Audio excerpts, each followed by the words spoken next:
Since its first release in 1998, Maya has been a leader in 3D animation and visual effects.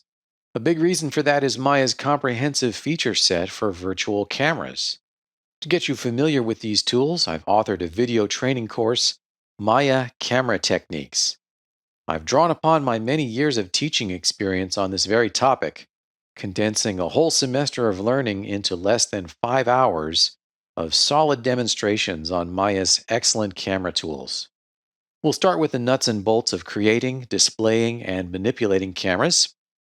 From there, we'll progress to a discussion of composition and framing according to film industry conventions.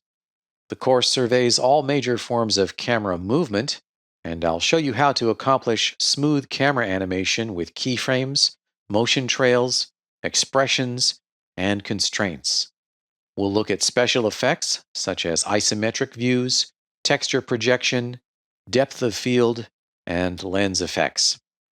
Finally, I'll show you how to use the camera sequencer, which lets you edit animation video clips before rendering. Maya's camera tools are the best in the business, and we'll bring them into sharp focus in this course on Maya Camera Techniques. If you have access to the exercise files that I provided with this course, you can go ahead and download those and extract them to a convenient location. I've got them here on my desktop. If you don't have access to the exercise files, then you can still follow along using your own assets. And even if you don't have Maya in front of you, for example, if you're on a mobile device, you can still learn by observation and note-taking. Let's talk about what's included with the exercise files. This is a standard Maya project folder with a bunch of different folders for each one of their particular file types. If we go into Scenes, we'll see a bunch of Maya ASCII scene files. And generally, there's one scene file per movie or exercise. Sometimes there will be a finished example indicating what that scene should look like at the end of that particular movie or exercise. If there isn't a finished example, that could mean one of two things. It could mean that we simply didn't make any changes to the scene file. Or it could mean that the end state of that movie is the same as the begin state of the next movie. In other words, the exercises flow from one to the next. For example, 0201 renderable is the begin state for that movie. The end state of that movie is the same as the begin state for 0202 camera aim. Within the Scenes folder, I've created a subfolder called XREFs, or External References. If we go in there, we'll see some more scene files. These are referenced into the other scene files. When you load up one of the main scene files, it may additionally load up one or more of these external references. And that's to save disk space, so we're not just copying the same data over and over again. Moving on, in the Source Images folder, we have some textures and backdrops. A few of these are from a website called hdrihaven.com. Specifically, these EXR and HDR files are high dynamic range panoramas. I've also included some rendered images if we go to the Images folder. For example, in the Arnold Imagers examples, I've got some examples of rendered images after some Arnold post effects have been applied. Okay, so those are the exercise files. Whether or not you have the exercise files, you'll need to set up a project in Maya. If you don't have the exercise files, you'll probably want to create a new project folder. And if you do have the exercise files, you'll want to set to the existing folder. I've got Maya already running, so I'll maximize that, bring that up. And if you don't have the exercise files, you want to create a new project folder. Go to the File menu and choose Project Window. At the top, click the button labeled New and give it a name. We can call it Maya Cam Tech. And we want to place it somewhere. We've already got the location listed here on my desktop. And I can just click Accept, and that actually creates that folder and all of the subfolders. We can investigate that. I'll minimize Maya. Here it is. Maya Cam Tech. I can open that up, and it's an empty project folder. Okay, if you do have the exercise files, you'll want to set the project. I'll go back to Maya, back to the File menu, and this time choose Set Project, and simply navigate to the root of the project folder. In this case, I'll just select exercise files, click Set. Now Maya is set to that project. If we go to the File menu and choose Open Scene, we're taken to the current project's Scenes folder. All right, that's how to use the exercise files and create or set a Maya project. The Maya camera is extremely powerful and versatile. It can do almost anything. In fact, whenever you're looking in a viewport in Maya, you're always looking through a camera. The top, front, and side views are cameras. The perspective view is a camera object. And I also, in this scene, have a renderable camera object. Before we get into any demonstrations, I want to declutter the Maya interface and reclaim some of the screen space so that we can focus in on our work. You don't need to do this necessarily, but I'm going to go into Windows, Settings, Preferences, to the Interface category. I'm going to disable the Panel toolbar, which is the toolbar within each viewport. Turn that off. Also go into the UI Elements category, and under Visible UI Elements, I'm going to turn off everything except for the status line and the toolbox. Just turn off all of those checkboxes and click Save. And now we've got a lot more screen real estate to focus in on our work. So let's talk about the Maya camera. As I said, I've got one here, and it's very small by default. When you create a camera, it's only 1 centimeter in size. We'll deal with that later, but right now I just want to illustrate that a camera can be a perspective view or an orthographic view just simply by changing one of the camera attributes. I'm going to load this camera into this panel. Go to Panels, Perspective, Camera 1. With the mouse cursor hovering over that view, we can enable shaded mode, press the 5 key on the keyboard. And we can also turn on textures if we want, press the 6 key. That's not going to make a lot of difference in this case. So we're looking through that camera lens. And it's a perspective view. We know that because the grid lines are converging at a vanishing point. But that camera can also be an orthographic view, just like our front and side views here. Let's select the camera attributes. We can go to the Viewport menu, to View, and choose Camera Attribute Editor. That opens up the Attribute Editor. I've got that in a floating window over here. Scroll down and open up the section labeled Orthographic Views. And turn on the checkbox, Orthographic. And now we can see the camera icon has changed here. We can select that. We can close the Attribute Editor now. We're not really going to need that. We can see that it's looking kind of strange over here in this camera view. That's because the view is very, very small. We'll want to zoom out. And we can do that by holding down the Alt key and the right mouse button. And we're now zooming out. And as we do that, we can see the icon change size. And if we pan with the Alt and middle mouse button, when we release the mouse, we see that that camera icon has changed position as well. All right, so I can zoom out a little bit more with Alt and right mouse button. And so once again, we're looking at an orthographic projection in this camera view. That orthographic view can be moved and rotated any way we want. I don't recommend scaling it because that's going to introduce some confusion about what's actually in the view. As long as that object has a scale of 1 in X, Y, and Z, then the visible area of that camera corresponds to the border of the object. I can dolly back in that front viewport with Alt and right mouse button, and we can see how the viewport corresponds to the size of the camera icon or object. It's not exactly the same in this panel here because we haven't enabled the resolution gate, but we'll get back to that later. That's just a basic demonstration of the fact that the Maya camera can be an orthographic view or a perspective projection. Let's create a renderable camera. We can go to the main menus and choose Create, Cameras, and we'll see that there are many options here. The first one is sometimes called a one-node camera because it only has one transform node. These other varieties here have 2 or 3 transform nodes to help you aim. Let's just create a one-node camera. Click on that. It's created at the origin with a size of 1 centimeter. It's currently selected. You're going to be tempted to scale it up so you can see it. but I want to recommend against that. You don't want to use the transform scales in order to make the camera object larger. The reason you don't want to scale the camera is because you don't know what unintended consequences may arise from that.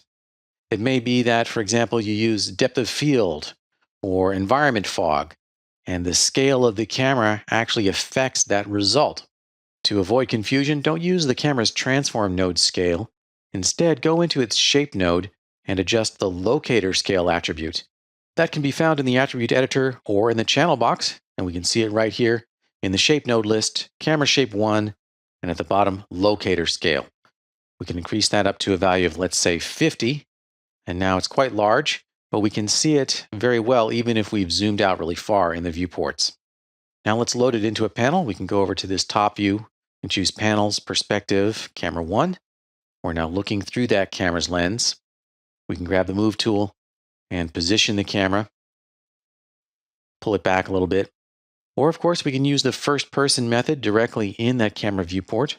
Alt and middle mouse to track, or move around. Alt and right mouse to dolly, or move back. And we can frame that up a little bit. And again, we can go into a shaded mode with the 5 key. Looks like I'll need to go in a little bit closer with the Alt and right mouse button.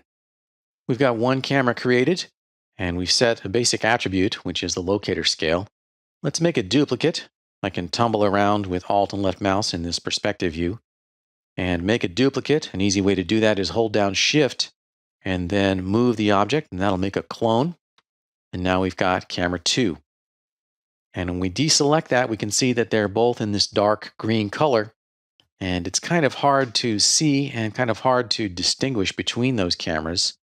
So in the next movie, we'll look at how to change up the wireframe color. Let's use the Maya user preferences to make the viewports more legible and easier to work with. We'll start with the viewport background.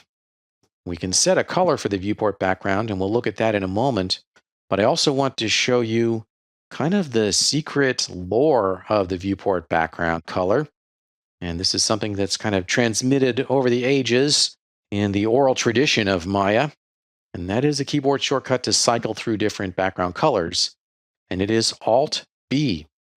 Press Alt-B once, and you get a lighter colored background. Press Alt-B again, and it may not update. But if you click in a different view or maybe move in a viewport, then you'll see it update, and now we get a gradient background. Press Alt-B again, and you get a black background. And that is useful in many cases. It's just not terribly useful in this case because I've got a whole bunch of geometry on display layers, and they're set to reference mode, which causes their wireframes to display in black. Press Alt-B again, and we go back to the default user-defined background color. If we want to customize that, it'll be found in the Windows menu, in Settings Preferences, Color Settings.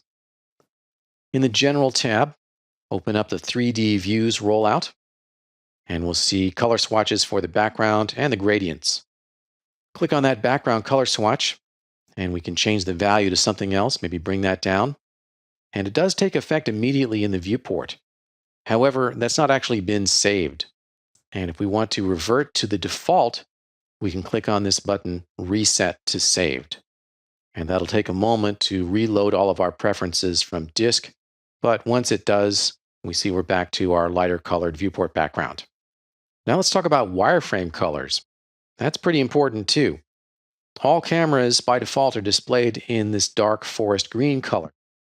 And that can be difficult to see. So we can change that in our user preferences as well. In the Color Settings window, go over to the Inactive tab and open up the Objects rollout. And we see color settings for a bunch of different object types. This is the color that the object will display in when it's not selected or when it's inactive. We can only choose among the options here in this palette. And to do that, we'll change this slider, move that over so that our cameras are displayed in a bright magenta. So that takes effect immediately as well. And this is going to be stored in our user preferences so that for the current user, all cameras in all scenes will be displayed in this bright magenta color. unless they have been overridden by something in the scene itself. Okay, I'm going to click Reset to Saved again and revert back to that forest green color for the cameras. Now let's talk about setting wireframe color on a per object basis. That's done in another window. In the Display menu, choose Wireframe Color. By default, we get a choice of 8 different index colors. And to apply that color to an object, we'll select the object, select the color, and click Apply. To see that, we'll need to deselect the object, and now it's displayed in that yellow color. Now, these index colors over here are actually stored in the user preferences, not in the scene. So that means that even though I've chosen this yellow color, that's no guarantee that any other user is going to see that yellow color. They may have different preferences for these index colors. And those preferences are found back in the Color Settings dialog, in the General tab, in the User-Defined Rollout. Here we can customize those user-defined colors. For example, I can click on User-Defined 2, which corresponds to this color swatch. Click on that, and maybe reduce the value, bring it down to a dark brown, and now we can see that take effect in this viewport. I don't actually recommend doing it this way because there's no guarantee that anyone's going to actually see that color at any point in the future. Let's say, for example, I needed to delete my Maya preferences. I reopen this scene, and all the cameras are going to revert back to whatever the default user-defined color was. Okay, I'm going to reset to save once again here. Once that takes effect, I can close the Colors dialog, because now I want to talk about how to set the wireframe color within the scene itself, not in the user preferences. And that is also done from this wireframe color dialog. And to do it, you want to go to this pull-down list and choose RGB. And here you can assign a color on a per object basis that's actually stored in the scene and not in the user preferences. And the process is to select the object or objects, choose RGB, click on the color swatch, choose a color such as this bright red, and then finally click Apply. And then when you deselect the object, you'll see it displayed in that color. Okay, that looks pretty good, and we know that's going to be stored in the scene, but there are actually ways to override this wireframe color. So in the next movie, we'll talk about drawing overrides, because that's actually a really better way to set up wireframe color. In the last movie, we saw how to store object colors in the user preferences and also how to set wireframe colors in the scene itself using RGB mode.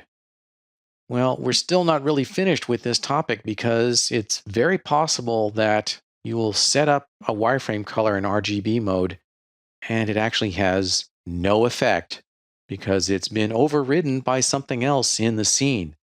There's actually kind of a complicated hierarchy of display settings, starting with the user preferences that we previously saw, and then the wireframe RGB settings are going to override whatever your user settings are, and that's good.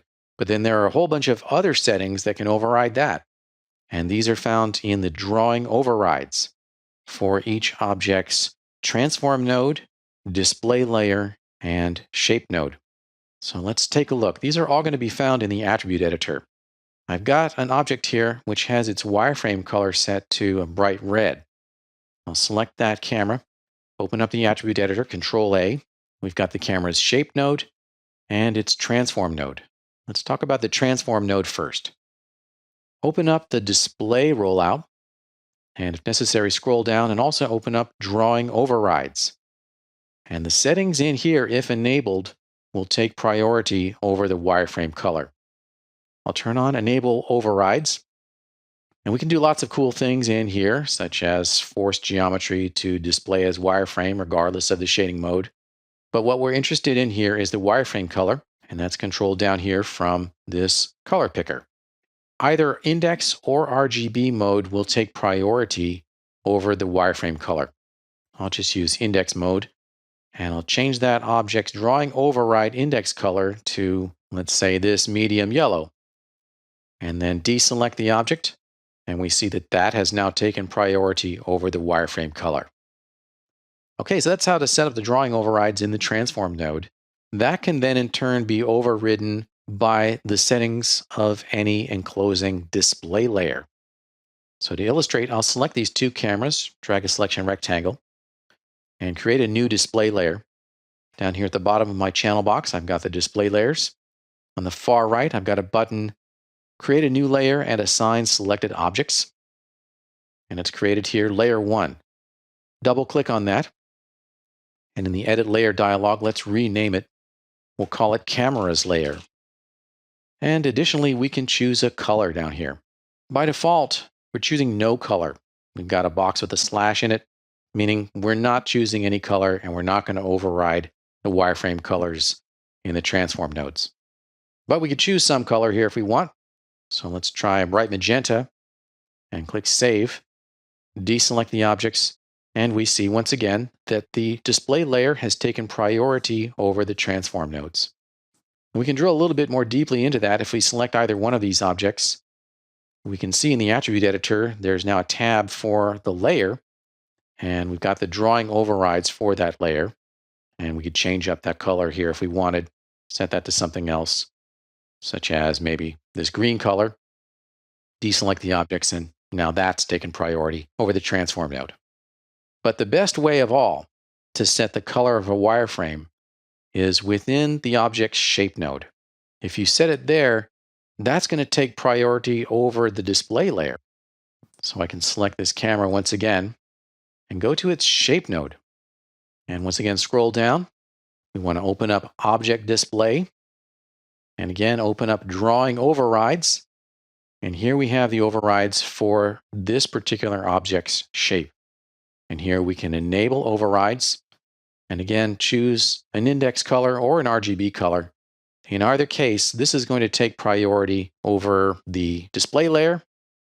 So if I set that to a bright red and deselect, now that camera is going to be displayed in bright red in any scene used by any user, regardless of anything else. Okay, so in review, the color of a wireframe can be set in many ways. There's a hierarchy of possible settings, each one taking priority over the others. The order of priority from lowest to highest is as follows: the color settings preferences, the RGB wireframe color, the transform node overrides, display layer overrides, and finally the shape node overrides. If you really need an object to always be displayed in a certain wireframe color, regardless of its display layer or anything else, then use the shape node overrides. As I mentioned earlier, one thing that's kind of unique and wonderful about Maya is that the viewport cameras are explicit. They're not implicit. They're actually real objects that we can see, select, and manipulate. And that gives us a lot of power. For example, we can see through walls just by simply moving the orthographic camera. Now, the orthographic cameras and the perspective view camera are hidden by default. We can reveal them very easily. Go into the display menu and choose Show Cameras. That's going to enable visibility for all cameras in the scene. So here are the orthographic views. We can select this one. That's the top view, the side view, and over here we have the front view. The line sticking out indicates the line of sight. The camera can only see in front of itself. And we've got these viewports over here set to shaded mode. And because of that, we can't see inside the room. We can't see our characters or furniture. We can easily fix that by simply moving those orthographic views. Grab the Move tool. Go ahead and move that front viewport in. Move it past the wall, and now we're inside the room. And we can see our characters and furniture. Same thing over here with our side view. We can move that, bring that in through both of those walls until finally we're actually inside the room and we can see what's in there. Likewise, with the top view, we can bring that down till we're below the ceiling. And now we can see our characters and furniture inside there. The default position of those orthographic views is 1,000 centimeters away from the origin. But I find that I almost always need to move those cameras either towards or away from the origin in order to focus in on what I'm trying to work on. But you don't want to scale or rotate the cameras. Scaling it would give you a misleading idea of what's inside the camera's field of view. And rotating would just cause so many problems. Let me show you. If I bring this top view back up, grab the rotate tool, and then rotate that, we're no longer in an orthographic projection. This is now called an isometric projection. And it's a 2D view, but it's one that's no longer aligned with the world axes. Now later we'll see how this can be useful if we're trying to do an isometric rendering, but for now we don't want these strange rotation values. So I'm going to undo those just using the keyboard shortcut, which is Z. Undo that a couple of times, and actually undo one more time until that's back down so it's below the ceiling and we can actually see inside the room. Now we probably don't want to visualize those orthographic cameras all the time. We can hide them once again. If we went back to the display menu and chose hide cameras, we would hide all the cameras, including the renderable cameras I've got here. I can dolly in and take a closer look with Alt and right mouse button and track with Alt and middle mouse. So I've got these actual renderable cameras. I don't want to hide those. I just want to hide the orthographic cameras and the perspective camera. And to do that, I'll use the outliner. We can launch that from the button on the toolbox. I've got it in a floating window. Up at the top are the cameras. I can just select the perspective camera, hold down Shift and select the top, front, and side views. And we can hide those. There's a keyboard shortcut for that, which is H. All right, now we've got our scene optimized to work with the orthographic views. They've been moved inside the room, but also made invisible. Because of Maya's very flexible system of cameras, we can create as many orthographic views that we want and orient them in any way that we want. By default, we have a top, front, and side view. In this scene, I've used the drawing overrides to color code those orthographic cameras in order to correspond with their line of sight. In other words, I've got red corresponding to the x-axis, and that is the side view, as we can see here. I've got green corresponding to the y-axis, that's the top view, and blue corresponding to the z-axis, that's the front view. I want another view from the other side. So I want to create either a left or right view. To analyze this, we can figure out what the existing side view is. So that side view is pointing in the negative x direction. And from the top view, that means it's pointing towards the left.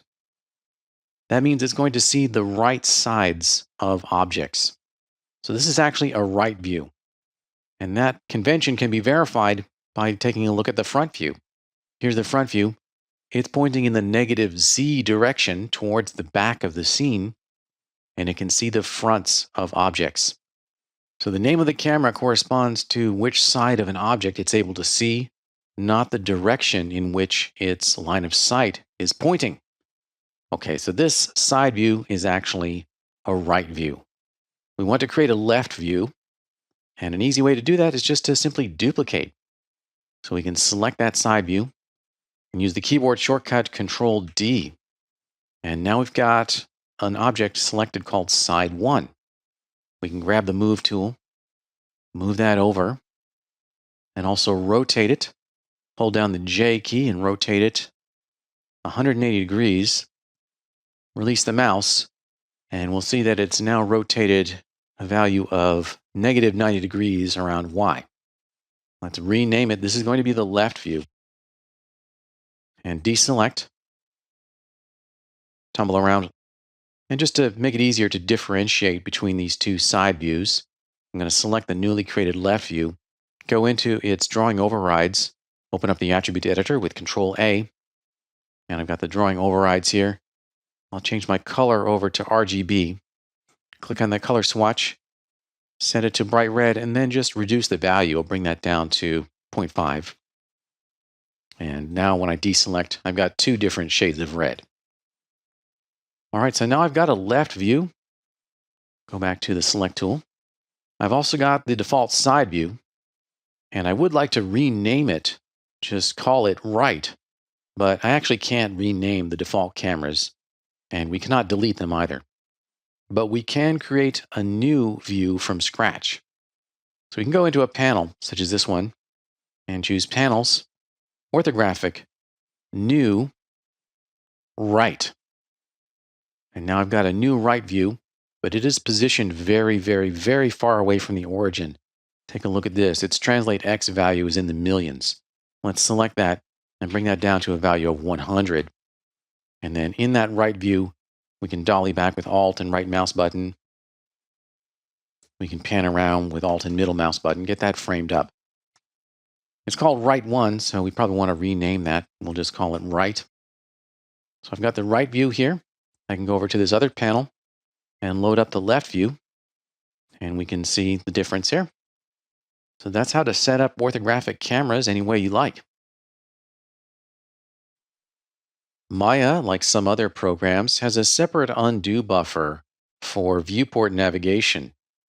In other words, there is one undo for scene commands, such as moving an object or changing an attribute, and there's another undo for viewport navigation, like panning or tumbling in a scene. If you want to use the same command for both undos, you can set that up. First, let's see the default behavior. To make things easier to see, I'm going to hide the ceiling in my scene. In the display layers, I've got a ceiling layer. I'll just click the V button to disable visibility. And now let's navigate in the top view. I'll use Alt and middle mouse and just track or pan over. And we see that the camera is actually moved. Let's say I don't like that and I want to undo. If I use the standard undo, my camera doesn't move back where it was, but the visibility of my ceiling layer is restored. Okay, so the standard undo will revert scene commands, such as moving an object using a manipulator or changing an attribute, such as the visibility of the layer.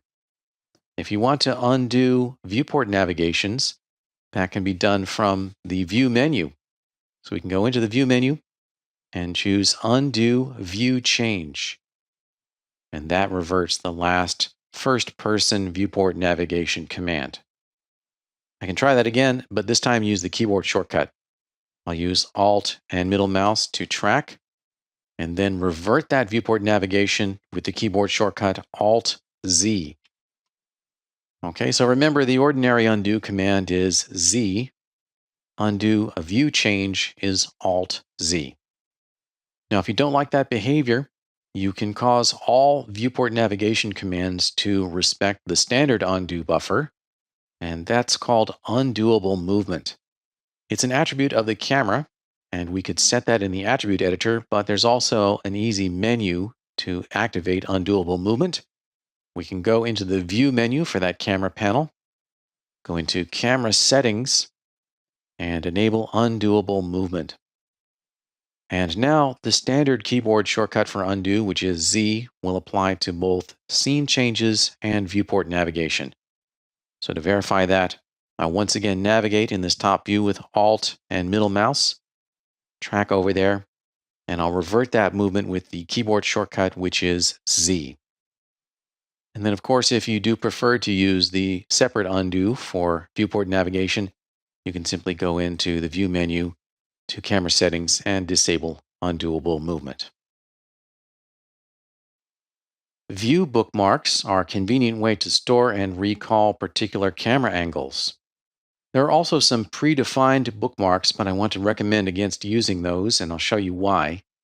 Let's say I want a back view instead of this front view over here. I can go into that front view's panel menu and choose View, and we'll see Bookmarks and Predefined Bookmarks. Under Predefined Bookmarks, you'll see some orthographic view options, and you might be tempted to use this method instead of the methods I showed you previously to look at the view from any other ortho view except for the top, side, and front default views. Let's say, for example, I wanted to see the backs of the objects in the scene. I could choose Predefined Bookmarks Back, and my viewport goes completely blank. Why is this happening? It's because the default position for that predefined bookmark is very, very far away from the origin. And we can check that out by selecting the camera. Go back into that View menu and choose Select Camera. We'll see that the Translate Z value is insanely far away from the origin. There's another problem too.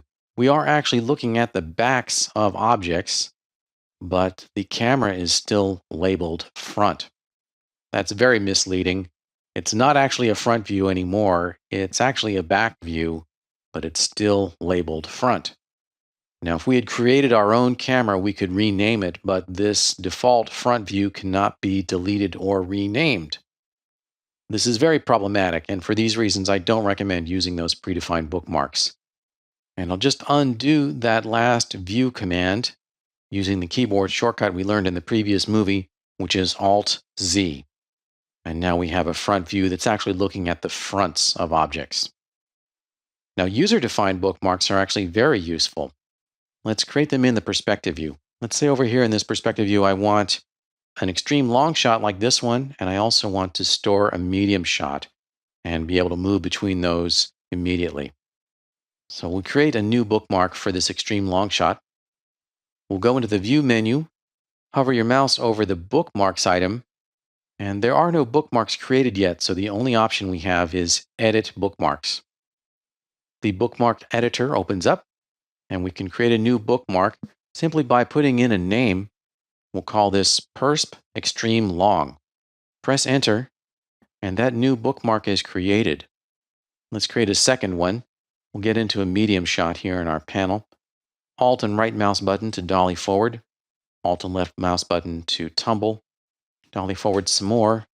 And track or pan with Alt and middle mouse. Get that framed up. And then create a new bookmark. Click on the new bookmark button. And we'll rename it. We'll call it Persp Medium. Press Enter to rename that. And we can close the bookmark editor. Having created those bookmarks, we can easily recall them. Just go back up to the View menu and choose Bookmarks. And now we've got Persp Extreme Long. We've also got Bookmarks Persp Medium. Those bookmarks will only apply to the camera in which we have created them. We won't be able to access those bookmarks from within any other camera. But that's an easy way to create and recall framings for individual cameras using bookmarks. At this point, you should be very familiar with the standard Maya viewport navigation tools of tumble, track, and dolly. I want to show you some additional options and tools that are very relevant to the perspective view, starting with tumble on object. By default, if we tumble in a perspective view, we're going to tumble around the center of the viewport, but it might be helpful to tumble around particular objects. Let's maximize this perspective view. I'll hover the mouse there, tap the space bar, and let's try tumbling. I'll use Alt and left mouse button. And if I click on Emma over here and click and drag, I'm not actually tumbling around her. I'm tumbling around the center of the viewport. Same thing with Walter. If I Alt and left click on him, I'm still tumbling around the center of the viewport. Let's change that setting. Go into the View menu to Camera Tools. And here's the Tumble tool. Go into its options. In the Tool Settings dialog, enable Tumble on Object. We can close the tool settings now. Tumble on Object will only work if an object is selectable. And currently, all the objects in my scene are on referenced layers. So if I try to tumble around Emma with Alt and left mouse button, I'm still tumbling around the center of the viewport. I'll go into the display layers, and I've got Walter mesh layer and Emma mesh layer. I'll disable the referencing on both of those by clicking on the little button labeled R. And now those objects are selectable. I can go back to the viewport, hold down Alt, and click on Emma. And now I'm able to tumble around her. Alt and click on Walter, and I can tumble around him. I recommend you leave that on at all times. It's very helpful. Next, let's talk about a couple of the other tools for navigating in the viewport. We've got the Fly tool. Let's enable that. Go into the View menu to Camera Tools and enable the Fly tool. If you click and drag in the viewport, then you can pan left or right or tilt up and down while leaving the camera stationary. That's different from tumble, in which the camera actually orbits around something. Here, the perspective camera is remaining stationary. If we want to move forward and back, we can do that. Hold down the Control key and click and drag up and down to move forward and back. So the Fly tool lets us dolly as well as pan and tilt. If you hold down Control and drag left to right, then you're able to track. All right, so that's the fly tool, very useful. So for example, I can just click and drag in order to pan over there, and then hold down Control and drag upward to dolly forward, or Control and drag down to dolly back. All right, and the last tool I want to show you is the walk tool, which allows you to navigate in a first-person method similar to a game engine. We'll enable that. Go into View, Camera Tools, Walk Tool, and we see in our heads-up display at the bottom of the panel Walk Mode. Press WAS and D plus drag to move. Well, that's not technically correct. We're not actually going to need to drag. We just have to click. So you need to click and then press one of those keys such as W, and now we're able to walk forward. I'm still holding my mouse button down. Press the S key and I can walk backward. Well, that's using the left mouse button. We can also go at different speeds if we hold down the middle and right mouse button. But all those speeds are still pretty slow in this scene, so I'm going to want to go into the options and change that. Let's go back to View, Camera Tools, Walk Tool, Options. We have the walk speed multiplier. I'm going to set that to a value of 10. And we can bring that tool settings over to the side. So now when we click and then hold down the W key, we're moving 10 times faster. Hold down the mouse button and press the S key, and we're dollying back. We can also go left to right with the left mouse and A, or left mouse and D. The middle mouse button will move at a slower speed. Hold down middle mouse and press the W key, and we're moving forward more slowly. Hold down middle mouse and press the S key, and we're moving backward more slowly. The right mouse button moves more quickly. Hold down the right mouse button and press W, and we're moving forward very quickly. Hold down right mouse button and press S, and we're moving back a bit more quickly. So we've got this set up pretty well now in order to navigate around in first-person mode. I can hold down the left mouse button and press W and move forward, and then move the mouse in order to walk through the scene. All right, very cool.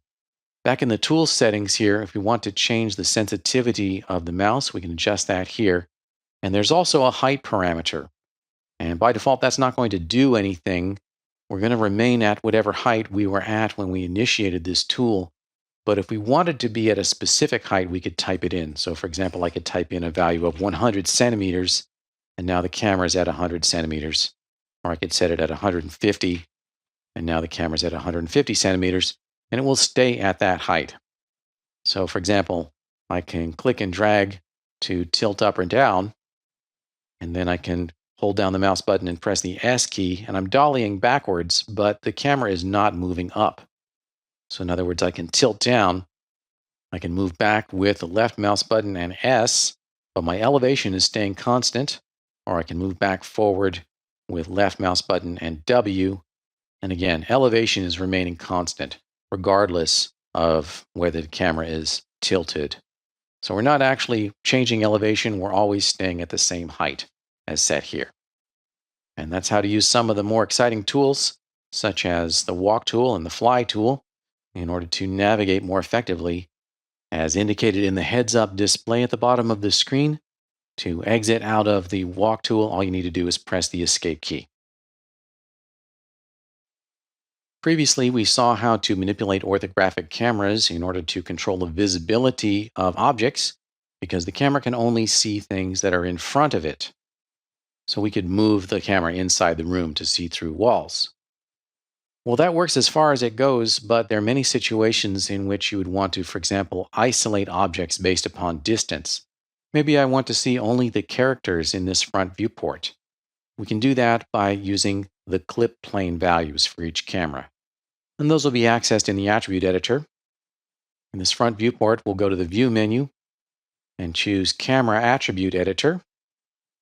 We see the near clip plane and far clip plane right at the top in the camera attributes.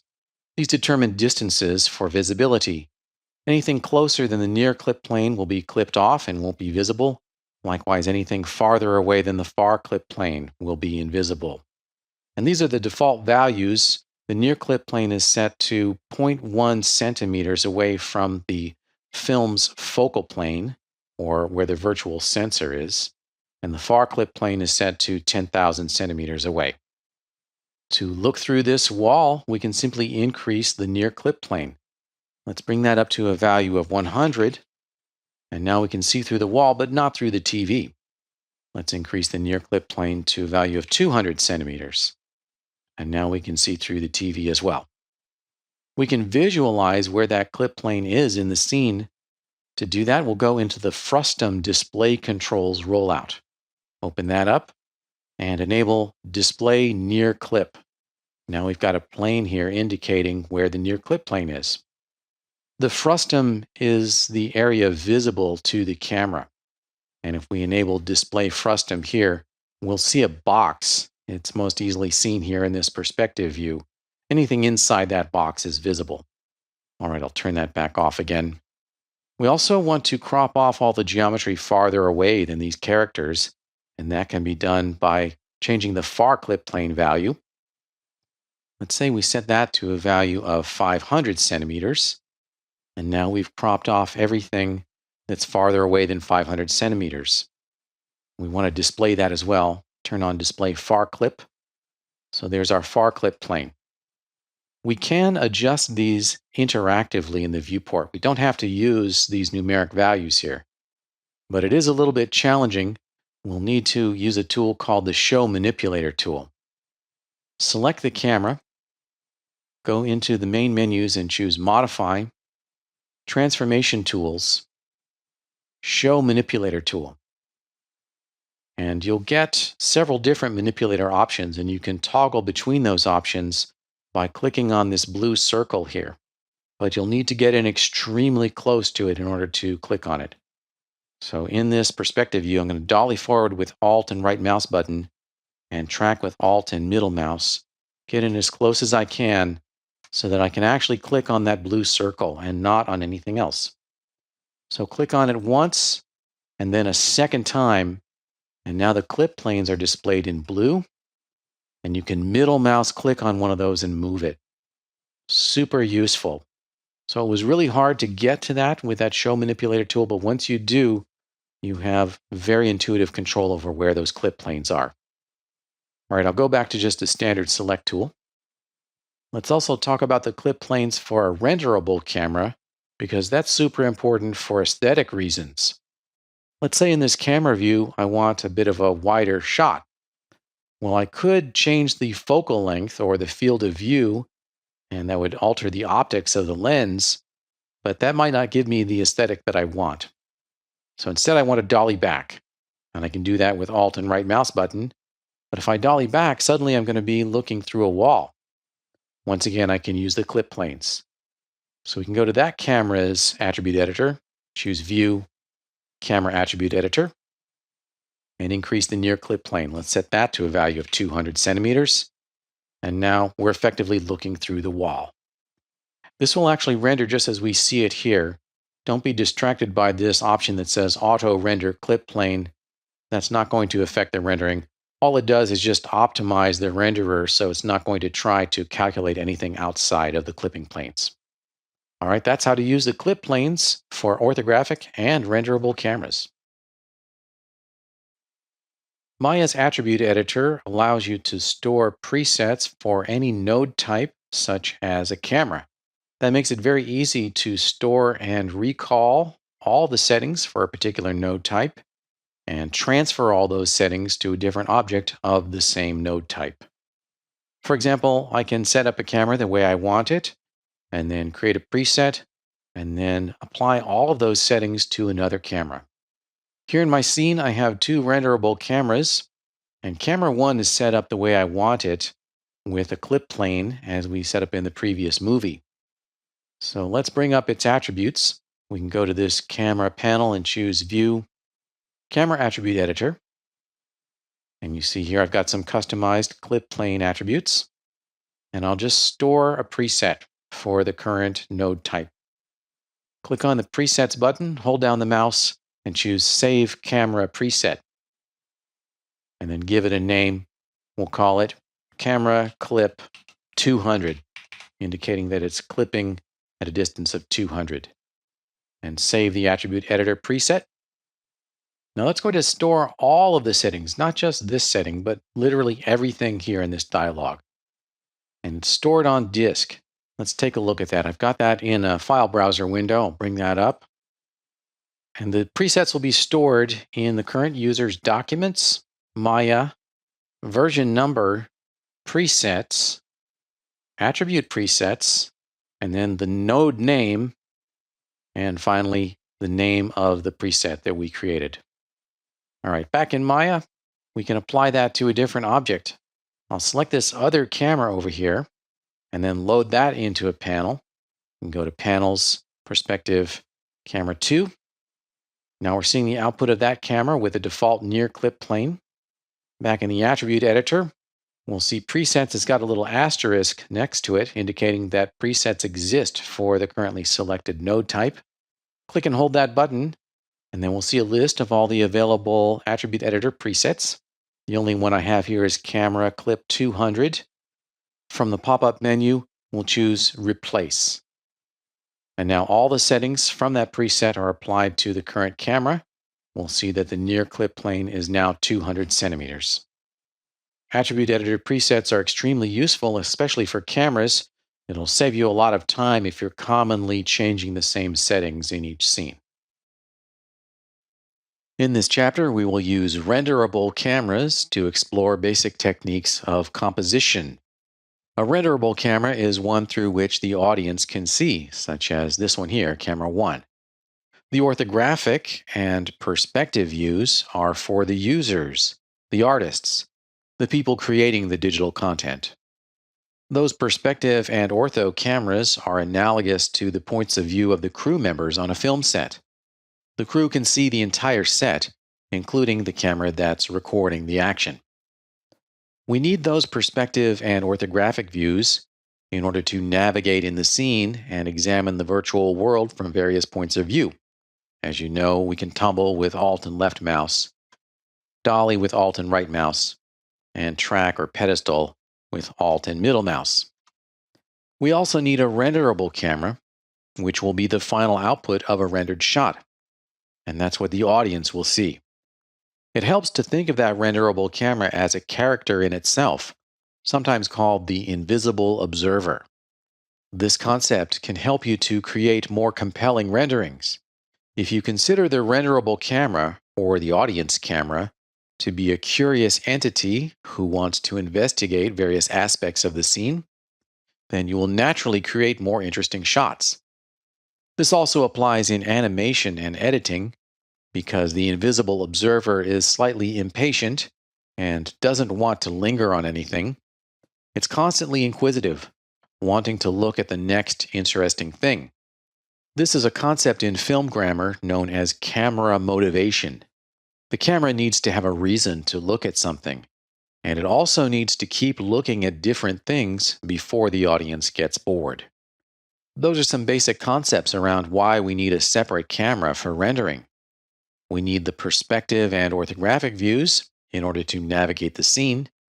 We also need a renderable camera, which will be the final output, or what the audience will see. Maya's camera toolset is really the gold standard for 3D. Maya offers several different types of cameras for you to choose from. If you have a non-moving shot, if the camera does not move over the course of time, you can use a camera and aim, which gives the camera a look-at point. I recommend the camera and aim in this case because it's hardwired to ensure that certain undesirable results do not occur. Namely, the camera and aim is designed to always maintain a level horizon line. The camera cannot be tilted side to side. Rotating the camera along its own line of sight is known as a canted angle or a Dutch tilt. And that's a cinematic gimmick reserved for horror and suspense because it makes the audience uneasy. If you use a camera without an aim point, a standard one-node camera, then you have to set the rotation axis order in order to prevent an unintentional Dutch tilt. We'll look at that later in the course. For now, my recommendation for a locked-down shot that is not moving over the course of time is to use a camera and aim. For an animated camera, generally you'll want to use a standard camera without an aim point.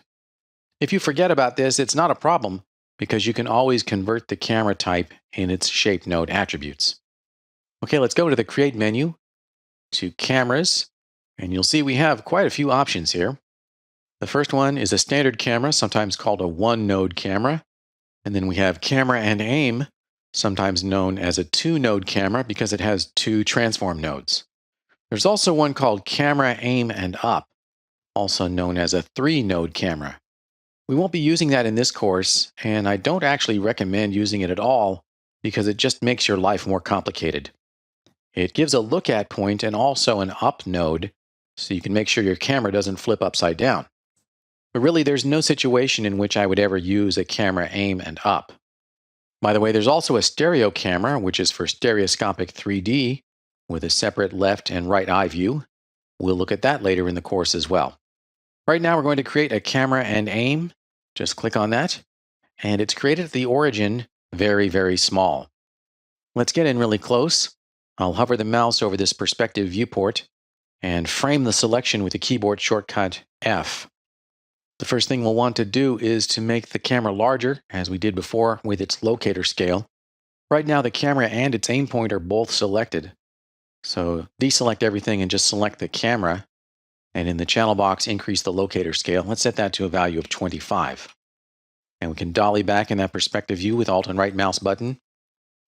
We want to start off by moving the camera or its aim point using a third-person method. Grab the Move tool, and in any viewport, just move that camera. We can also tumble with Alt and left mouse.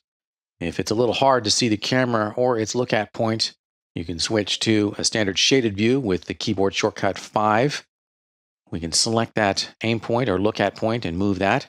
We can see how the position of the aim point causes the camera to rotate. Let's load that camera into a panel. Let's use the side view down here. We'll go down to Panels, Perspective, Camera 1. We're now looking through that camera lens. We'll switch to a shaded view with 5, switch to textured with 6, and we can also enable lighting with the 7 key. We can navigate around in the usual way, using Alt and middle mouse in order to track, Alt and left mouse in order to tumble. And if you observe the results in the other viewports, you'll see that the camera is tumbling or orbiting around its aim point. Okay, that's the basics of creating a camera and aim. In the next movie, we'll go a little bit deeper into the node structure. Let's go a little bit deeper into the node structure of a camera and aim. In the previous movie, we saw how to create it.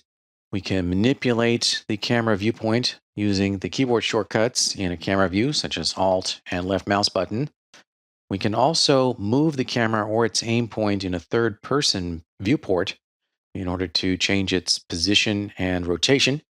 We can grab the Move tool and translate the camera in order to change its position. We can translate the aim point in order to rotate the camera. If we select the camera and look in the channel box, we'll notice that the Rotate X, Y, and Z channels are highlighted in blue. That indicates a constraint. But there's no aim constraint actually in this scene. The constraint functionality is built right into the camera. Let's investigate this a little bit more deeply. We'll open up the outliner. I can do that by clicking on its button on the toolbox. I've got it in a floating window here. And down at the bottom, I've got my Camera 1 group. We can open that up. We'll see that the camera and its aim point are inside a group. Do not ungroup the camera and aim, because this is no ordinary group.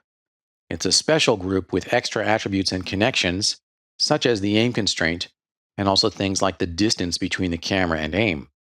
If you ungroup the camera and aim, you will break all of that, and you will not be able to get it back, except via the undo buffer. Also, don't transform the group. We can select that group, and we see that its translate, rotate, and scale values are all at neutral values. Do not transform the group. That just makes things very messy. You want to leave that invisible group at the origin with translate and rotate values of 0 and scale values of 1 in all axes. This is important because the camera and its aim point are children of the group, meaning that they always inherit the transforms of the group. If the group is located at the origin, which it is by default, with neutral rotate and scale values, then the transforms of the camera and its aim nodes will effectively be in world coordinates. The values we see here are in world coordinates. But if you move, rotate, or scale the group, you will introduce an offset, and your camera and aim transform values may not make any sense anymore. So just to illustrate, I'm going to move the camera and its aim exactly at the ground plane. And strangely, we can't select both of them. We're going to see an issue with selection priorities where the aim point is always selected. And even if you go into your preferences and turn on the option to ignore selection priority, this is still going to persist. If you want to select the camera and its aim point, you'll need to hold down Control-Shift and then select the other node. So I'm going to set them both to be a translate Y position of 0. So now they're right on the ground plane. And we can get in closer here in this front view with the F key. If you dolly back a little bit. So we can see that the camera and its aim point are at a position of 0. Okay, now if I select the group and do something like move it up, if I set translate Y to a value of 100, well, now the camera and its aim point have moved up by 100 units because I've moved their parent. If I select that camera, it shows a translate Y of 0. If I select that aim point, it shows a translate Y of 0. So they're not actually at positions of 0. They're at positions of 0 relative to their parent or the group. So again, don't transform the group. So I'm going to set that back to where I had it. Translate Y of 0. Then I'll select that camera and its aim point. I can do that in the outliner with the Control key. And we'll send them both to a translate Y value of 120. Finally, I want to talk about changing the wireframe colors for a camera, aim, and the line that connects the two of them. And that can actually be a bit challenging. If you remember earlier in the course, I said we can use the shape node drawing overrides to absolutely set the wireframe. Well, that method works fine for a standard one-node camera, and it'll work for the camera node in this little rig here. But it does not work for the aim point or the line connecting the camera and aim. To change all three of those colors, you'll have to use the group node's transform properties. I'll select the group node, open the attribute editor with Control-A, and open up the transform properties, display, and we'll go in here and open up the drawing overrides, enable the overrides, and set the color to some other index, such as magenta. Deselect that group node, and we'll see that the camera, its aim point, and the line joining them are all displayed in magenta. Okay, that's fine, but unfortunately, if you put the group or any members of this group into a display layer, the layer attributes will take priority. Even if you don't assign a layer color, the camera, aim, and the line between them will revert to the colors set in your user preferences. Unfortunately, currently there's no workaround for this. Our only options to control the color of the camera, aim, and the line between them are in the group transform properties or in the display layer overrides. That means that there's no way to have multiple groups of camera and aim with different colors while keeping them in the same display layer. To have different colors for your different cameras, you'll need to put them in different display layers or in no display layer at all. Whenever framing a shot with a renderable camera, we need to have the resolution gate enabled. This is a feature which crops the viewport to show us exactly what will be rendered. We need to see the frame line in order to accurately compose the shot, and this resolution gate feature is actually disabled by default. That means that unless you turn it on manually, then when you render, you will almost certainly see a different framing than what you saw in the viewport. That's because the viewport's aspect ratio is fluid. The aspect ratio, of course, is the width of an image divided by its height. And we can change the aspect ratio of the viewport in many ways. For example, we can just drag in order to resize the viewport. Or if we change certain aspects of the Maya user interface, it'll change the viewport aspect as well. For example, if I hide the channel box just by clicking on its tab, now the viewport is wider. I'm going to frame this shot up in order to very clearly demonstrate the issue. I'll use the Alt and middle mouse button and frame the shot so that the character is right on the edge of the frame there. That's not a good framing aesthetically, but it will demonstrate the issue. So let's now open up the render settings dialog that's found on the status line. It's a little clapboard with a gear next to it. While we're here, we want to set up our renderable camera. Right now, we will render whatever viewport we click in, but let's choose the renderable camera, camera 1, so that's the camera that will render no matter which viewport we select. Then in the image size, I currently have a width of 570 and a height of 320 pixels for a device aspect ratio or an image aspect ratio of 1.78 or 16 by 9. Let's make this a narrower, more square aspect around 1.333. Turn off the switch to maintain the width and height ratio and set the width to 427 pixels and press enter. And now we get a device aspect of about 1.33. Close the render settings and we'll do a rendering of this camera view. Click to render the current frame. That's the clapboard with no little adornments on it. And we can see the framing is very different in our rendering. Our character's face is cut off. For what you see is what you get result in the viewport, let's enable the resolution gate. I'll close the render view. We can enable the resolution gate in multiple ways. One way is through the View menu. We can choose Camera Settings, Resolution Gate. And now we have another feature called the Gate Mask. It's enabled by default, and it's showing the areas that are out of the rendered frame. And we can make this window a little larger so we can see this better.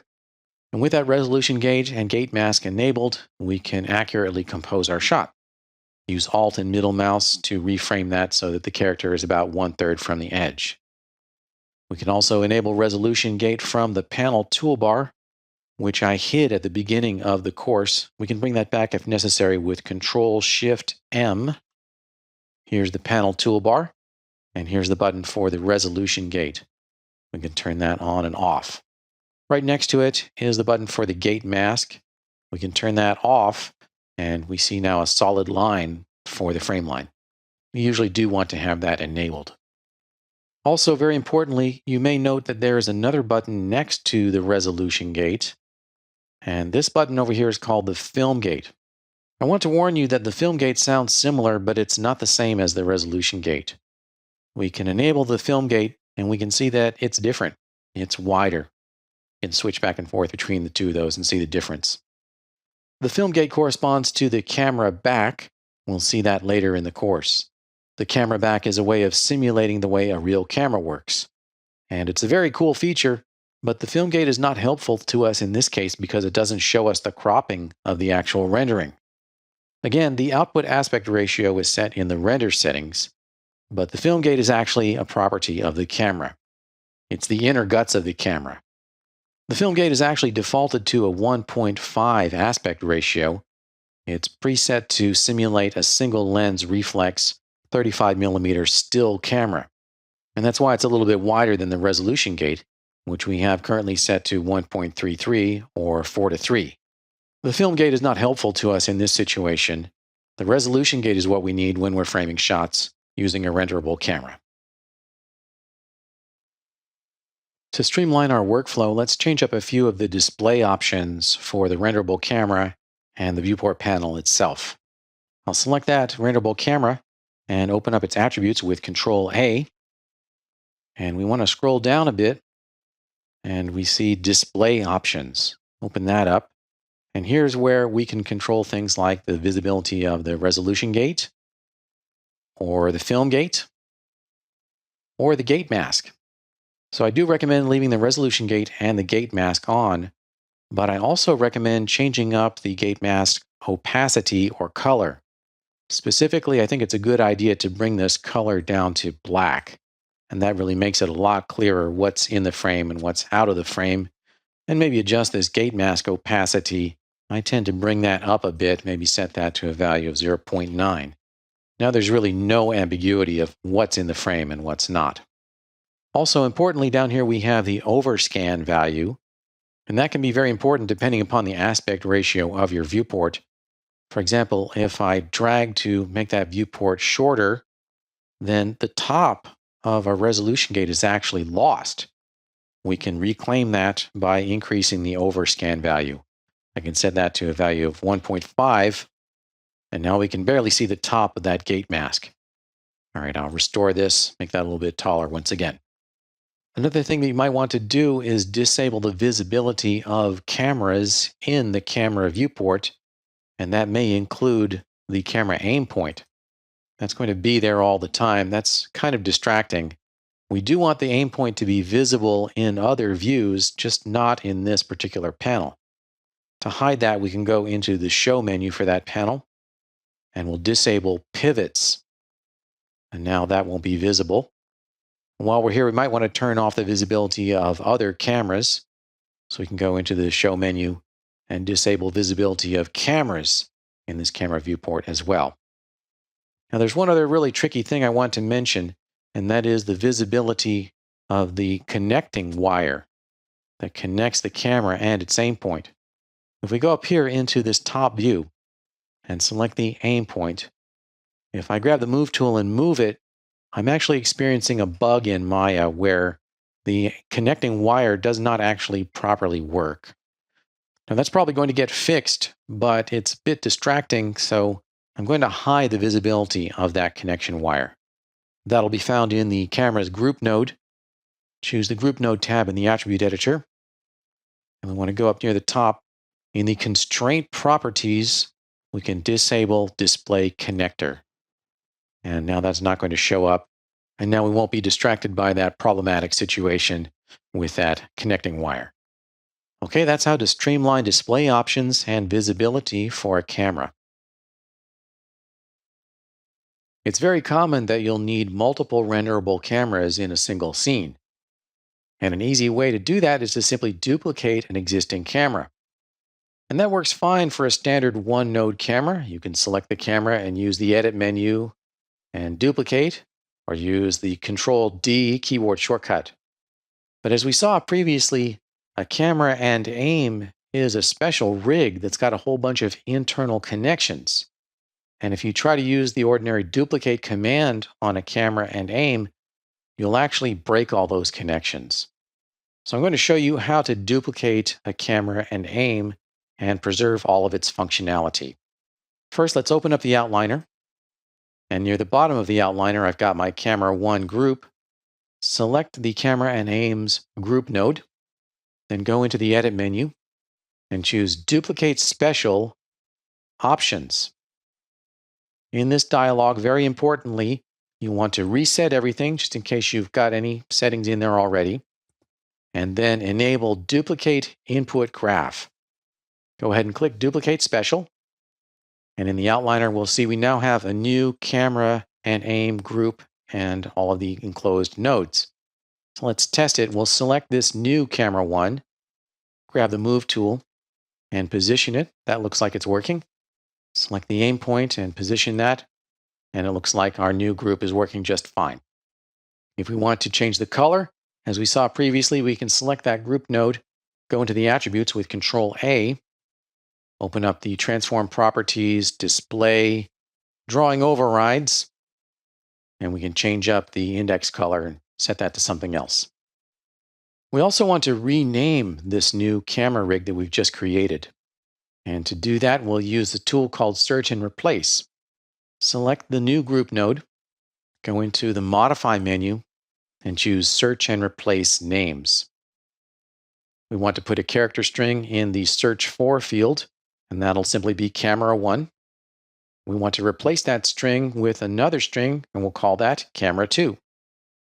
Below those Search and Replace fields, we've got a mode option here. The default is Hierarchy. That means that we're going to search and replace the names of the selected node and any of its children. Go ahead and click Replace. And now we've got Camera 2, and all the shape nodes have been renamed as well. We can verify that by displaying shapes in the outliner. Go to Display Shapes and open up the transform nodes, and we can see the shape nodes inside. Those have all been renamed as well. So let's go back to hiding those shapes.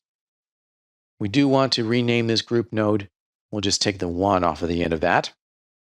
And now we've successfully duplicated a camera and aim rig, preserved all of its functionality, changed its color, and also made sure that all of the nodes have unique names. Let's look at some conventional cinematic framings for motion pictures. There are 6 basic types of shots for a single subject, and they range from an extreme long shot to an extreme close-up. In this scene, I've got 6 different cameras, each representing one of those conventional framings. First, we have what's known as a medium shot, abbreviated MS. The name of the camera down here is MS camera. In a medium shot, the character or figure is cropped above the knees. If we dolly back a little bit with Alt and right mouse button, we'll get a variation on the medium shot, sometimes called the American shot or the cowboy shot, in which we see a little bit more of the figure.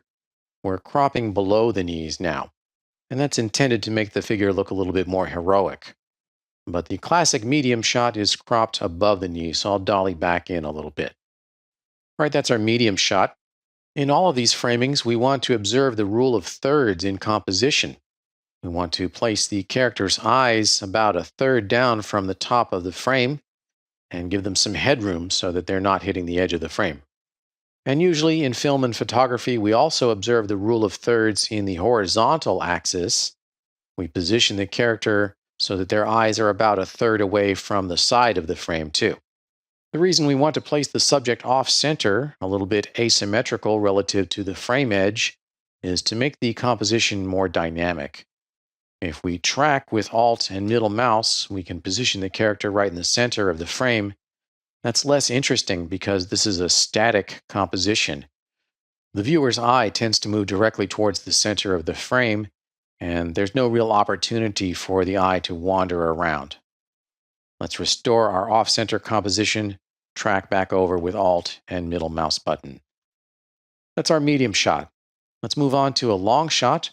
I'll go into the panel menu and choose Panels, Perspective, LS Camera for long shot. And that's one in which the entire character is visible in the frame. Traditionally, in a long shot, the figure should take up about half of the frame height, approximately. I want to mention that there's a distinction between a long shot and a wide shot. Sometimes people confuse those two terms, and I've done it myself. A wide shot uses a wide-angle lens or a wide field of view, and we will look at that in another movie. But a long shot doesn't necessarily use any particular type of lens or zoom setting. It has nothing to do with whether you're zoomed in or zoomed out. A long shot simply means that the entire figure is visible in the frame. Backing out even further, we'll have an extreme long shot. I've got that here in my panel menu as well. Panels, Perspective, XLS Camera for extreme long shot. And in that case, the figure is less than half of the frame height, and we really can't even read the character's features. Okay, let's get in closer once again. We'll load up the medium close shot. Panels, Perspective, MCS Camera. A medium close shot is one where the figure is cropped above the waist. It's also sometimes known as a so-called close shot, but I don't use that term because it's very easily confused with a close-up. A close-up is completely different. That's when we crop to show just the head and shoulders. Let's load that in. Panels, Perspective, CU Camera. Here's a classic close-up shot. We don't tend to crop off the top of the head in a close-up, but we will in an extreme close-up in which we only have part of the face visible. I'll load that up. Panels, Perspective, XCU Camera. Here's an extreme close-up. We want the eyes to be about a third down from the top of the frame, and in order to do that, we'll need to crop off the top of the head. And that's fine. It's actually desirable to crop off the top of the head in an extreme close-up like this. We don't want a framing where, for example, we've kind of created a closed composition here with the head kind of taking up the frame. We actually want to have a little bit of cropping there. So that's the extreme close-up. A super extreme close-up might fill the entire frame with the character's face, But that is a very rare shot because it's just incredibly intense. So we'll go back to just a standard extreme close-up. So those are the 6 classic framings from an extreme long shot to an extreme close-up. A zoom lens controls the angle of view, giving us a wide angle or a tight angle shot. Let's look at how to control the zoom factor on a Maya renderable camera. That's accomplished through an attribute called focal length. I've created this little mock-up to illustrate the meaning and concepts behind the term focal length. And it has nothing to do with focus or whether the image is blurry or sharp. Focal length is related to the distance between the camera lens and its internal sensor. What you see here is a simplified 3D diagram of that mechanism. I'll get in a little bit closer here. So here's the lens. And in the back, we have the film sensor, or the film back. And these cones represent light rays. Light enters the lens and is bent and concentrated into a cone shape. And then all the light rays meet at a single point and pass through one another. That's called the focal point. Then the light continues on and hits the sensor where the image is projected, and it's actually recorded upside down. The focal length refers to the distance from the lens to the focal point, and it's measured in millimeters. That's how it works in a real camera, and the Maya camera is designed to work the same way. To adjust the zoom factor in any perspective view, we can use the zoom tool, the channel box, or the attribute editor. Let's take a look at the zoom tool. That'll be found in any panel in the panel menus under View, Camera Tools, Zoom Tool. And we can simply click and drag to zoom in and out. If I want to undo that, I'll use the undo buffer for the viewport, undo view change. The zoom tool is just a method for adjusting the focal length attribute of the camera. You can also just select that camera and adjust the focal length directly. I'll go back to the select tool, select the camera, go over to the channel box, and in the shape nodes, we see focal length. If we have a short lens or a low value for the focal length, we'll get a wide angle. If I reduce that focal length to a value of, let's say, 15, then we get a much wider angle here, and objects in the shot are much smaller. Zooming in and out merely changes the cropping of the image. It actually doesn't change the perspective. The foreshortening is going to be constant, and the relationship among objects won't change. In that respect, zoom is really a 2D effect, whereas dollying the camera forward and back is a true 3D effect that actually changes perspective. With a focal length of, let's say, 80 millimeters, we're going to get a very tight shot or a telephoto shot. That's a longer lens. Objects now appear larger in the frame, again, even though the camera has not moved. And my mock-up here shows how the lens moves relative to the sensor, giving a longer focal length. We can adjust the focal length with an interactive channel box slider. Just click on the name focal length to highlight it, and then middle mouse drag in any viewport to adjust that value. That way we can intuitively set the focal length to whatever looks good. That's how focal length works in the real world and also in the Maya camera. Additionally, there's another term to know regarding this, which is the angle of view or field of view. You'll find that in the camera's attribute editor. With the camera selected, you can open the attribute editor with Control-A, and we'll see angle of view right up here at the top.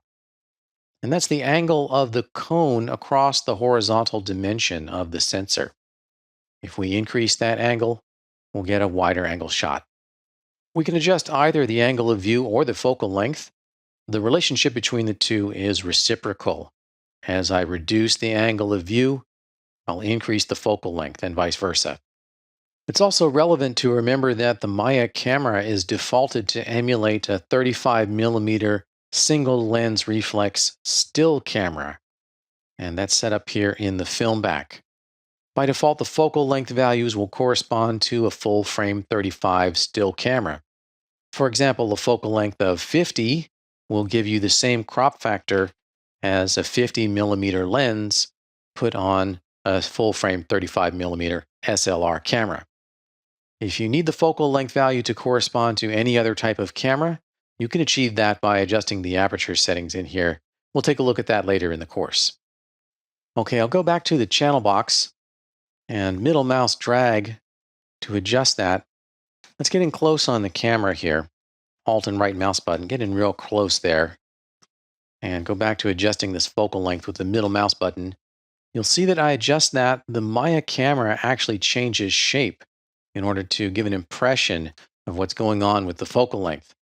But the shape of the camera object does not directly correspond to the focal length value. And that's actually similar to a real camera. My mock-up here is a very simplified diagram with only a single convex lens. That's just for illustration purposes, to simplify things. In a real camera lens, there's never just one glass element. There are always at least two pieces of glass inside the lens, and the physical length of the lens does not directly match the focal length value. The optics of multiple glass elements interact with one another in complex ways, so you may actually see the physical length of the lens get longer when you zoom out for a shorter focal length. The focal length number is not a literal distance. It's the effective focal length after all of those complex optical interactions inside the lens are taken into account. That's how focal length works in Maya cameras, and it actually works exactly the same as focal length in real-world cameras. In the next movie, we'll apply what we've learned here and explore the aesthetics of the zoom lens, choosing the appropriate focal length setting for a particular shot. Let's talk about the aesthetics of field of view or focal length. We can run into some problems, especially with an extreme wide-angle lens. And that's what I have on this camera. I've got a focal length of only 10 millimeters. Let's take a look at what happens if we tumble in this camera view with Alt and left mouse button. If we tumble over to the side, we get some very strange distortion on the character. And unfortunately, this is just what happens with a wide-angle lens in computer graphics. It occurs because the camera sensor is perfectly flat. And without going too deeply into the optics, basically we don't see this problem with our own eyes because the back of our eye is curved, and the distance from the focal point to the sensor, the retina, is more or less constant, and the rays of light striking the retina are more or less perpendicular to that surface. But for a camera, the camera sensor is flat, and that introduces this weird distortion. And it does occur with real cameras, but in real cameras, the optics are so designed to try to compensate for that. And often, actually, with a wide-angle lens on a real camera, you'll see the opposite result, which is that things look larger in the center and smaller on the edges of the frame. Now, some renderers, including Arnold, have an attribute to introduce that kind of spherical or barrel distortion into the rendering, but frankly, it never really works right. And you'll really never get a good result if you have an extreme wide-angle lens. You're just going to have to accept that you're going to get some kind of weird distortion. And that's most evident when you're looking at characters and figures. And especially in an extreme close-up like this, you really never want to use a wide-angle lens. A wide-angle lens is really best for things like interior architecture, where you're trying to make the room look larger than it really is. So what's the best approach for an extreme close-up? Let's select that camera again, and let's say I set the focal length back to its default of 35 millimeters. And I'll frame up my shot. I'll use Alt and right mouse button to dolly, Alt and middle mouse button to track, Alt and left mouse button to tumble or orbit, and try to frame that up. Okay, at first glance, that looks pretty good, but if we compare it to, for example, this perspective view, the features look kind of exaggerated. It's a little bit hard to tell with a cartoon character, so I'm going to make it really exaggerated just for the purposes of illustration. I'll set that focal length to, let's say, 25. Dolly in a little bit closer. And you can see we've got some very exaggerated features here. And that's coming because the camera is basically too close to the subject. Let's take a look in this perspective view. The camera's film plane, which is located right here, is really only about 6 inches away from the character's nose. We're just too close. If you want to get a more naturalistic look to an extreme close-up, my advice is to back the camera off to about arm's length. That's more of a conversational distance. So I'll dolly back with Alt and right mouse button, and now we're, maybe 3 feet away or so. And then we can zoom in with the focal length. Select that name focal length in the channel box, middle mouse drag, and zoom in. Now we've got a much more naturalistic look to our extreme close-up. That's a basic introduction to the aesthetics of field of view and focal length.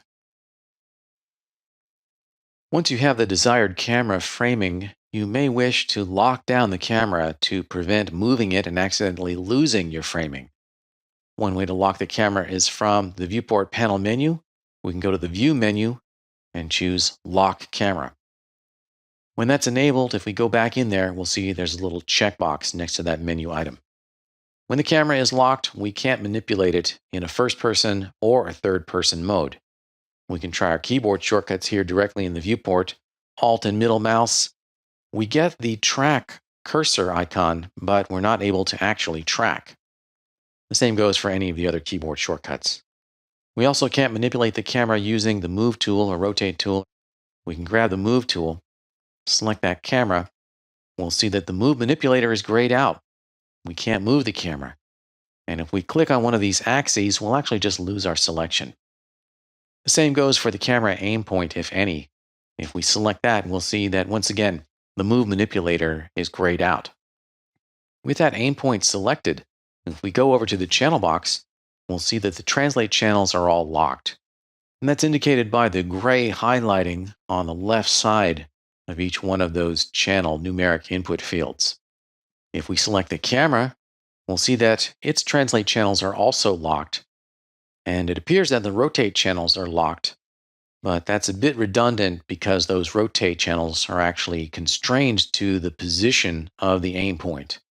If we had a camera without an aim point, it would make sense that these rotate channels would need to be locked. Here, in this case, it's actually a little bit redundant. We can also enable or disable camera lock using the viewport panel toolbar. I've currently got that hidden. We can re-enable that if necessary with the keyboard shortcut Control-Shift-M. And we've got a button over here near the left to lock or unlock the camera. And we can see as we unlock or lock, we're changing the status of those channels here. Okay, I'll unlock that and hide that panel toolbar once again with Control-Shift-M. You can get a little bit more control by locking or unlocking specific channels manually. For example, maybe I want to move the camera in X and Z, but not in Y, in order to maintain the camera's elevation. In that case, I could simply lock Translate Y. I can select Translate Y, and then go to the Channels menu and choose Lock Selected. And now only that one has a gray bar next to it. I may want to lock all the channels for the aim point. I can select that aim point, select Translate X, Y, and Z, just drag my mouse across those three names. I can also right-click on one of those and access that same menu. We can choose Lock Selected. Now, if I select the camera, grab the Move tool, I can move in X and Z, but I can't move in Y. And I can click on Y and nothing happens. Notice that all three of those axes are currently in their respective colors, and that's because of the choices we've made in the Move tool options.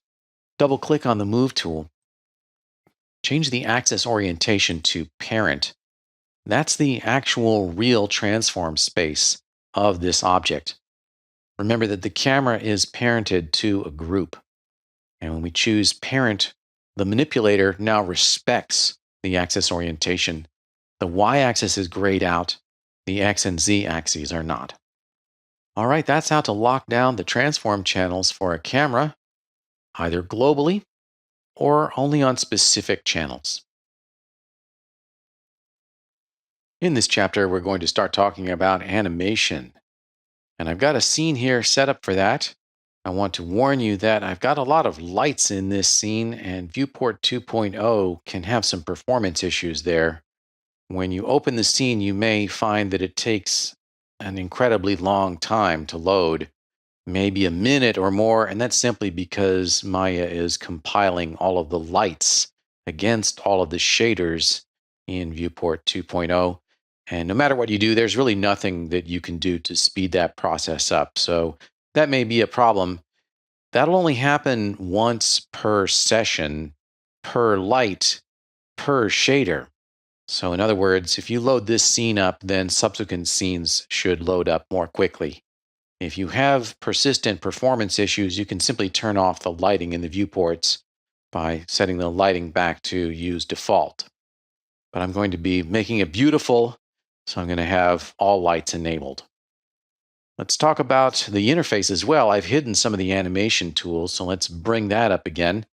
We'll go into Windows, UI Elements, and re-enable the time slider and also the range slider.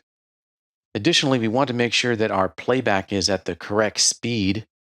Let's go into Display, Heads-Up Display, and enable the frame rate. And we can see a frames per second displayed in each viewport panel. Now we've got that all set up. I want to talk about using camera and aim for animation. Previously, I said camera and aim really isn't optimal for that, and here's one of the reasons why. Let's say I simply want to do a pan. I want to pan over from a view of this window over to a view of our character Walter here. And I want to just grab the move tool and illustrate that. I'll grab that aim point and move that over. So this is essentially the operation I want to do, is pan over to Walter. And we can animate the position of that aim point and make that pan happen, but it's going to be really difficult to get a smooth motion this way. So let me illustrate. With that aim point selected and the timeline parked on frame 0, I'm going to keyframe Translate X and Translate Z. Select Translate X, hold down Control, select Translate Z, and in the channel box menu, choose Channels, key selected. Now we've got a keyframe for those two channels or tracks on frame 0. Then I'll go down to frame 60 on the timeline and move that aim point over and frame that up on Walter. And with those channels still selected, once again choose Channels, key selected. And let's give focus to our camera view. We'll click in that view. And we want to make sure that we're running at the right speed. So right-click on the timeline and choose Playback Speed, Play Every Frame, Max Real Time.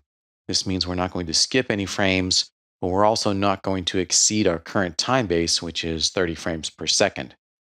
Set playback speed to play every frame max real time. Rewind and playback. And we see the playback in our camera view, and we're getting this very quick swish pan. Not a good thing. So again, if I play that back, it really looks weird. And we can see this a little bit more clearly if we enable playback in all the viewports. I'll go into the animation preferences down in the extreme lower right corner of the interface. And within here, I'm going to set update view to all. That means all the viewports are going to update when we press play. Click save, rewind, and let's pay attention to what we see here in the top viewport. Play that back. And it's running more slowly now because we're updating in all the views. But what we're seeing here is that the aim point is moving in a straight line from point A to point B, and the angular speed of the camera is increasing in the middle of the animation because that aim point is very close to the camera at that time. And this is just what's going to happen if you try to animate a pan using the aim point. We could work around this by animating the aim point in an arc, in a perfectly circular arc. That would maintain a constant speed through that pan. But that's really a lot of work. We could simply avoid this problem by animating the rotations on a standard camera instead of using this aim point. Okay, so that's one illustration of why we wouldn't necessarily want to use the camera and aim for animation. It's really difficult to control the speed of a pan. We just saw how it may be difficult to animate a camera using the camera and aim rig. For example, it may be really difficult to control the speed of a pan when you animate the position of an aim point. And the solution to that is really to use a standard one-node camera and animate the rotation channels instead. But that may have some problems as well. Some really common issues may come up when you try to animate the rotation channels of a standard camera. Let's take a look at a common issue. I want to animate a pan tilt in which the camera starts out on this TV screen and ends up on the face of Walter, our character. Let's create a keyframe here on frame 0. I've already got the framing that I want.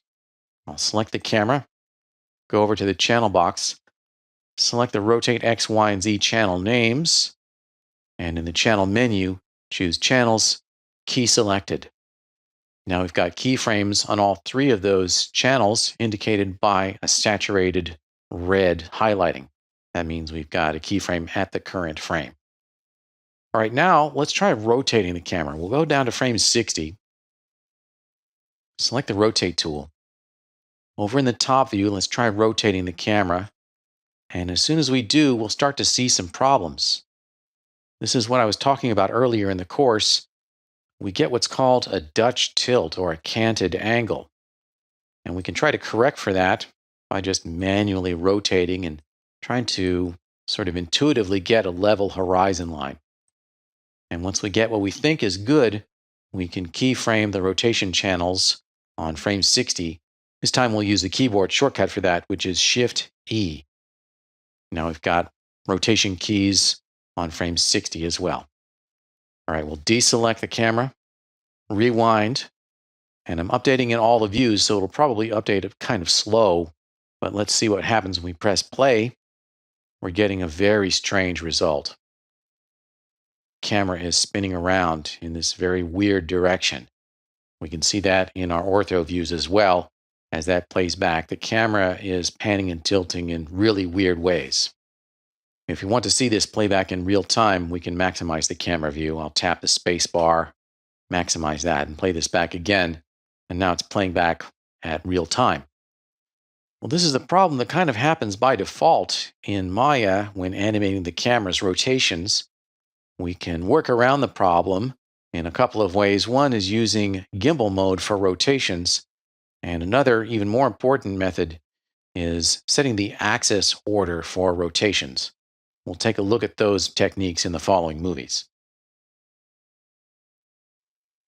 Whenever animating object rotations, I recommend using gimbal mode. As you may know, the rotate tool has different frames of reference or axis orientation. You can set the rotate manipulator to operate in object space or world space. What we want actually is gimbal space. In the previous movie, we animated using the default object space for the rotate manipulator, and we got some serious problems. Well, we can work around that problem by using gimbal mode instead. So let's take a look. If I select the camera and select the rotate tool, we'll see that in the default object space axis orientation, the manipulator is stuck to the object. Okay, well, that's object space, but as we saw in the last movie, that's kind of problematic for animation. Let's see what other options we have. We'll double click on the rotate tool, and we can switch over to world space for the axis orientation. And now the manipulator is stuck to the world. And if we rotate in the top view around the world y-axis, we can pan just fine. But if we try to tilt up or down, we're going to have major problems. We're going to get that Dutch tilt or canted angle once again. Okay, so I'll undo that with the Z key. So rotating around the world y-axis is fine for panning. Rotating around the object x-axis is fine for tilting. But we won't get good results if we try to animate this way. We'll probably see the camera spin around in crazy ways like we saw the last time. Also, it's just really a pain to have to switch back and forth between object space for tilting and world space for panning. The solution here is to use gimbal mode. The gimbal axis orientation actually shows the true rotation space of the selected object. And gimbal directly corresponds to the values we will see here in the channel box and in the dope sheet or graph editor. So really, gimbal is the mode that you want to use whenever animating a camera or really any other rotating object. We can see that in gimbal mode, the axes may not be perpendicular to one another. That blue z-axis is no longer at right angles to the x and y axes. And we'll deal with that in the next movie. But for now, we can pretty much get where we need to be since we're not rotating around the z-axis. We can just conveniently ignore that for a moment. So in gimbal mode, I can rotate around the green y-axis in order to pan. I can rotate around the red x-axis in order to tilt. And let's say that's the framing I want. And I can keyframe that on frame 0 with the keyboard shortcut Shift-E. We'll go down to frame 60 as we did previously. And again, I can pan by rotating around the gimbal y-axis. And I can tilt by rotating around the gimbal x-axis. And just frame that up. Once I have it the way I want it, once again, keyframe it with Shift-E. And we can investigate, see what we got. I'll tap the space bar over that camera view to maximize it. Rewind and play back. And we get the smooth pan tilt that we were trying to achieve. Okay, so just using gimbal mode made a huge difference in our animation. If we go back to our 4 viewport layout by tapping the space bar and select that camera, once again, as I mentioned, in gimbal mode, all the axes are not necessarily going to be perpendicular to one another. We'll talk about that in the next movie. Let's go a little bit deeper into setting up a camera for animation by setting its rotation axis order. And that'll prevent any problems with animation or camera rotations. In the previous movie, we saw how to use gimbal mode to set the rotate manipulator so that it will directly correspond to the channel box values.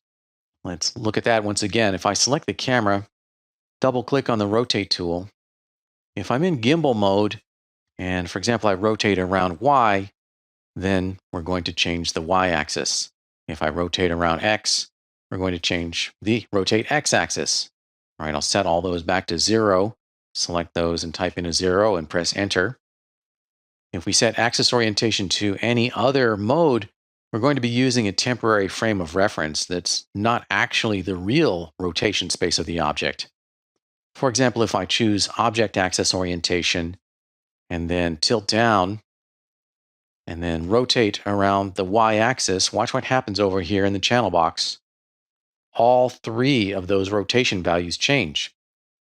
That's just an illustration that the axis orientation is a temporary frame of reference.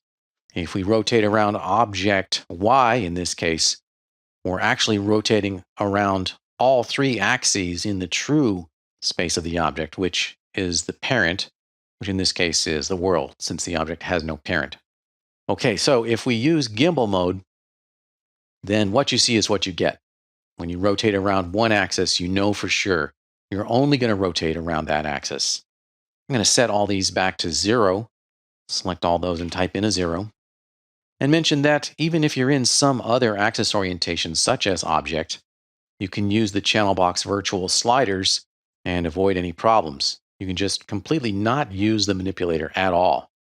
In fact, we can go to the select tool or any other tool and highlight one of these channels, such as rotate X, and middle mouse drag in the viewport, and we're tilting up and down around the x-axis.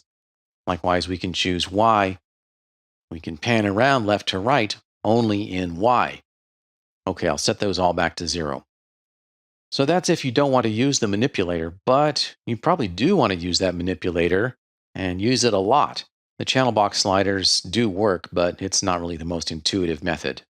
As you see, when we rotate around, for example, the y-axis in gimbal mode, the red x-axis will follow as we rotate.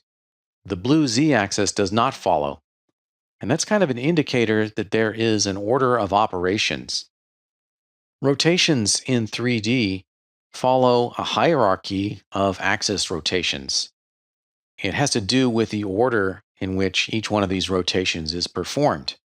If you rotate around X first, then Y, then Z, You'll get a different result if you use the same values, but just perform the operations in a different order.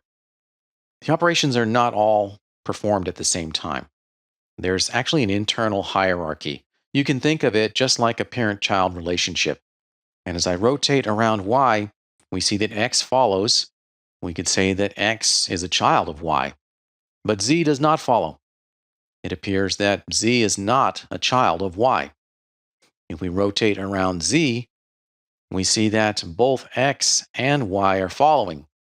So it appears that the order of operations here is that the z-axis is the parent, and the y-axis is a child of z, and the x-axis is a child of y. If we rotate around x, we don't see the other axes move. Okay, so that tells us that the default axis orientation is actually x, y, z. I'll set this back to 0. Let's investigate. With that camera selected, we'll go into its attributes, Control A, and we want to be in the camera's transform node. And here's the rotate order. It's set to X, Y, Z. And that kind of sounds like the opposite of what we expect, because Z here is the ultimate root of this little system. We would expect it to be the first in the list here, but it's actually reversed. Z is last. What we want to do here is ensure that we don't get a Dutch tilt accidentally. We want to set the rotate order optimally for a camera. The camera is going to pan a lot, so the y-axis really is the most important one. It's going to tilt less than it pans, so that x-axis is less important. And it's almost never going to roll or do a Dutch tilt, which is the z-axis. So the z-axis is the least important. And that tells us that the ultimate parent of our system here really should be the y-axis, followed by x, followed by z. And remember that the rotate order listing here is reversed. And using that information, I can determine that the optimal rotate order is z, x, y. Z being the child, x being a parent of z, and y being a parent of x. We'll set the rotate order to zxy. And we can get rid of the attribute editor now, restore all these back to 0 once again, and test it. So if we rotate around z, we get a Dutch tilt, and the other two axes don't follow. That means z is not a parent of anything. I'll undo that with the z key. When we rotate around x, that's tilting up and down. We see that the z-axis follows, so it looks like z is a child of x. I'll undo that with the z key. And finally, rotating around y, we see the other two axes follow. X is a child of y, and z is a child of x. And having set it up this way, we can now do anything we want, and we're never going to get a problem with a Dutch tilt unless we deliberately introduce it by rotating around the z-axis. But normally you'll want the z-axis to be set to 0. Okay, by working in gimbal mode and setting the rotate order to zxy, we will have no problems with our camera. We don't need to build any kind of specialized rig. We can pretty much do anything that we need to do, including pan, tilt, and Dutch tilt. We can animate all of those rotations and not incur any issues. Let's learn some basic techniques of camera animation, starting with a side-to-side movement. There are two ways to move the image from side to side. If we move the camera itself from one position to another, that's called a truck, or sometimes called a track. The other type of side-to-side movement is a pan, and that's when the camera stays in a fixed position but rotates to panorama around the scene. And I've got two cameras here, a truck camera and a pan camera, and they're exactly superimposed over one another. And our animation will end up in the same framing for both the truck and the pan. Let's animate the truck first. We'll go down to the end of the animation, which will be on frame 60. So choose frame 60 in the timeline. And select the truck camera, go into its panel and choose View, select Camera. And we'll keyframe it. We're only going to need to move it in one axis in this case. If we select the Move tool, the side-to-side movement is going to be the x-axis. Go over to the channel box and choose Translate X. Click on that name. And in the menus, choose Channels, Key Selected. Now we've got a keyframe on Translate X. Let's rewind to frame 0. Grab the Move tool and move the camera in -X until the character is out of the frame. And then with Translate X still selected in the channel box, choose Channels, Key Selected. Let's see what that looks like. I'll press play. And I've got playback in all viewports enabled so that we can see the effect in all views. And that's a classic truck or tracking shot. We're moving side to side. And we can see how the foreground and background change relative to one another. And that's because of distance parallax. All right, now let's do the pan motion. And we can go directly to frame 60 by clicking on Go to Previous Frame or Go to Next Frame. Now I'm on frame 60. I'll select the pan camera, go into its panel and choose View, select Camera. And this time we're going to rotate. We'll be rotating around the Y-axis. So with that camera selected and the timeline parked on frame 60, we'll go over to the channel box and choose Rotate Y, and then Channels, Key Selected. Rewind back to frame 0, and we'll pan over by rotating around the Y-axis until the character is out of the frame. We'll get that just exactly the way we want it, and then choose Channels, Key Selected. We can deselect the camera if we want, rewind and play back, and we'll see the difference between a truck on the left and a pan on the right. In a pan, the relationship between foreground and background objects doesn't change because the camera's not actually moving. It's not translating or changing position. We're merely rotating around an axis. All right, so that's the difference between a truck and a pan. Animating a camera trucking from side to side is really a simple matter if the movement is orthogonal to the world grid and the world axes. In other words, if the camera is only animating in one axis or one channel. So that's an easy situation. But of course, it's very common that you'll need the camera to move side to side relative to its own pivot point, but in a diagonal relative to the world grid. And that's exactly what I want to do here. I've got a camera and I want it to move side to side in order to truck left and right, and that's going to be in a diagonal relative to the world grid. And we can do this by using the object axis orientation, but unfortunately that's going to create two different animation tracks. Let's take a look. I'll select the camera and select the Move tool, and the default axis orientation is world. Manipulating the object in world coordinates is going to make it very difficult for me to move it in a straight line in just its own local x-axis. Let's try switching over to object axis orientation.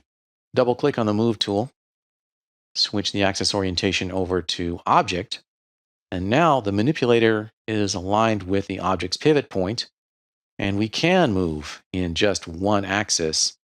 And that looks pretty good in the viewport. Let's try animating this. I'll use the keyboard shortcuts for that. So I'll go to frame 60. That'll be our ending position.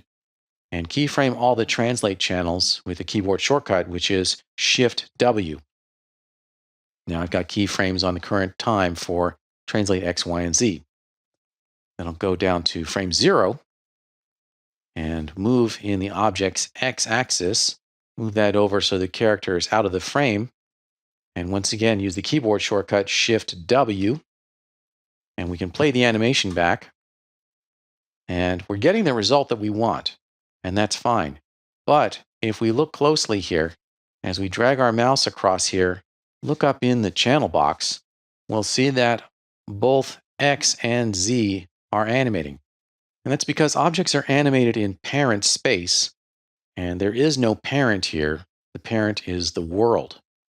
So we're animating in both X and Z, even though we manipulated the object in its own local X. So if we tried to adjust the timing of this using the graph editor, we would have to manage two different channels, translate X and translate Z. And if the shapes of those two function curves were not exactly precisely identical, then the linear movement that we have here would no longer be linear. the camera would move forward and back in subtle and weird ways that we wouldn't be able to control. The solution to this is we only want to animate in one channel. And in order to do that, we'll want to parent the camera to a locator or some other non-rendering object. I'm going to delete the animation I have here. Hold down Shift and drag from frame 0 past frame 60. Right-click on that red area and choose Delete. Now we've deleted those keyframes. Next, we need a locator. Let's create one. We'll go to Create, Locator. It's positioned at the origin, very, very small. Let's rename it first. We'll call it Truck Locator. And it'll need to be a lot larger. We don't want to scale it. We want to set its local scale X, Y, and Z. Drag your mouse across all three of those numbers and type in a value of, let's say, 50. And we can back out in our top view with Alt and right mouse button. And here's our locator. Let's just move it closer to the camera. We can move it up in the perspective view too. And we want to snap this to the existing position and rotation of that camera. And there are a bunch of align tools here in the modify menu, but frankly, they're all really hard to use. So I'm going to show you a way to copy the transform values from one object to another using keyboard shortcuts. For that to work right, we need to make sure that the two objects have the same axis order. And I've set this camera to have the axis order of ZXY. Let's go to its attributes with Control A and go to the transform node. Rotate order is ZXY. We need the same for our locator, so select that and set its rotate order to ZXY. We can close the attribute editor. And now we're going to copy the channel values from one object to another. The process is to first select the object or objects to which you want to copy the values. We want to copy the camera's values onto the locator. So we select the locator first, and then hold down Shift and select the object from which you wish to copy. So hold down Shift, select the camera, go over to the channel box, click in the field that you want to copy paste, and in this case it'll be Translate X. Press Tab, and just keep pressing Tab. Press Tab, Tab, Tab until you go through all the translate and rotate channels. Okay, we've copied the translate and rotate values from the camera onto that locator. Very good. And now we just want to parent the camera to the locator. And in that case, we will select the camera first, hold down Shift and select the locator, and parent. We can do that with the keyboard shortcut, which is P. And let's test that. If we select that locator and move it, the camera moves with it. All right, I'll undo that with Z. So we're going to be animating in parent space always. And we just want to animate this camera relative to its parent in just one axis. So let's select the camera. Make sure that just the camera is selected. We'll go to frame 60. And we're going to just keyframe the X axis. So we can go over to Translate X and choose Channels, Key Selected. Rewind to frame 0. Grab the Move tool and position that camera once again so that the figure is out of frame. And Channels, Key Selected. Rewind, playback, and we've got the truck or track animation that we wanted. We're only animating one channel, and we can verify that if we drag our mouse and look in the channel box. We can see that only Translate X is animated. And by the way, because we've got the parent here, which is the locator, we can offset that animation. We can, for example, move that whole animation forward and back, or we can rotate the entire animation, get a different result without having to change any of our keyframes. Okay, that's how to use a locator as a parent to animate a truck or track animation in just a single axis. Just as there are two different types of horizontal movement, translation and rotation of a camera, there are also two different types of vertical movement. Translation up and down is called pedestal. Rotation up and down is called tilt. Let's create a pedestal and a tilt animation. I've got two cameras set up. Let's do our pedestal animation first. Go over to the pedestal camera viewport and choose View, select Camera, and on frame 0, Let's keyframe just one axis, and that'll be translate Y. Select Translate Y and choose Channels, Key Selected from the menu. Then go to frame 60, grab the Move tool, and position that camera so that we're framing the character's face. And then Channels, Key Selected once again. Rewind and see what that looks like. We're pedestaling up. And we can see once again, just as with a track or truck, we have a parallax between the foreground and background. We're changing the relationship of foreground, midground, and background because the camera is actually moving or translating. All right, now let's do a tilt. Rewind back to frame 0. Go to the tilt camera viewport and choose View, select Camera. And we're going to be tilting. Let's see what axis. We'll choose the Rotate tool. It's going to be around the X-axis. That's the tilt axis. Over in the channel box, select Rotate X and choose Channels, Key Selected. Then we'll go to frame 60. And we'll rotate around the X-axis. Choose the Rotate tool and tilt up until once again the character's face is in that sweet spot, a third down from the top and a third over from the side. Once again, key selected. All right, we've got our tilt. Rewind and playback, and we can see, since I'm updating in all views, we've got a pedestal on the left and a tilt on the right, and we get very different effects here. That tilt, especially from a low angle like that, is giving a really heroic look to our character. And note again that when we simply rotate the camera, we don't have any change in the relationship between foreground and background. That only happens when the camera actually translates or changes position. As we previously saw, there are two ways of moving the image side to side. We can rotate the camera for a pan, or we can translate the camera for a truck or track. Likewise, there are two ways of moving the image up and down. We can rotate or tilt, or we can translate or pedestal up and down. And so it is with moving the image forward and back. We can zoom in, which is not a rotational operation, but rather a cropping operation, or we can actually move the camera physically forward and back, and that's called a dolly. Let's see the difference between a zoom and a dolly. I've got two cameras here once again.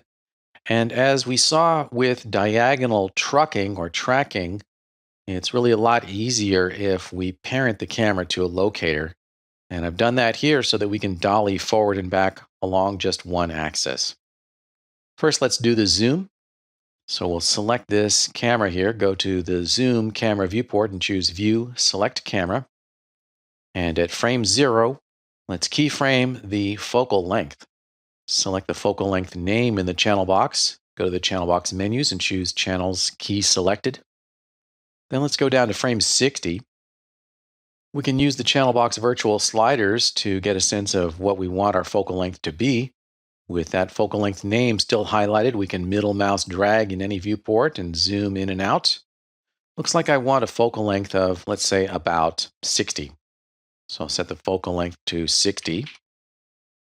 And then we want to keyframe that, so we'll reselect the focal length name. And once again, choose Channels, Key Selected. We'll rewind and see what we get. That's the effect of a zoom.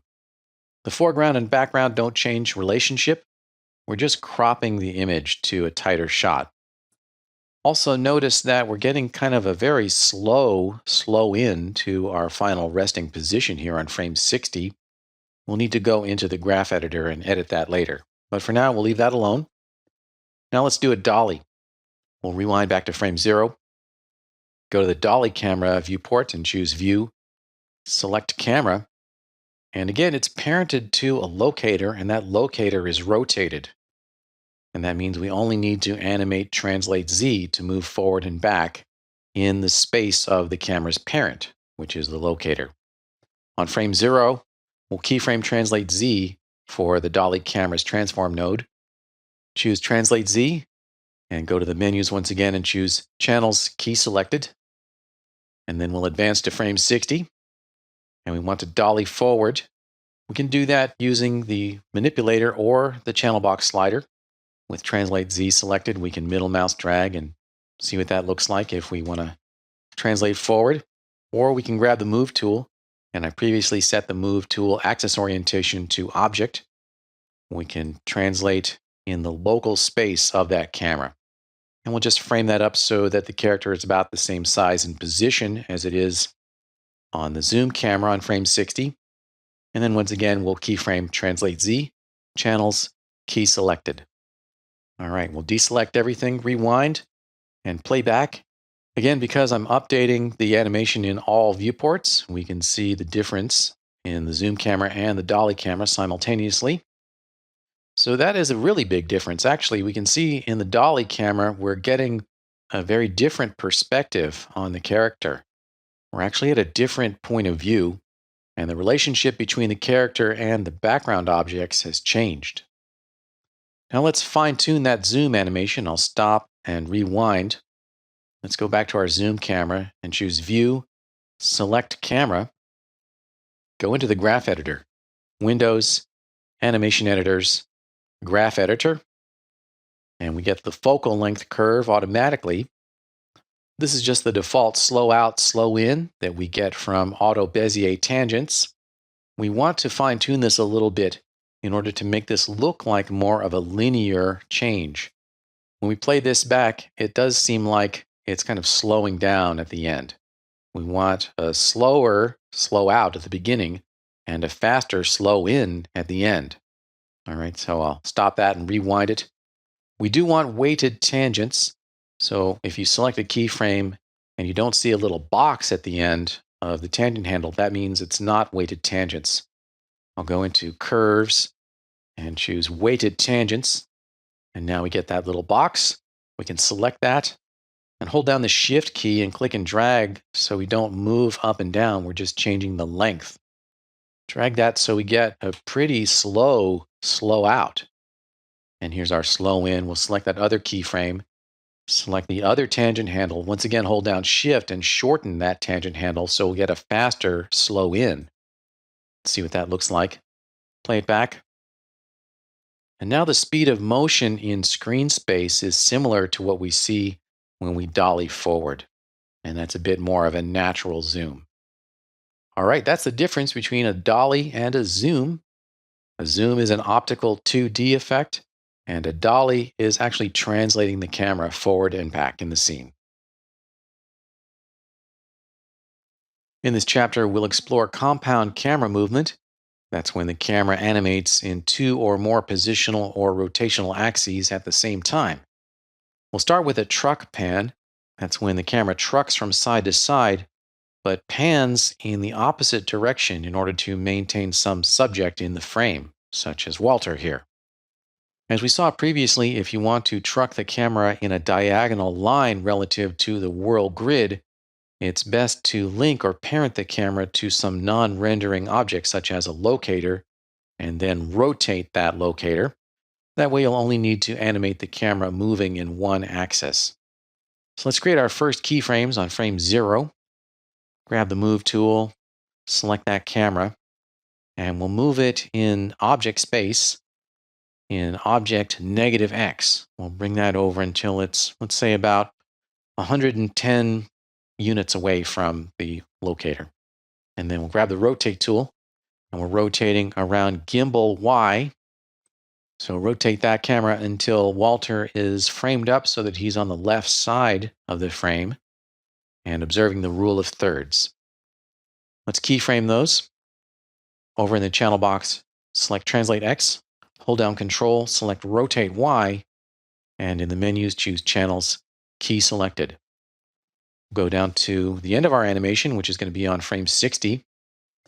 Once again, select the Move tool.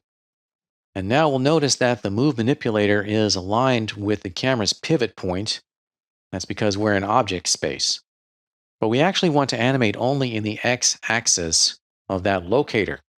And to accomplish that, we'll want to be in parent space. Double-click on the Move tool and set the axis orientation to parent. And now we can move in the X-axis of the locator. And that's what we usually want when animating a child object anyway, because the actual transform space of an object is its parent. That's the true native space of animation, is the object's parent. Okay, we can close the tool settings and move in parent X. Bring that over until it's again, let's say about 100 units away from the locator. Grab the rotate tool and rotate it around gimbal Y. And once again, restore Walter to the left side of the frame. And again, observing the rule of thirds. Those two channels are still selected in the channel box. And we can choose channels, key selected. Let's deselect everything. Rewind and play that back. And we do have a truck pan, but it's not really a perfect one from an aesthetic point of view. What we're seeing here is something called a reversal of screen direction.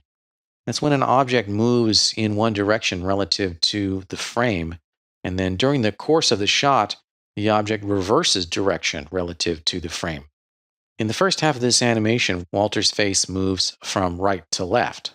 And in the second half of the animation, Walter is moving from left to right. So we want to have a consistent movement in one direction. We don't want to see that reversal of screen direction. I'll stop the animation and rewind. To make it easier to see this, we can enable a visual aid called the field chart. That'll be found in the View menu, in Camera Settings, Field Chart. And now we have a grid superimposed over the frame. If we press play, we can track the position of Walter's eyes, and we can see that at first they're moving from right to left, and then after about frame 40, they start to move from left to right. Okay, I'll stop the animation again. Rewind. We'll disable the field chart, camera settings, field chart, and make some adjustments to our keyframes. Mainly, we just want to have less movement, and that'll help us to resolve the issue of a reversal of screen direction. I'll select that camera and select the Move tool. And on frame 0, I just want to move that camera a little bit closer, let's say to a position of about maybe 93 units away from the locator. Grab the Rotate tool and rotate that to, let's say, about negative 38 degrees or so. And then select those two channels again and key over the top of the existing keyframes on frame 0. Then we'll go down to frame 60 by just clicking on the Next Key button and make some adjustments here as well. Once again, select the Move tool and move in Parent X. We just want to bring that in closer, let's say to about 66 units away from the locator, and grab the Rotate tool and rotate that to, let's say, about 12 degrees. And then we can go ahead and keyframe those two channels again. Channels, key selected. Deselect everything, rewind, and play back. And now we don't see that reversal of screen direction. Our character moves from right to left and settles down and does not move from left to right at all. Okay, that's how to do a truck pan and avoid a reversal of screen direction. Our next compound camera movement is a pedestal tilt, and it's similar to a truck pan in that we're going to move the camera in one direction and rotate it in the opposite direction in order to keep a subject in the frame. Here we'll pedestal down and tilt up in order to make Walter look huge and heroic. I've already got the framing that I want to start on frame 0. Let's select the camera and we'll keyframe it. This time we'll only keyframe it in world coordinates just to keep things simple. We're going to be positioning in Y and rotating around X. So select Translate Y, hold down Control, and select Rotate X in the channel box and choose Channels, key selected. We'll go down to frame 60, grab the Move tool, and bring that camera down. Let's bring it down to a translate value of about 60 units above the ground plane. So we'll just type that in here, set that to a value of 60. And we want to rotate around gimbal X, tilting up on Walter. And just for accuracy, let's set that to rotate X of negative 210 degrees. And once again, select the name, translate Y, Control, select rotate X, and choose channels, key selected. Deselect everything, rewind and play back. We've got our heroic camera movement, but once again, we're seeing a reversal of screen direction. If you pay attention to the movement of Walter's eyes relative to the frame line, his eyes move up in the first part of the animation, and then they start to move down. Okay, well, let's go ahead and stop the animation and rewind. And we can correct that. Instead of moving the camera or changing the rotation keys, we're just going to subtly alter the function curve of the rotate channel. Select the camera and go into Windows, Animation Editors, Graph Editor. Select the Rotate X channel. By default in Maya, we're going to get non-weighted tangents, and they're going to be auto Bezier tangents. If we select one of these keys, we'll see that we have a little triangle at the end of the tangent handle. That's a non-weighted curve. We want to set this to a weighted curve, so go into the Curves menu and choose Weighted Tangents. And now we see a longer tangent with a little box on it. We really only need to edit the incoming tangent on our keyframe on frame 60. So let's select that. And we want a slower slow in here. We want to move this tangent and make it longer, but we don't want to move it up and down. So hold down Shift to constrain that movement and just drag that out. Now, unfortunately, in Maya, there's no way to read or edit the value of that tangent. The tangent handle actually has an angular value and a weight value, which is its length. But weirdly, there's nowhere in the Maya interface that gives you access to those values. This is kind of a very strange oversight for Maya, since Maya really is the gold standard for animation, and they've really kind of failed by leaving this bit out. But we can still read the value using the script editor. So let's check that out. We'll go into Windows, General Editors, Script Editor, and we can see the last command here that I entered, and it's telling me the weight is about 27. Well, I've experimented with this, and I know that that's a bit too much, so I'm going to reduce that weight. I'll hold down Shift and drag and release, and then I get a readout of my value. This is kind of a tedious process, but I can keep doing that until I get the value I want, which is about 23. And now I know that I've got the result that I want, and I can deselect everything, rewind, play back, and now I'm getting a perfect pedestal tilt with no reversal of screen direction. That just goes to show that very small changes to the interpolation of a function curve can have very large effects on the framing of an animated camera. So if you're animating cameras, you'll actually be spending a lot of time in the graph editor making tiny adjustments to the function curves. A zolly or zoom dolly is a fun compound camera movement that's sometimes used in suspense and horror because it gives a very disconcerting effect of changing perspective.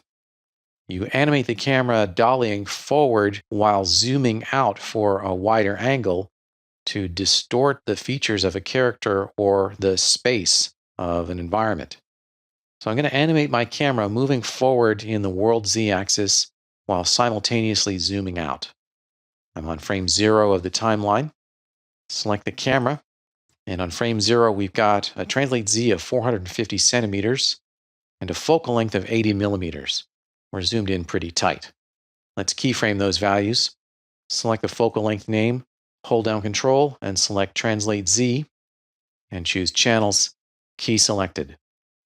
Now let's go down to frame 45. We want this to be a pretty quick transition. And 1.5 seconds later, we'll move the camera forward and zoom out. Grab the Move tool and translate that camera forward in the world Z axis.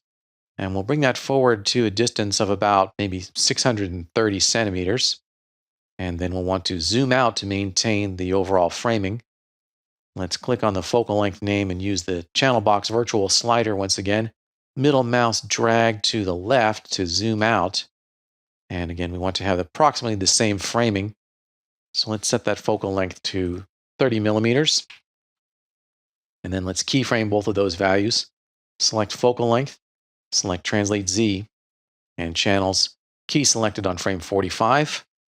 We'll deselect everything, rewind and play back, and we've got a Zolly effect. We're distorting perspective by moving forward and zooming out at the same time. We want the character's head to remain approximately the same size in the frame, so I'm going to stop the animation and make a quick adjustment. Select that camera again, and let's go back to frame 45. I can just skip to the previous or next frame and just adjust the translate Z value a little bit. We can use the channel box sliders again, select translate Z, middle mouse drag in the viewport, and I'm just going to translate forward a little bit. And with that channel still selected, choose channels, key selected, and we can test the framing between these two states by again using the previous key and next key buttons. So if I go back to frame 0, we can see that our character's head is not hitting the frame. If we go to frame 45, then his head is being cropped by the frame. So that means I need to back off a little bit. So again, with the middle mouse button, I'll drag and move back a bit. With that channel still selected, choose channels, key selected on frame 45, and again, test this. As I go back and forth between frame 0 and frame 45, the size of the character's head remains about the same in the frame, but of course we're distorting that perspective. All right, we'll deselect everything, rewind and play back one more time. And we've got a classic Zolly effect suitable for a cheesy horror film. A crane shot is one in which the camera is attached to a crane, which can rotate and possibly extend in order to go from a very high angle to a low angle or vice versa. If someone's sitting in the crane, then it's called a crane, but there's also a smaller version called a jib or jib arm, in which the camera is simply attached to the end of a mechanical arm. The terms crane and jib are sometimes used interchangeably. We could animate the camera's transforms directly to give the impression of a crane shot, but if we want to really simulate the effect of a real-world camera rig, then we can build a simple rig in Maya to accomplish that. And it's very simple. It consists merely of 2 joints and a constraint. Let's create those joints here in the top view. We'll go to the rigging menu set and enable snap to grid. And from the menus, choose skeleton, create joints. And we want to create the first joint, which is going to be the root of our crane system, right on this Z-axis line at an X value of 0. And these grid lines correspond to meters. Click to create that first joint. Click to create the second joint right at the origin, which is exactly on the pivot point of this camera. Click at the origin to create that second joint, and then press Enter to exit the tool. And the joint's radius is very small by default. It's only 2. Let's increase that. Go into the Select menu and choose Select Hierarchy to select all the joints, and increase the radius up to a value of 50. We should also rename these joints so we know what we're dealing with. We'll get in closer in the perspective view. Select this first or root joint and rename it Crane Root Joint. Let's also select the other joint. We can get in closer here in our side view. Select this other joint here at the end, and we'll rename that also. We'll call it Crane Jib Joint. Okay, let's test this. We'll select our root joint, double-click on the Rotate tool, make sure that you're in gimbal axis orientation, and rotate around the Z-axis. And as you do that, you'll see both the X and Y axes move with it. And that's not really the optimal setup for this crane arm. We want it to behave more like a real mechanical crane. And to do that, just like with a camera, we'll want to change the axis order. I'll undo that rotation with the Z key, open up the attribute editor with Control A, and just for that crane root joint, we want to set the rotate order to Z, X, Y, just like a camera. Close the attribute editor and test it once again by rotating around the Z-axis, and we'll see that the Y-axis doesn't change, and that's good. This is how a real crane would actually operate. Okay, I'll undo those rotations by pressing the Z key a few times, and now we're ready to constrain the camera to this end joint here. We don't want to link or parent, because then the camera would inherit the rotations. We just want to constrain to the position of this joint here. It's getting close with Alt and right mouse button. To create a constraint, you'll want to select the object you're going to constrain to first. And in this case, we're going to constrain to the crane jib joint. Let's choose the Select tool. Select that joint.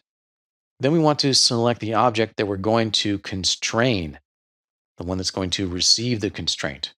Hold down Shift and select the camera. Go into the Constrain menu and choose Constrain Point. It's going to inherit the position, but not the rotation.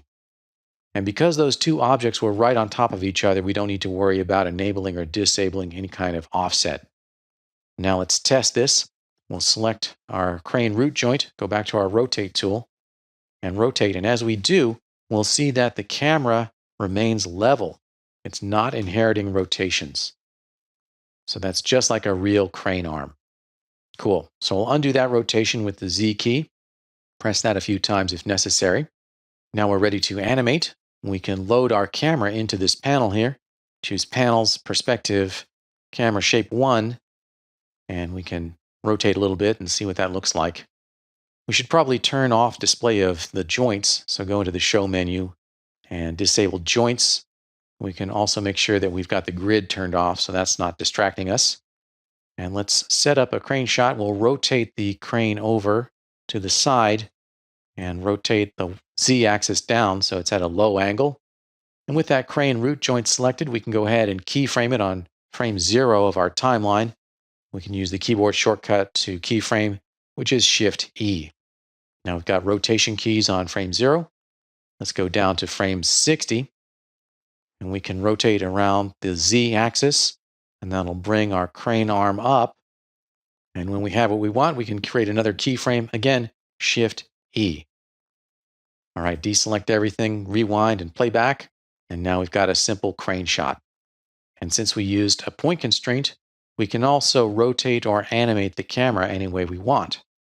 That's how to rig and animate a functional mechanical crane. An aerial camera movement may be the most complicated to animate because potentially the camera has 6 degrees of freedom. It can move in 3 axes and rotate in 3 axes. And that means you may need to spend a lot of time in the graph editor adjusting keyframes and function curves. We won't have time to go through the entire process in this short demonstration, but I'll give you a broad outline of the process. So we want to start with our camera in one of these panels.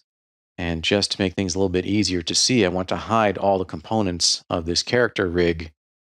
However, at some point, I will want to animate the character. At this time, I don't want to hide the rig entirely. I just want to hide the curves that make up this rig in this camera panel. I'll go to the Show menu and disable visibility of NURBS curves. The reason I want to keep the character rig visible in the other viewports is that eventually I'll need to animate the character responding to the movement of the camera.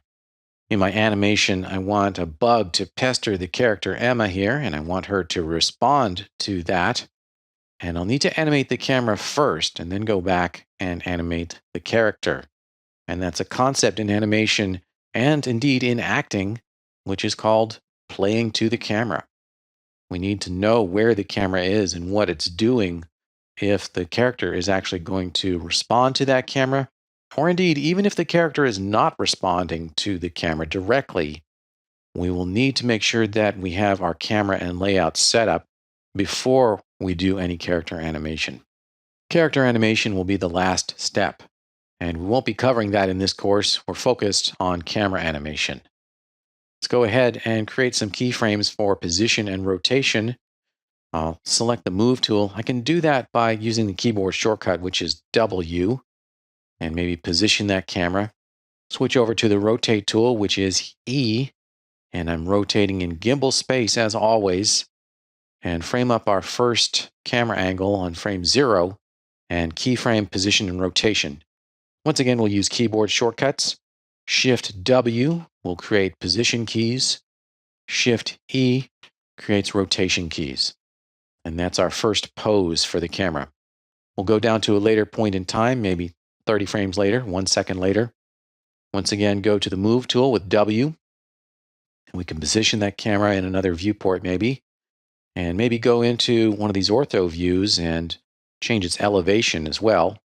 Switch over to Rotation with E and rotate the camera. We'll want to tilt up or down and also introduce just a little bit of Dutch tilt in order to make this feel realistic, as if it were really a fly buzzing around. And once we have the pose that we want, again, Shift W and Shift E. Go down to a later point in time and just repeat that whole process. Use the Move tool with W. Maybe change the elevation once again. Switch over to the Rotate tool with E and rotate the camera in all axes, really. We want this to be a very active shot. And when we have the framing we want, once again, Shift W and Shift E. I'll just do one more. I'll go down to maybe frame 90. Use the Move tool with W. Position the camera. Again, don't forget to change the elevation. We want this to be realistic. Switch to the Rotate tool with E. And again, rotate. And again, we want to rotate really in all 3 axes in this case. Keyframe again with Shift W and Shift E. All right, let's rewind and see what we have so far. So we have a very basic animation. We can really make this a lot better, and of course that will be done in the graph editor. I'll rewind, go back to the Select tool with the keyboard shortcut, which is Q, and open up the graph editor, Windows, Animation Editors, Graph Editor. And we have all of those channels here. Translate XYZ, rotate XYZ. As we saw before, we'll want to convert the tracks or channels to weighted tangents. I'll select all those channel curves. And from the menu, choose Curves, Weighted Tangents. That'll give us full control. And we can now look at each individual curve if we want by simply selecting it. And if it's not framed up well, we can press the F key, which will frame that curve. And of course, the angle of slope indicates the speed of the motion. For this Translate X curve, we're starting off by moving in positive X, and then we switch to moving in negative X. And currently, all of those keyframes are on the same frames. They're all at frames 0, 30, 60, and 90. But you will want to move those keys around as you fine-tune the animation. Otherwise, it's going to look a bit mechanical. We want to introduce some offset to the animation. And that actually refers to one of the Disney classic 12 principles of animation, which is overlapping action. We want the position and rotation keys to be at different times so that the action overlaps slightly. If we want to move a keyframe, we can just click on it and drag left and right to change its time, drag up and down to change its value. If you want to constrain that movement, you can hold down Shift to make sure you're only dragging in one direction or the other. Of course, you can adjust the tangent handles as well and fine-tune your animation. We can drag, we can shorten or lengthen the weight of the tangent handle. If we have a shorter weight, then we'll have a sharper transition there. A longer weight will give a more gentle slope. We can, of course, delete or add keyframes. To delete, you can just simply select a key and press Delete. You can undo that with the Z key. You can also insert keys, and the process for that is to position the time index on the frame where you want to insert the key, select the curve, and then right-click and choose Insert Key. Now we have a new keyframe there. And since we're currently parked on that time, we can see the effect of changing that key's value. Once again, I'll deselect everything and then select that keyframe, hold down Shift and drag up and down, and we'll see the effect of manipulating that key's value at the current time. Of course, the process of animating 6 different function curves is going to be time-consuming. Take a look at the finished example I've provided to see how I've offset the different keyframes and tried to give a more naturalistic movement to the aerial camera shot. The editable motion trail is a very cool feature that allows us to switch back and forth between a traditional keyframe workflow and a workflow based on an object on a path. If you're familiar with a traditional motion path, you know that it requires a curve to which we can constrain an object. And when you attach the object, you can't also keyframe the object because it's been constrained. That means we can't rotate the object, for example. Now, we can work around that limitation of a motion path by building a simple rig, but with editable motion trail, we don't have to. We can directly animate rotations while transforming an object along a path. It really gives the best of both worlds. We can edit the trajectory of a moving object with a 3D Bezier curve and also have the freedom to use the graph editor. Let's create an editable motion trail on the camera, which is already animated. We'll select that camera, go into the animation menu set, to the visualize menu, choose create editable motion trail, and go into the options. I want to set the time range manually here, and that's because I don't want to create a motion trail for the entire time range. I've got some frames here at the end of my time range where the camera is not animated, and I don't want to clutter up my viewport with a motion trail of an object when it's not moving. When the object stops moving, I want the motion trail to be cropped off at that point. I'll set the time range to start and end.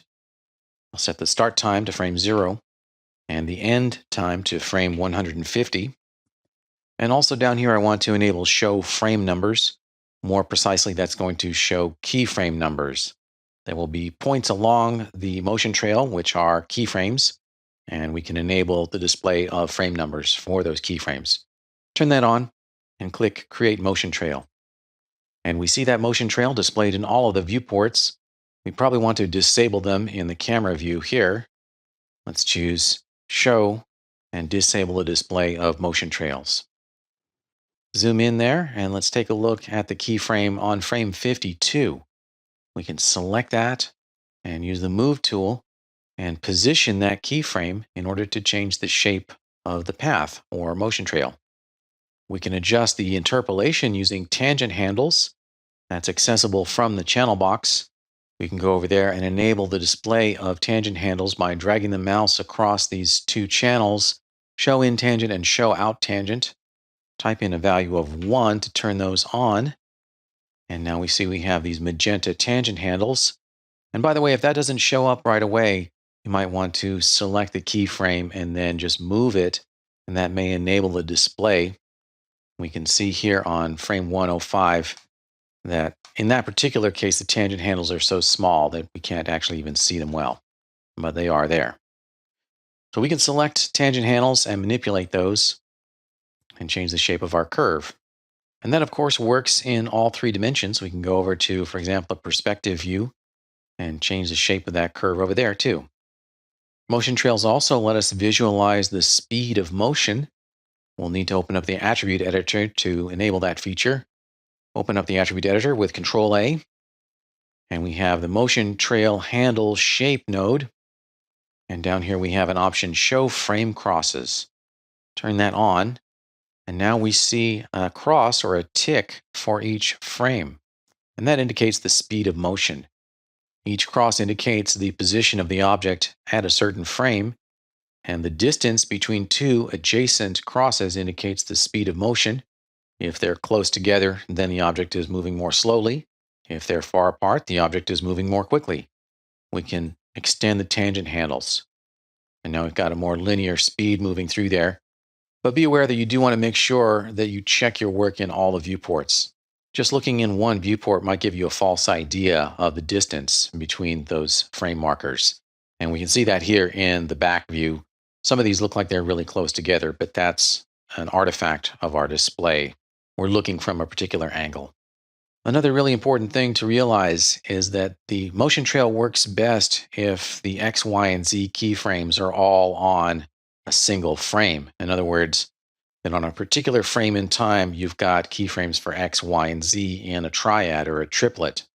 And I've got a situation here in which that's not the case. Let's take a look up here near frame 30 and 31. Those are position keys, but they're not all on the same frame. So let's investigate. We'll select the camera, go into the camera panel and choose View, select Camera, and open up the graph editor, Windows, Animation Editor's graph editor, and we can just focus on the translate keys.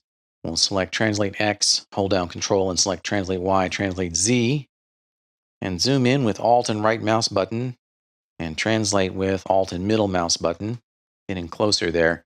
And here's the issue. We've got a couple keyframes here on frame 31, but there's no corresponding keyframe on the y-axis on frame 31.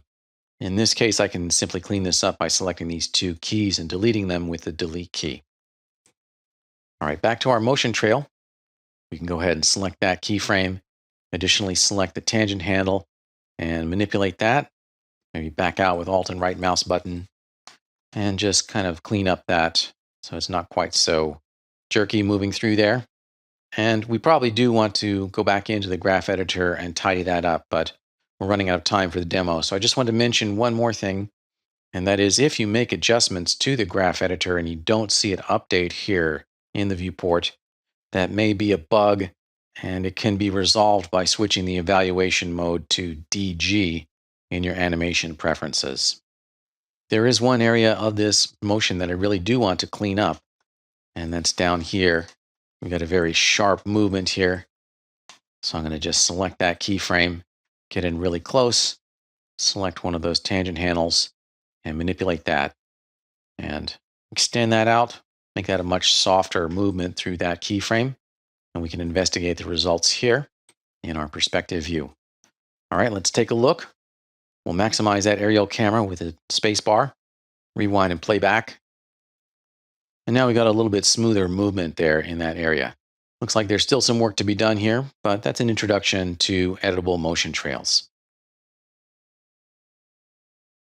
A subjective camera angle or shot is one in which there's some implication of a subjective point of view. In other words, the camera is a stand-in for some entity that has a perspective or point of view. And it could be another character in the narrative. And that would be the case here, in which we see Emma standing in the backyard, and she's looking directly into the camera lens. That implies that she's having a conversation with someone, probably our character Walter. So in this case, we could enhance the believability of this particular animation by introducing a handheld camera effect. Just move the camera a little bit slightly in order to give the impression that there's someone standing there with her. And of course, we could animate the camera's translate and rotate channels in the usual way. But we can do it another way, which is an automated method involving an expression on the camera's shake attributes. And that'll keep us from having to do any keyframing. So let's apply a simple expression to the shake attributes. I'll select the camera and go into its attribute editor, Control A, and go into the film back rollout. We'll talk about this more later in the course. For now, we're focused on the shake attributes down here. And you'll see they're grayed out and disabled by default. The shake attributes are actually identical to the ones directly above them. And they're labeled film offset here. And what that does is introduce a 2D offset to the film plane. For example, if we set the film offset in X to a value of 0.1, then the camera shifts over a bit so that Emma is a little bit more centered. Or we could set film offset to -1, and we're shifting a lot in the other direction. Okay, let's set that back to a value of 0. Film offset and shake actually do the same thing. And the reason that there are two copies of these attributes is because film offset is intended as a set it and forget it. You don't usually animate the film offset, but you do animate the shake. So you could, for example, have a film offset that is constant throughout a shot, and then add a shake on top of that. Let's enable those attributes. Click the checkbox labeled Shake Enabled. And now we have horizontal and vertical shake attributes available. We could, of course, as I said, keyframe these, but we're going to use an expression. So right-click on the leftmost field, which is the horizontal shake, and choose Create New Expression. The expression editor opens up, and the attribute that we've selected is displayed here. We want to put that down into the expression area. Drag your mouse cursor across all of that in order to select it, and then use the middle mouse button to drag it down into the expression area. You can enlarge the text here using Control and mouse wheel. We need to set this equal to something. Position the mouse cursor at the end, put in a space just for clarity, and then an equal sign, and then another space, and we're going to use the noise function, N-O-I-S-E. Noise needs an input to it. We're going to use time as the input. The input needs to be in parentheses, so type in an open parenthesis, then the word time, and a close parenthesis, and end that line of mel code with a semicolon. Click the button at the lower left labeled Create. And we can play our animation back and see what we get. We've got a random motion left to right. All right, so that's working so far. Let's rewind it. We want to change the speed and also the amount of movement. Changing the amount would be done by introducing some divisor. We want to reduce the overall output of this function. So right before the semicolon, let's put in a division symbol, which is a /, and then the number 50, numeral 5, numeral 0, and click on the lower left-hand button, which is now labeled Edit. Play back the animation, and we'll see that it's moving 1/50th of the amount it was before. By the way, if you click on anything in the viewport, you're going to lose your expression. That's kind of a bit of a problem, but you can always get it back by reselecting the object, in this case the camera, and then go to the attribute which has the expression, which is now currently highlighted in purple. Right-click there and go back to Edit Expression. And I'll increase my font size once again with Control and mouse wheel. We want to change the speed of the motion, and that's accomplished by introducing some factor into the time input to the noise function. I'll go to the time input, position the cursor right after the word time, and let's put in a multiply symbol, which is the asterisk. Let's try a value of 5, or multiplying time by a factor of 5. Click Edit, and then rewind and play back, and now it's moving 5 times faster. Okay, what I really want here is a factor of 1.5, so I'll put that in 1.5 and click Edit. Now I have the result that I want in the horizontal dimension. I want to insert a similar expression to the vertical shake attribute, and I could do that by going back to the attribute editor and once again right-clicking and choosing Create Expression, but I can actually do it directly in the expression editor here. All I need to do is select all of that and copy it with Control-C, position the cursor at the end of the line, press Enter to create a new line, and then paste with Control-V. Now I've got a copy of that, and I just want to change the name of the attribute from horizontal shake to vertical shake. So I'll just type that in. Now I've got the same exact expression on both of those attributes. We'll click Edit and rewind and play back. What we see here now is a diagonal motion. It's because both horizontal and vertical are moving in the exact same way. In Maya, there's only one noise function and one time node per scene. So we're going to get the exact same result in both of these expressions. To mix this up, we can offset time and change the value or amount. So let's talk about offsetting time.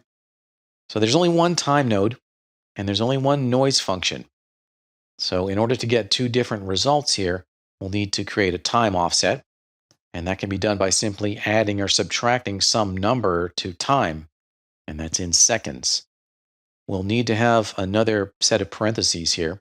So right before the word time, we'll put in another open parenthesis, go to the end of the word time, put in a plus symbol, and then some value. Let's make it a high value, such as 10,000, making sure that we're offsetting time by a large number so there's no possible overlap between these two expressions. And of course, we'll need a close parenthesis there as well. So here we're saying offset time by 10,000 seconds, and then multiply that by 1.5 to speed it up a little bit. And then take that output and divide it by 50 to reduce the overall motion. Click Edit, and of course, rewind and play back to check your work. And now we can see that we're getting a much more naturalistic movement. It's not just moving in a diagonal. Finally, we can reduce or increase the total amount of movement. I think the vertical movement should be less than the horizontal movement. So instead of dividing by 50 here, I'll divide the vertical shake by 100. And once again, click Edit. Let's rewind and check our work. And now I think I have the result that I wanted, which is a subtle but realistic movement of the camera in both horizontal and vertical dimensions, all driven by expressions and not a single keyframe in sight. At some point, you're probably going to want to create a turntable animation to show off your work, to put it into a demo reel, or to be reviewed by supervisor or client. And Maya makes it really easy to create a turntable animation. You do want to set up your scene properly to begin with, and that's what I've done. I've got a simple layout here. What we've got is Walter, he's the figure, and Walter's standing on a platform. And I've applied a little bit of a bump map to that platform to make it easier to see when it's rotating. For the background, I've got a sphere with its surface reversed, so the inside is renderable. And I've applied a surface shader to that so that it does not respond to any lighting. I'll select that backdrop object and also show you, if we go into the attributes, Control A, in the render stats, I've disabled everything in that shape node except for primary visibility and smooth shading. We don't want this object to cast shadows or appear in reflections. It's really just a background. And the same goes for the renderer specific settings. In this case, I'm using Arnold. So I want to disable everything except for primary visibility. I don't want this object to contribute to global illumination or reflections. Okay, I've got a very simple lighting setup. And that consists of what we see here, which is a directional light and also an Arnold sky dome. And that's got a high dynamic range image applied to it in order to give a more realistic lighting solution. And the Arnold sky dome renders, of course, in Arnold, but also in the viewport, in viewport 2.0 or hardware 2.0. Okay, I've got those objects on their own layers, so I'm going to reference those layers so I can't select them again. I've also got a camera set up. And I frame that up here with the start point for my turntable animation. And I've positioned the figure, Walter, here exactly in the center of the frame. And we can verify that by enabling the field chart. Go into the panel menu and choose View, Camera Settings, Field Chart. And we've got the center line here in the horizontal axis, and it's right on top of Walter's nose. All right, we'll turn that back off again. I've also got the resolution gate and the gate mask enabled so that I can see exactly what my framing is going to be like. And I've set the camera off to the side here so that we've got a 3/4 or diagonal view of Walter. And that gives me a more intuitive sense of what that turntable is going to look like once it actually starts rotating. Finally, I've also got a locator here right at the origin. And I've named that Turntable Pivot Locator. That's going to be the center for the rotations of the turntable camera. We need to select some object around which the camera is going to orbit. And we could select some piece of geometry, but that can be problematic. Especially if there's a hierarchy, it can be really messy. If you select the root of a hierarchy, Maya is going to automatically highlight all of the children of that hierarchy.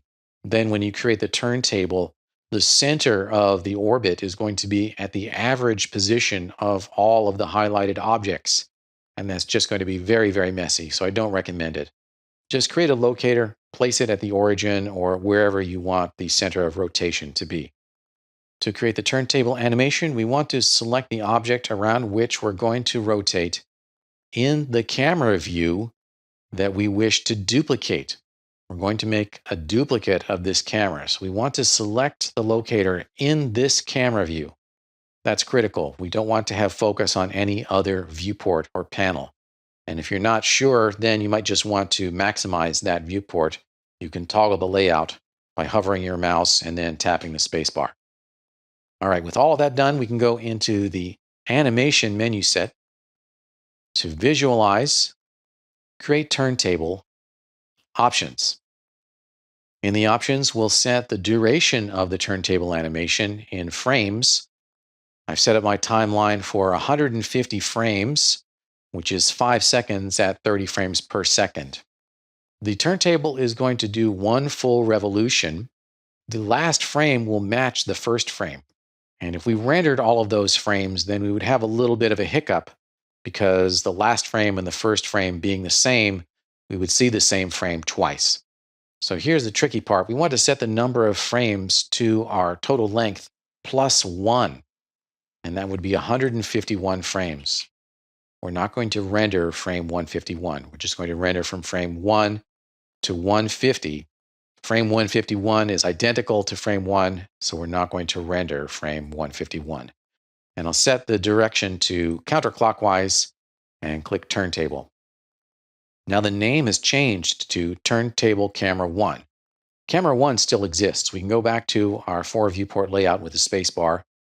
And I've set up my scene so it's going to update in all views.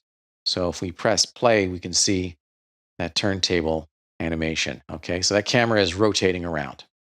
Well, what's really happening here is that Maya has created a group node. The new turntable camera is a member of that group. Let's take a look. We'll go into the outliner and we'll see group 1, and inside that is turntable camera 1. Well, let's rename group 1. We'll call it turntable group. And that group is invisible. It's located at the same position that the selected object is. In other words, we selected that locator, and now because that locator was positioned at the origin, this group is also at the origin. And we'll see that it's got some keyframes on rotate Y. All right, well, it's not quite right because as we see, we've got an ease in, ease out. So let's rewind, select that group, go into the graph editor, Windows, Animation Editors, Graph Editor, and select those keys and set them to linear interpolation instead of the default auto Bezier tangents. And now we've got a perfect turntable animation. So we can maximize that view again with the space bar, close up the rest of these windows, and we've got our turntable animation. So right now, the lighting is static, but the camera is rotating or orbiting, and that's giving a certain look.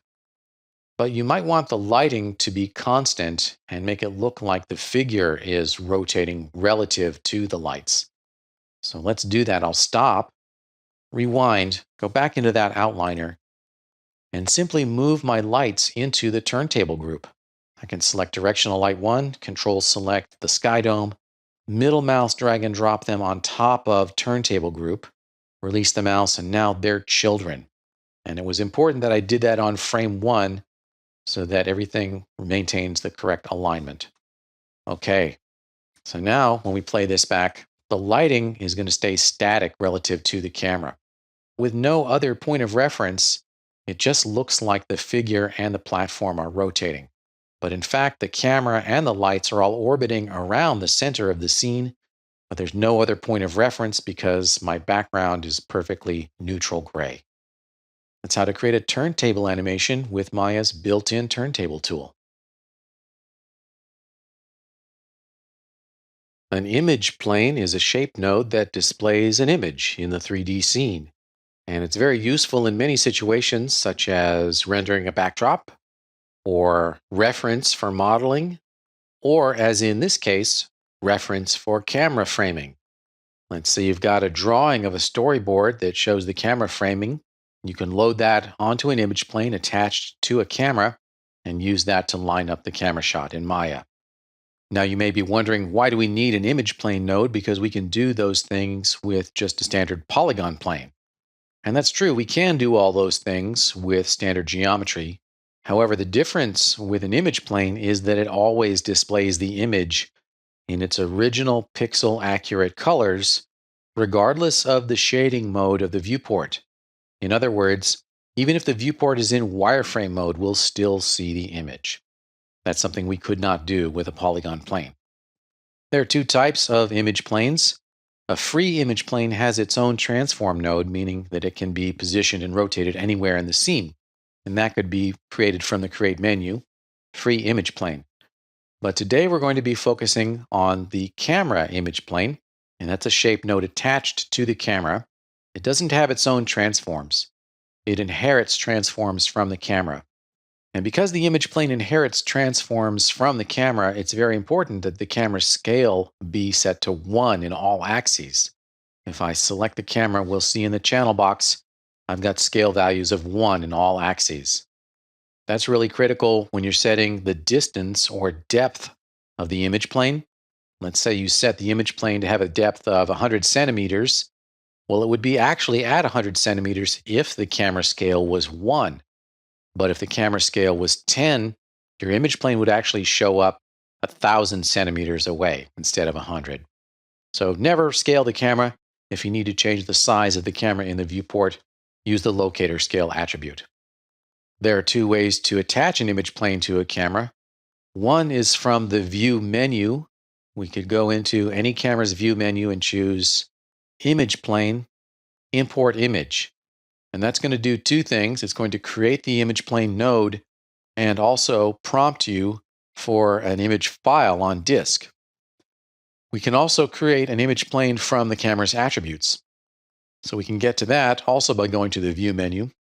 We can choose Camera Attribute Editor and scroll down into the Environment rollout. Open that up, and from here we can create an image plane as well.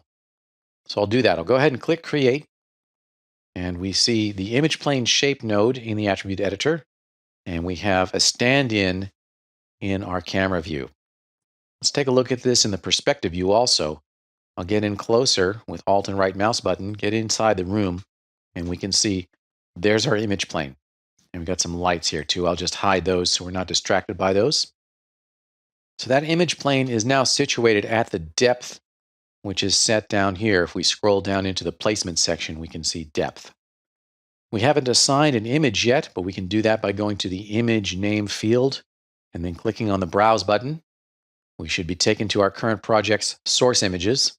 And I've got a few variations here. Here's the first one, image plane ms2shot.png. And that's one with black lines on a white background. Go ahead and open that. And the image completely obscures the camera view. We can dim that down or fade it out using the alpha gain attribute over here. So we could set that to a value of, let's say, 0.5, and now it's dimmed down to half of its original intensity. Or even better, we could set it down to, let's say, 0.1, and now it's just kind of a ghostly image there. Okay, I'll put that alpha gain back up to a value of 1. We can also make it a little bit prettier by setting the texture filter attribute. We can set that to bilinear, and now it's just anti-aliased a little bit better. Up here we see type, and we can choose between 3 different modes. The default is image file, and that's where we're able to select an image file directly here. There's also movie, which basically works the same way, except with an image sequence. And there is an option called texture here, which should allow you to attach any arbitrary shading node over here in the texture slot. In other words, you could put a ramp or a noise texture in there.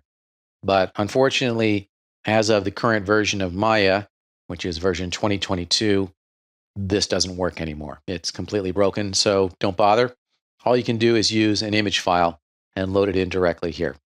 Hopefully that issue will be addressed at some point in the future. All right, scrolling down a little bit, there are some other attributes we can play with.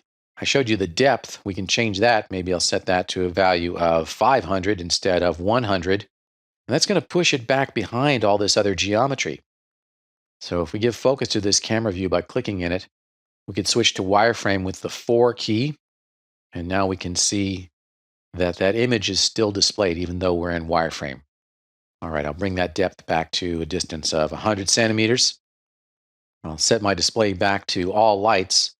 I'll go to shading mode with 5, textured with 6, and then lights with the 7 key. In this case, my image exactly matches the aspect ratio of the rendering. And that's the best case scenario. The image actually perfectly fits within the resolution gate. You could click this button over here to squash the image to fit within the resolution gate if you needed to, but I don't advise that. It's much better if your image is set to the appropriate aspect ratio to begin with. Okay, going back up to the top, I've got a couple other versions of this image just to show you other ways that you could approach this. I'll click to Browse, and I've got another one here, image plane ms2shot inverted.png. And that's one where, as the name implies, I've inverted the colors, so it's white lines on a black background. Go ahead and open that up. And that might be easier to see. We could reduce this alpha gain down to, again, let's say 0.5. And that does make it quite easier to visualize the image plane and the geometry at the same time. But I've actually done one better than that. I'll set my alpha gain back up to 1 and browse once again. And I've got one here, which is Image Plane MS 2-Shot Transparent. And that's one with a white flat field for the RGB channels and an alpha channel which masks off that white flat field. And we can see here that we've got some transparency. All right, let's open that one up. And that one's really good because now we've got white lines on a perfectly transparent background. And not only that, but we can change the color of those white lines by changing the color gain attribute here. So I can click on that to open up the color picker and choose red, for example. And because I used a perfectly white flat field in the RGB channels of my file texture, when I multiply it by red, the result I get is red. All right, so this is going to be a lot easier to line up now. And I can just use the Alt and right mouse button to dolly and Alt and middle mouse button to track and simply get that lined up just the way it is in the storyboard. And when I'm done, I can delete that image plane node if I want to, but I really don't need to. I can just set the alpha gain to 0, and that disables it. So it won't show up in the viewport, and it won't render. If I'm distracted by this empty image plane frame here, then likewise I can go into the attributes and reduce the depth and just bring it a lot closer to the camera's film plane.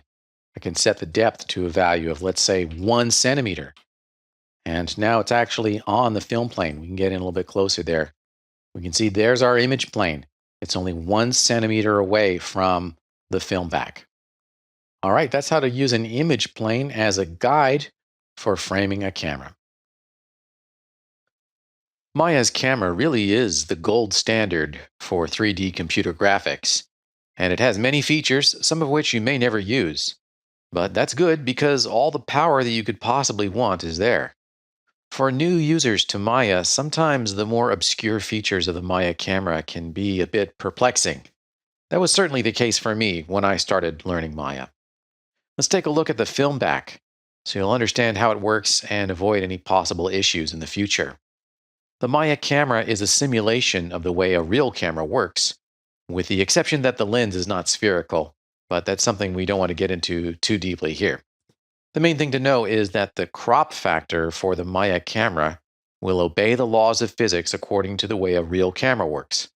I've created this little mock-up here, a diagram illustrating the way that the interior part of a camera works. This is the lens, and this is the sensor or the film plane. And I've got a Maya camera over here. I've made some connections from that camera to this rig so that as we change the camera attributes, it'll alter the way the rig behaves to illustrate how things function. If I select that camera, go over to the channel box, I can adjust the focal length, select the name focal length, and use the middle mouse button in any viewport to adjust the virtual channel box sliders. And we can see that as we extend the focal length, we're going to move the lens away from the sensor and crop the image more tightly. We're getting a tighter shot. Okay, I'll set that focal length back to its default of 35 millimeters. The focal length interacts with the film back, or the size of the sensor, just like in a real camera. For example, a 35 millimeter lens mounted on an SLR still camera will result in a different cropping than if you mounted that same 35 millimeter lens on a smaller format camera like a motion picture camera. So the focal length is only part of the equation. The other part is the size of the sensor. And you need to understand this if you ever need to do camera matching. Let's say you need to insert a CG element into an existing background plate. That's live action footage shot on a real set. In order to do that effectively, you need to know the size of the camera sensor and the focal length of the lens. And provided that you know that information, you can plug it into the camera's attribute editor.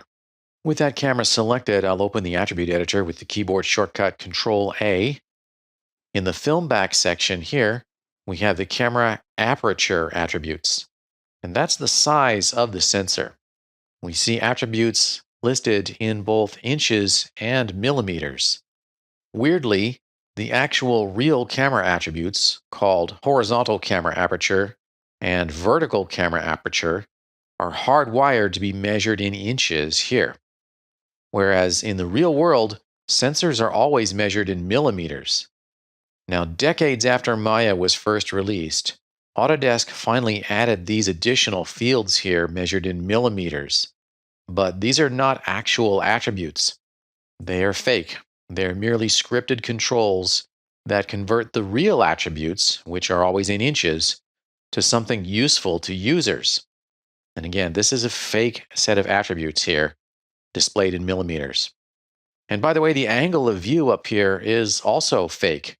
It's not a real attribute either. There is no input or output to anything labeled angle of view.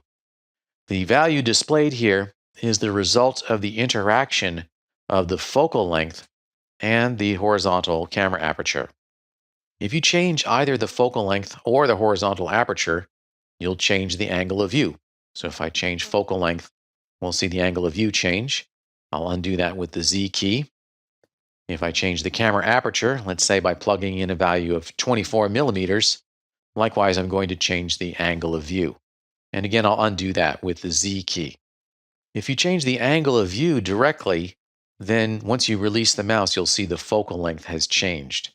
But the aperture values don't change. Those are assumed to be constant. All right, I'll undo that with a Z once again. I've wired up the horizontal and vertical apertures to control the size of the sensor here in my mockup. So again, if I set the camera aperture to 24 millimeters, we'll see it change here in my mockup. If I select that cube object and go into the channel box to its inputs, to its polycube node, we'll see that we have a width and height, and they're displayed in centimeters. And that's because my current Maya linear working units are centimeters. We go back to the camera, we'll see that here it's listed in millimeters. Now, if I changed my linear working units to millimeters, then these fields over here would indeed display in millimeters. So we can do that by going to Windows, Settings, Preferences, and into the Settings. And here we have our working units. And by the way, this is not an actual preference. It's not going to affect any future scenes. It's only going to affect the current scene. If I set the linear working units to millimeter, then these values over here are displayed in millimeters. All right, I'll put that back to centimeter and close that dialog. Now, another crazy thing about all of this is that the camera aperture settings work differently than modeling in Maya. Maya has internal system units, also known as grid units, and those are interpreted as centimeters for the purposes of modeling. Now, changing the linear working units that we just saw does not change how system units work. All it does is change how those units are displayed to users. Okay, that's difficult enough to wrap our heads around. Everything in Maya modeling is actually in centimeters, regardless of what the linear working units say. But then we start to talk about the film back, and things get even more convoluted. The camera aperture attributes are hardwired to assume that a system unit is an inch, whereas modeling in Maya assumes that a system unit is a centimeter. That means if, for example, I directly connected the camera aperture settings to my cube's width and height, the result I get would be wrong. The cube would be too small. And again, it doesn't matter what the linear working units are. There's a fundamental incompatibility between the film back and all modeling operations in Maya. In order to make my little rig work here, I needed to insert a conversion factor to convert from inches to centimeters. And just to show you that, I can open up the node editor, Windows Node Editor. And here we have the camera shape, and it's got two camera aperture attributes. Those are going through these unit conversions, multiplying by 2.54 to convert inches to centimeters, and then that's being plugged into the polycube width and height. Now, admittedly, building a rig like this one is not something that you're likely to need to do in production, but I think it's important to know how the film back actually works in case you run into trouble. Now, in this case, if I set the camera horizontal aperture in millimeters to a value of 24, that's just a fake attribute. It's a scripted control for the real horizontal camera aperture, and that's going to be automatically converted to, in this case, 0.945 inches. And then in my rig, I take that horizontal camera aperture output, convert it back to centimeters with a multiply factor of 2.54, and then finally plug that into my polycube width. And again, since my linear working units are centimeters, when I display this, I will see a value of 2.4 centimeters. Okay, now that we have some understanding of the concepts and the quirks of the film back, in the next movie we will take a look at a practical application, which is setting the film gate to match a real-world camera format. In the last movie, we got an introduction to how the camera film back aperture settings work. Now let's apply that to a practical situation of matching a real-world motion picture camera. I'll select the Maya camera and open its attributes with Control A. And as we change the camera aperture dimensions here, the cropping will change in the camera view. For example, we can set the horizontal aperture to, let's say, 24 millimeters, and we see that we've zoomed in more tightly. I'll undo that with the Z key. Or we could change the vertical dimension. We could set that to, let's say, 60 millimeters. And our cropping has changed again. But I plugged in a vertical format here, where it's actually a portrait format. It's taller than it is wide, and we can see that in my little mock-up diagram. But the resolution gate here still shows the 4:3 aspect of a 640 by 480 rendering. So we're not seeing the film gate here, we're seeing the resolution gate. We'll get back to that in a moment. All right, I'll undo that with the Z key and send the camera vertical aperture value back to 24 millimeters. These default values of 36 by 24 millimeters correspond to a 35 millimeter single lens reflex still camera. Now we have in the film gate pull down here a bunch of presets, but oddly, the default full frame SLR camera values are not in a preset. So if you change these, you won't be able to get them back to where they were before unless you use the undo buffer or have memorized the aperture values of 36 by 24 millimeters. Now, one of the presets in here is 35 millimeter 1.85 projection. I'll select that. That's a common format for projection of motion pictures in the United States. When I choose that option, it changes the size of the camera's aperture. We see that it's smaller now. And with a smaller sensor, we get a tighter cropping. We haven't changed the focal length. We still have a 35 millimeter lens as shown here, but the sensor size is smaller and therefore we get a tighter cropping. That's exactly the framing you would see on a 35 millimeter motion picture camera with a 35 millimeter lens mounted on it after it had been cropped to a 1.85 aspect ratio. That's only in the vertical dimension here. We'll get back to that in a moment. But if we change the focal length to something else, like a 20 millimeter lens, then the cropping we see in the viewport should exactly correspond to a real camera, which is a 35 millimeter motion picture camera with a 1.85 projection aspect ratio. But again, we're only really dealing with the vertical dimension. We're not actually seeing the full picture here. All right, let's plug in some real-world values. I'll take the example of a current mid-range digital motion picture camera. It shoots at 8K resolution, which is 8,192 pixels horizontally. It has a sensor width of 29.9 millimeters, put that in, and a sensor height of 15.77 millimeters. And that gives a resulting aspect ratio of 1.9, as we see here in the film aspect ratio field. Well, that does seem odd because there is no such aspect ratio standard for displaying a finished movie, either in the theater or on home video. Well, this is normal for motion picture cameras. The image is almost always cropped before it gets to the theater. Having set our sensor dimensions to those of a real-world camera, there's something else we need to take into account. The render resolution gate doesn't really match the film back. They're actually two completely different things.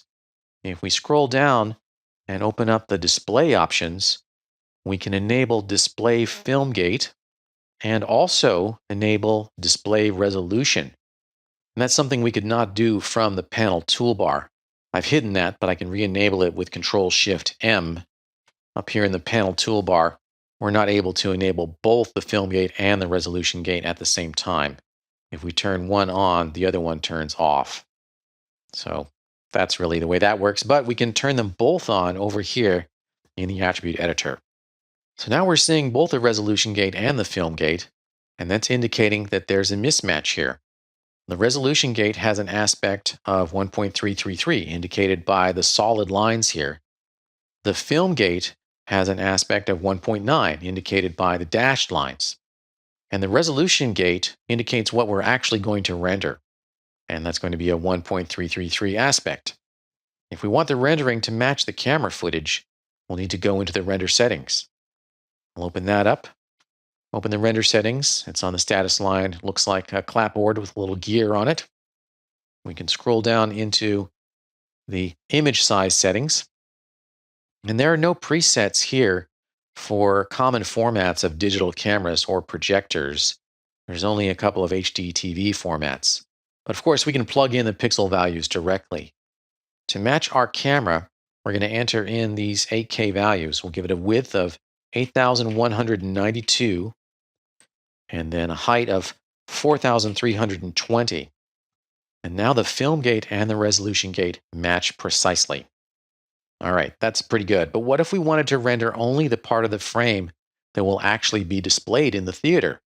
Remember that a motion picture camera usually captures more than what is visible in the final product. Let's say our final display format will be Digital Cinema Initiative's scope format, and that has a widescreen aspect of 2.39, derived from the old analog standard of CinemaScope. At 8K horizontal resolution, the pixel values for that standard would be 8,192 for the width and 3,432 for the height. Now in our viewport, we see that the area we're going to render is less than the area of our captured live-action film plate. The film gate is taller and the resolution gate is shorter. The width is the same, and that is actually critical. If you intend to crop the film gate as we have done here, make sure you're actually cropping and not extending the frame. If we go back to the attribute editor, back up in the film gate settings, there's a setting called Fit Resolution Gate. And if we change that over to vertical, now the situation we have is that our rendering is going to be larger than the original background plate. We're going to render a whole bunch of extra pixels over here. And additionally, the framing is not going to match our original background plate. So this is a big problem. Make sure this doesn't happen to you. Make sure that the Fit Resolution Gate setting is horizontal or fill, which is the default, and in this case, it gives the same result. Okay, so now we've delved pretty deeply into the voodoo of Maya's film back. This is how to emulate the way that a real motion picture camera would work and how to match your rendered footage to a background plate. We set up the film back and the render resolution to match the live action footage and avoid any unpleasant surprises. In photography, sometimes there's a need to shift the image vertically or horizontally without rotating the camera. This is done with a special type of camera called a view camera, VIEW, which can actually move the camera's lens relative to the sensor. With a view camera, you can achieve interesting effects, like, for example, you can fit a tall object into the frame without tilting the camera. That's important for architecture, where we usually want the parallel vertical lines to remain parallel. And by shifting the image without tilting the camera, we can preserve a two-point perspective, and our parallel vertical lines will remain parallel. If you've got a subject that's very tall, like this tall building, if the camera is at ground level and you want to get the whole building in the frame, either you have to move very far away or you need to tilt up. And if we move very far away by dollying back with Alt and right mouse button, we can fit the object in the frame and preserve a two-point perspective, but then the object only takes up half of the frame, and we have all this wasted area down here. I'll undo that dolly movement with Alt-Z. Or we could try tilting up. I'll select the camera and grab the rotate tool and rotate it around the x-axis. And we can fit the object in the frame and not have any wasted space, but now we have a 3-point perspective where all these parallel lines are converging to a vanishing point off screen. I'll undo that rotation with the Z key. We can achieve the lens shift effect in the Maya camera using the film offset attributes. I'll just go back to the ordinary select tool, and with that camera selected, go into its attributes with Control A. And right here in the film back, we see film offset, horizontal and vertical. All we need to do is keep the camera level so it's not tilted. The rotate X value is 0, and give it some positive film offset in the vertical dimension, which will shift the frame downward. If I set that to 0.1, we move it down a little bit. Let's try 0.4. And now we've achieved just what we wanted. We've shifted the horizon line down, preserved the 2-point perspective, and the vertical lines are remaining parallel. We can maximize that view, tap the space bar, and take a look. That's how to use the film offset attributes to shift the image without rotating the camera, and in this case, to preserve a 2-point perspective. For design and architectural renderings, it's pretty common that you'll need to render an isometric view. That's a type of camera projection very similar to an orthographic view in which there's no single viewpoint, but rather a view plane. And I've got a couple cameras here to illustrate that. Here's a perspective camera, and it's loaded into this panel, and also a front orthographic view loaded into this panel. Those two cameras are exactly on top of one another. They're located at the same position, but you see we have very different results here in the panels. And that has to do with how the projection is made. In other words, how the camera tests the scene in order to draw a pixel. If we go to a perspective camera, I've got the frustum enabled so we can see the lines of projection, or at least the edges of that projection. In a perspective view, all the lines of projection converge at a single point. And because of that, we get perspective distortion. We get foreshortening. Objects that are farther away appear to be smaller on the screen. For an orthographic or isometric view, such as this ortho view, the lines of projection are actually parallel to one another. They don't converge onto a single point. They just all hit this view plane. And because of that, there is no foreshortening. Parallel lines always remain parallel, and they don't converge to any vanishing point. Distant objects are not drawn as smaller in the frame. And that's perfect for documenting designs and construction plans because it doesn't introduce any perspective distortion. In an isometric view, just as in an orthographic view, no matter where an object is, it remains the same size on the screen or page. But the difference with an isometric view is that it displays distances in all 3 world axes. An ortho view is aligned to the world grid. Its view plane is perpendicular to one of the world axes, and the lines of projection from the camera viewplane into the scene are parallel to that world axis. There's no visual cue for distance in that axis other than occlusion, where objects obscure one another, as seen over here. But an isometric view is not aligned to the world axes, so it actually shows distances in all directions of 3D space. And additionally, because of the special way an isometric view is aligned, all 3 directions in 3D space are measured equally in screen space. So to illustrate, I've got a cube here. Let's hide this ortho view. Just select that and press the H key. Go over to the perspective view and select that cube and frame that with the F key. We're looking at this in a perspective camera view. And if we tumble around with Alt and left mouse button, no matter what we do, we cannot make all of these lines appear to be the same length. And additionally, if we measured the angles among all these edges on the screen, they wouldn't work out to be 90 degrees and they wouldn't work out to be the same as one another.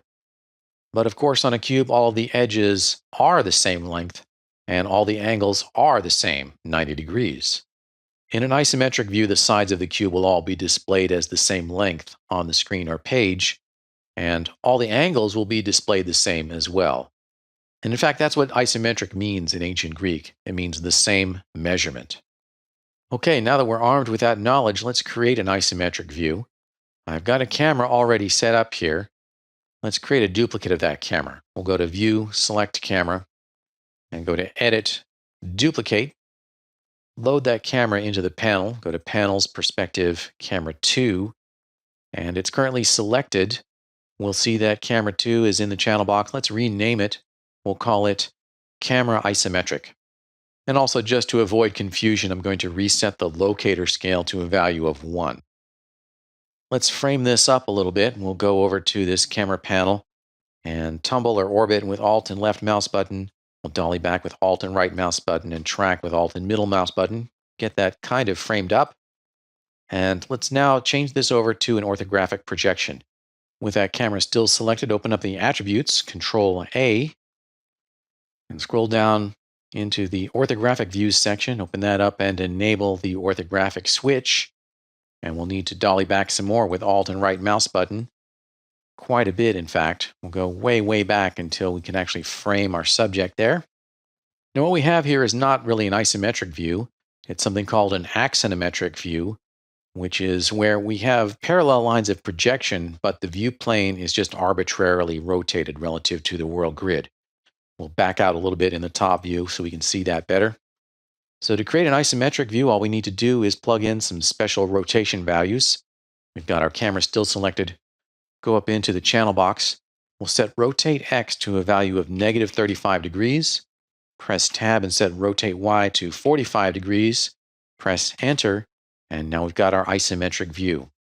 And we can take a look at this in the camera viewport here. Track with Alt and middle mouse, and maybe dolly back. Let's maximize this view with a space bar. Here's our cube. It looks like a hexagon. If we switch this over into wireframe with the 4 key, we see that it indeed is an isometric view because all the angles in screen space are measured identically, and all the edges are the same length in screen space as well as in 3D space. Great, so we'll switch this back over to a lit view. Press 5 to go into shaded mode, 6 to view textures, and 7 to enable lights. Okay, we don't need this cube anymore, so with that selected, we can hide it with the H key and line up our view for our final rendering. Let's use the field chart to help us with that. We'll go to View, Camera Settings, Field Chart, and use Alt and middle mouse to align that so that it's right in the center of the view, and maybe get it a little bit closer in this case with Alt and right mouse button. So now that's ready to render. Let's say we wanted to render this from multiple angles. It's common that you'll want multiple axonometric views. So to do that, we'll create a locator. Let's turn the field chart back off again. Go back to our 4 viewport layout with the spacebar. And we'll create a locator around which this camera will be able to rotate. So we'll go to Create, Locator, and let's increase its local scale. We'll bring that up to a value of 1. Getting close in this top view with Alt and right mouse button. We want to just position that in the center of the subject, which is the building. Just select the Move tool and just position that locator right in the center of that building. And then we just want to link the camera to that locator. So we'll select the camera, Shift select the locator, and parent with the P key. We can test that, select the locator, grab the Rotate tool, and rotate that, and we can see that it is working. We're orbiting that camera. All right, we'll undo that with the Z key. And for those 4 isometric views, I just want to plug in rotational values for that locator. We can tap the space bar and maximize that view. With that locator selected, we can set Rotate Y to a value of 90 degrees, or 180 degrees, or 270 degrees, or back to 0 degrees for those 4 isometric views. All right, that's how to create an isometric camera in Maya. One of the coolest things we can do with the Maya camera is use it to project a texture onto surfaces. And in this case, we'll use it to convert a still image into a moving helicopter shot. How cool is that? So take a look at my source images here. I've got a couple of images that start with DSC 8062. This is a photograph I took of the Columbia River Gorge.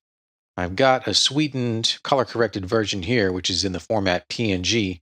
I've also got the original JPEG image here because it has the original metadata in it, and we need that. So let me right-click on that and choose Properties, go into Details, and here we have the metadata that I need. Specifically, I really need the focal length. Okay, it's 55 millimeters. I also know the name of the camera that took the photograph, and I can look up the sensor size. If I want my Maya scene to match this photograph, I'll need that information, the focal length and the sensor size. Okay, so I've got Maya open already. Let's take a look. I've got a very simple layout here with the camera. I've got a back plane here for the sky, and I've got a ground plane for the Earth. And we'll plug in those sensor and focal length values into the camera. I'll select it and open its attributes with Control A. We've got the camera aperture.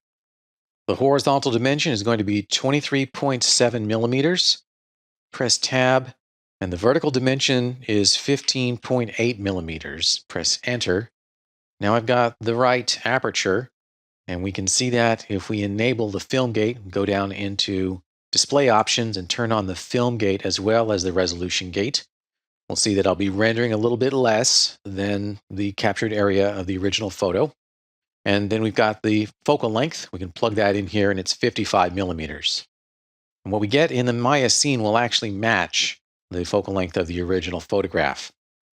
Okay, now we want to assign a material onto these objects, and we're just going to use a surface shader. It's not going to react to any light, and in fact, it will not need any light. I'll select those two objects and right-click and choose Assign New Material. And it's going to be a surface shader, so click on that. That assignment's been made. We'll want to rename this. We'll call it Projection Surface Shader. Probably not a bad idea to rename the shading group too, so I'll select this, copy it with Control C, go to the shading group and just paste that in, just for clarity. Now let's open up the Hypershade. I've got an extremely stripped down version of the Hypershade with only the graph visible. So if you want to learn more about Hypershade tips and tricks, take a look at my other course, which is Maya Advanced Materials. Here, all we need is the graph. And we've got the attribute editor open, so that'll give us the ability to adjust the attributes of any selected nodes. Our objects are still selected, so we can go over to the graph and right-click and choose Graph Materials on Viewport Selection. Now we've got our surface shader. I'll just move that over there. We want to create a file projection. And there are a lot of ways to do that. The easiest way is just to click in the graph and press the Tab key, and then type in the word File. And the very first thing you see is File Projection. This is going to create a small shading network, which consists of a file node and a projection node and a couple other ancillary nodes. So click on File Projection, and that's created.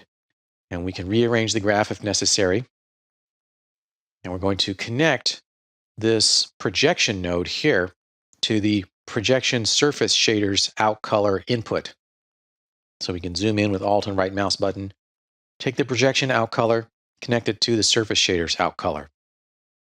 So now we want to assign a texture to our file node. Select that, go over to the attribute editor, click on the browse button, and we're going to attach DSC 8062 Columbia River Gorge.png. Select that. There's our color-corrected image. Click Open, and all our connections have been made. Okay, so we can minimize the Hypershade. Next, we'll want to go into the projection node and assign it to the camera. So we've got the projection node over here in the attribute editor. We're going to change the projection type to perspective. And in the camera projection attributes, we can choose Link to Camera and select Camera Shape 1. Now the camera is projecting that image onto the geometry, and we can see that if we tumble in the perspective view with Alt and left mouse button. Very cool. We can get in close with Alt and right mouse button, track with Alt and middle mouse button.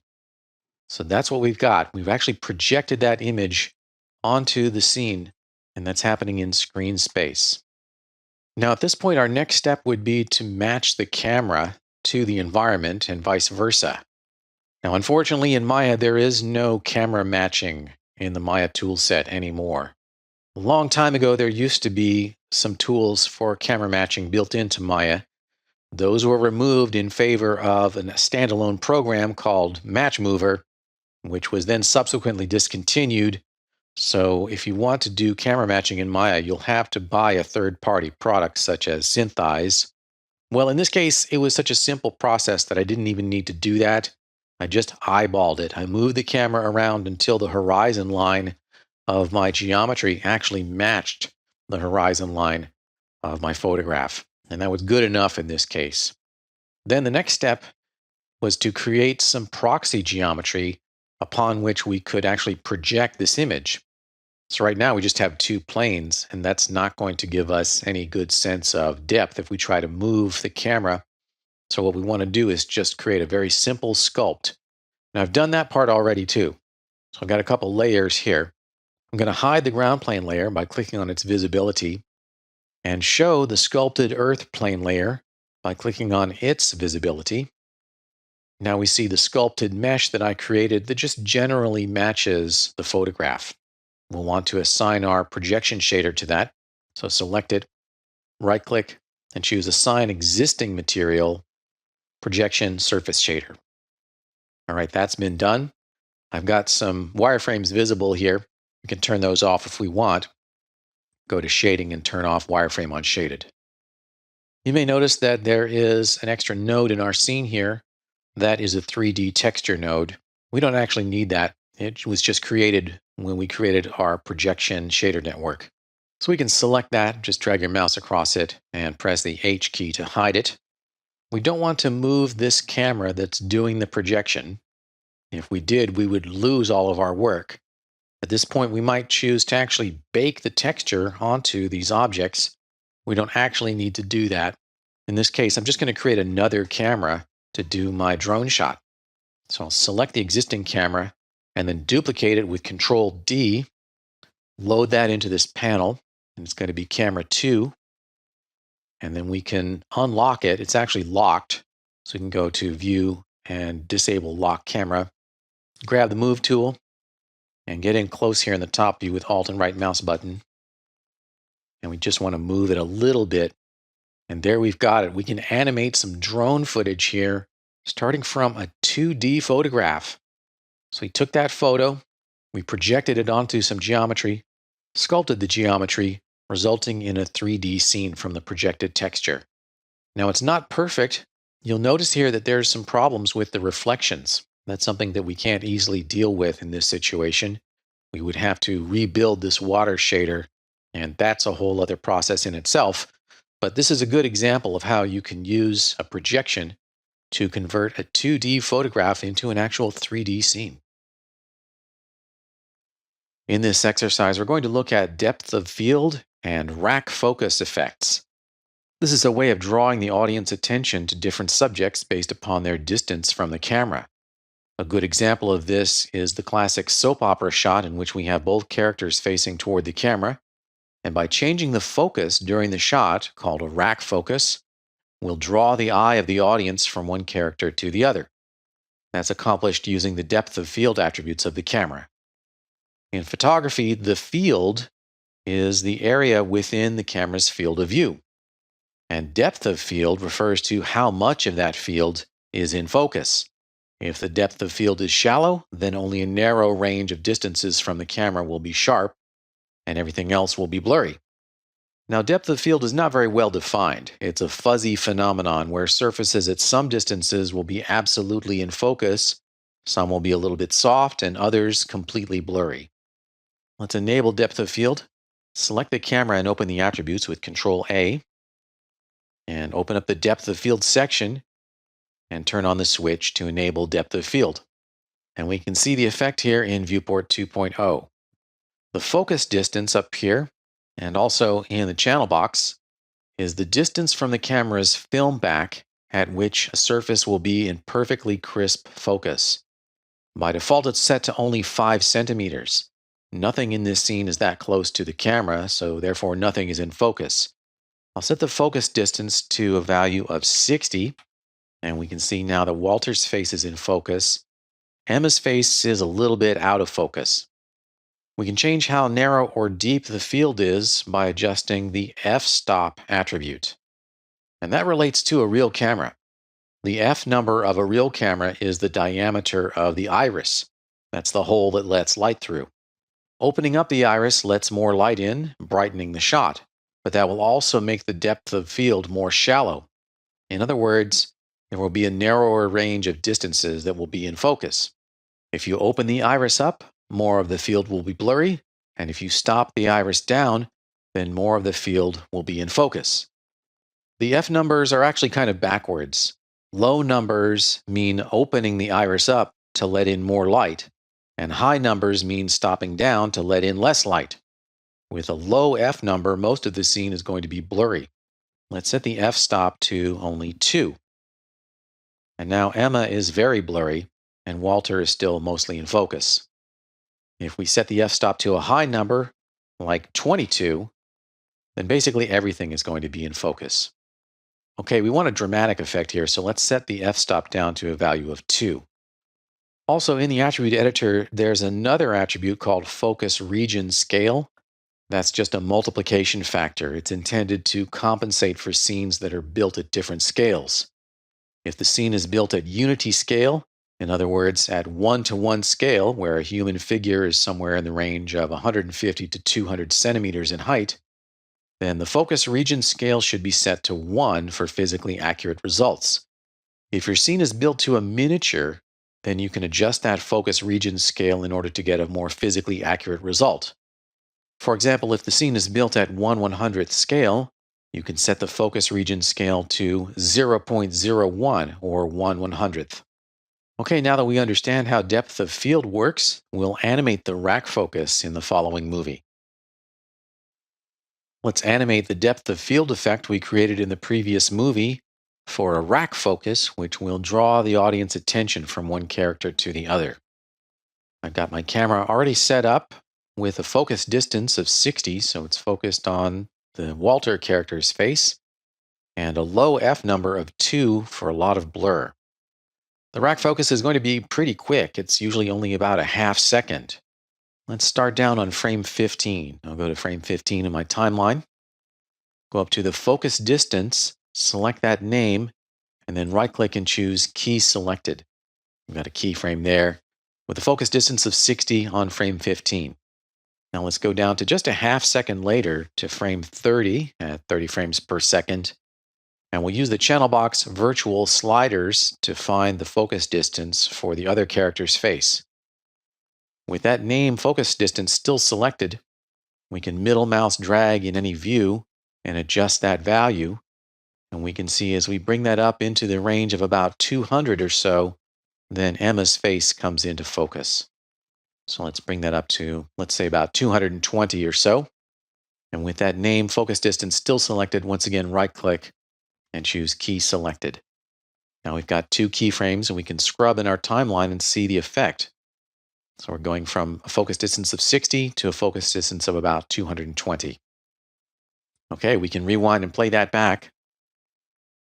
Now, it may not play back exactly in real time, so you need to do a full rendering to really be sure. But I do know that I probably want to adjust the graph editor just a little bit. With that camera selected, we'll go into the menus and choose Windows, Animation Editors, Graph Editor. Here's the function curve for that focus distance. I want to select that curve and go into the curves menu and convert it to weighted tangents. And I just want to shorten these tangents a little bit. Here's the outgoing tangent for the keyframe on frame 15. I'll select that, hold down Shift, and just shorten that tangent a little bit. Likewise with the keyframe on frame 30, hold down Shift and shorten that tangent too. We're going to make it a more linear slope. We're still going to keep a little bit of slow out, slow in, but make it basically more linear. All right, rewind and play that back. And we've got our rack focus effect. We've animated the rack focus effect using the camera's depth of field attributes, and that looks good here in Viewport 2.0, and it would render just fine in the Maya Hardware 2.0 offline renderer. We can see the animated effect by playing in the timeline, and the focus shifts from Walter to Emma. And again, that looks great in Viewport 2.0. However, if we rendered this in Arnold, we won't see any depth of field effect. The Arnold renderer has a completely different set of camera attributes, which we will need to hook up to our main camera attributes in order to match what we see in the viewport to the Arnold rendering. I've loaded the camera into two separate panels here so that we can see the difference between Arnold and Viewport 2.0. In this top panel here, I'll go up to the panel menu and choose Renderer Arnold. That opens up the Arnold viewport options. We can start the interactive production rendering by clicking the big red triangle button, which is a play button. That'll take some time to render, but eventually we'll see that indeed we are not getting any depth of field effect. Emma is perfectly in focus in the background there. Okay, let's investigate this in the attribute editor. I'll stop the interactive production rendering, select the camera and open up the attribute editor, Control A. We previously animated the focus distance and set an f-stop number to get the effect we see in the viewport here. But if we scroll down and open up the Arnold section, we'll see that there are other attributes in here. There is a focus distance and an aperture size there, and those correspond to the focus distance in the camera settings and the f-stop in the camera settings. Okay, let's enable depth of field here in the Arnold settings, and we'll start our interactive production rendering again. And we see it doesn't really give us any effect. And that's because the aperture size is set to 0. And that means we're dealing with a pinhole camera here. The word aperture can be confusing because it might mean one of two things. We've seen it in the film back referring to the size of the film gate, and that's a rectangular hole that lets light in to hit the sensor. But sometimes the word aperture is also used to refer to the size of the iris, which is a circular hole that lets light through the lens. Okay, so that's what's going on here. We have a pinhole camera with a 0 aperture size, and therefore an infinite depth of field. Everything is perfectly in focus. But if we increase that aperture size, we'll start to see some blur. Really, the maximum size that you could ever have in a real-world camera would be about 1 centimeter. So I can set the aperture size to a value of 1, and we get a completely blurry image here. Okay, our focus distance is 60, so we can set the Arnold focus distance to 60 also. And now we're getting an effect of an extremely wide open iris. And that's a very rare setting here. There's very few lenses that can actually handle an aperture size that large. Usually it's going to be something more like a maximum of, let's say, 1/3 of a centimeter. Let's set the aperture size down here to 0.33. And with these settings, we have something very similar to what we have in Viewport 2.0. We've set the focus distance to be the same. We've set the aperture size to roughly match the f-stop, and what we see in those two panels roughly matches. But of course, we haven't animated these Arnold attributes down here. If we rendered this in Arnold, we wouldn't get an animated rack focus effect. We don't need to recreate the animation that we already have. All we need to do is wire up some connections to take the attributes from this depth of field section of the camera and plug them into the Arnold attributes. Okay, I'll stop my interactive production rendering. We can close the attribute editor. With that camera selected, let's open up the node editor, Windows, Node Editor, and then click on the button to graph the input and output connections. And we see camera shape 1. Let's reveal all of the attributes. Up here we can click on Show Primary Attributes on selected nodes. And now we see all the main attributes. Actually, the one that we want here is AI focus distance, and it's not showing up here. But we can access it just by dragging and dropping. We want to take the output of focus distance and connect it back to the same node. So click and drag on the focus distance output on the right, and then drag it over to the input on the upper left. Release the mouse and we get a list of possible connections. We don't see what we want here, which is AI focus distance, but we can just click on Other. And in this input selection window, we want to choose AI focus distance. Now, it's not displaying the attributes in alphabetical order, but we can make that happen by going up into Options and choosing Attribute Order alphabetical ascend. Okay, and all the Arnold ones start with AI. So we'll choose AI focus distance. Here it is. And now that connection's been made. We also want to wire the camera's f-stop up to the AI aperture size attribute, but we can't make that connection directly because remember, those numbers are in completely different ranges. We can use a remap value node to account for that. So let's do that. I'll just move my graph over with the middle mouse button and create a new node. Press the Tab key and type in remap and click on remap value. And we can expand that once again. We can click to reveal the primary attributes. We want to take the f-stop and connect it to the input value. Then we want to take the out value and connect it to the AI aperture size. So once again, drag from the output of the remap value over onto the upper left of that camera shape node. Release the mouse. We get a list of possible attributes. The one that we want isn't here. So click on Other. And back in our input selection, we want to choose AI aperture size. All right, those connections have been made. We just need to change up the ranges in the remap value node. So let's reopen our attribute editor. Select the remap value node, go back to attributes with a Control A. Open up the input and output ranges. So the input ranges are going to go from F22, which is a very deep field, to F2, which is a very shallow field.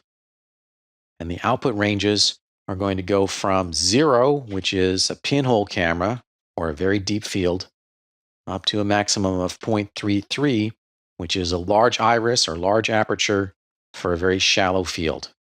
All right, we've got this all done. If we reselect the camera shape node and scroll down into the Arnold section, we will now see that we've got some incoming connections on focus distance and aperture size. And those connections are live. If we go over to our timeline and click on, for example, frame 30, we will see the focus distance has changed. All right, that's how you can set up Arnold to render a depth of field effect. And we can see that if we park on frame 30 and start the interactive production rendering. Now the focus is on Emma, and Walter's face is out of focus. Let's take a look at lens effects and other tools for adjusting the aesthetics of an image. Now, technically, this falls under the category of rendering, but it is a camera topic inasmuch as our goal is to mimic the look of a real camera with white balance, bloom, and so on. We'll be using Arnold, but these concepts will apply to other renderers such as V-Ray. Make sure you've got focus on the MCS camera panel by clicking in that view. Go to the main Maya menus and choose Arnold. Open Arnold Render View. Make sure you've got the MCS camera shape listed in the pull-down and initiate an interactive production rendering. That'll take a minute or two. Go ahead and let it finish. When it's done, let's store this image in RAM so we can compare it to other versions. Click to create a snapshot. We got a little icon down here that looks like a camera. And now that image is stored in memory. Now the image here is pretty grainy. We can see that here, and we can see it even more clearly if we zoom in with Alt and right mouse button. So we're going to deal with that first using a denoiser algorithm. Let's set this back to real size display by clicking the 1-to-1 button. And then open up the render settings by clicking on the button on the status line that looks like a clapboard with a little gear icon. Go to the Arnold Renderer tab, and at the very bottom you'll see a rollout labeled Imagers. Open that up, and here we can add some post-processing effects.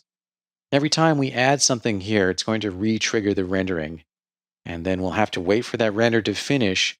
But from then on, we can interactively adjust the parameters of that Imager plugin. So let's add the first one, and that's going to be the Optics Denoiser. This is only going to work if you have NVIDIA graphics hardware. Go ahead and click on Denoiser Optics. And as I said, adding the Imager is going to trigger the Arnold Render View to update the full scene. So let's wait for that to finish rendering. When the render process is done, then the optics denoiser process takes place, and now we've got a much smoother result. Go ahead and store that as a snapshot as well. And we can switch back and forth between these two and see the difference. All right, that's pretty cool. Now we'll go back to a live rendering. Just click on the snapshot just to make it go away and nothing's highlighted. Let's add another imager. This one's going to be a white balance. Choose white balance. And once again, that's going to re-trigger the Arnold render view. With that white balance imager selected, go ahead and open the attributes with Control A. And we want to change up some parameters here, but we won't see any effect until the rendering has finished. But I know that I want the mode to be temperature, and I want to set the temperature value to something in degrees Kelvin.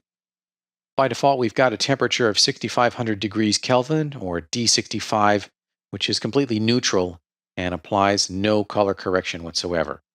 Once the rendering has completed, we can adjust that temperature interactively. If we take it towards a higher value, then we'll get a warmer image. If we take it towards a lower value, we'll get a cooler image. Let's set this to a temperature of 8,000 degrees. Now we've got a nice sunset with a warm color. All right, moving on. Let's apply a tone map to soften up these highlights a bit. Go back to the imagers and add a tone map imager. And again, that's going to trigger the Arnold render view to update. With that tone map imager selected, we can go over to the attribute editor, but we will have to wait until our rendering has finished. Once the rendering is finished, we can adjust these shoulder attributes here, which deal with the highlights. I'll increase the shoulder strength up to a value of 1, and the shoulder angle will set to a value of 1 as well. We can see the result take effect immediately. Let's also adjust the gamma. We'll bring that down a little bit to a value of 0.8, and that's going to darken the image a little bit. Let's store a snapshot of that, and we can compare these. Snapshot 2 is the one with the white balance. Snapshot 3 is the one with white balance and the tone mapping. So we've made quite a difference there.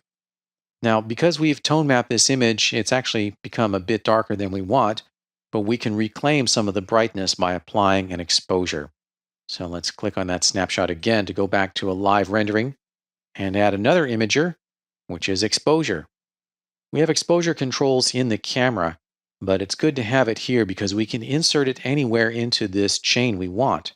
Maybe we want the exposure to happen before the tone mapping, but after the white balance. We can drag and drop these around to reorder them.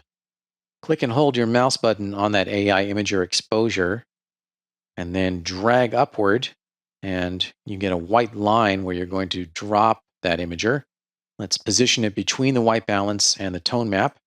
Release the mouse, and again, that's going to re-trigger the full rendering. With that exposure node selected, we can increase the exposure a little bit here, maybe bring that up to a value of 0.5. That's just going to open up the iris by half stop. But again, we're going to have to wait until the rendering is completed to see that effect. Okay, now that has finished rendering, and we can test to make sure that our exposure node is actually working. And if we increase that up a lot, then yeah, we're overexposed. So let's set that to a value of 0.5 and create another snapshot. And we can compare these.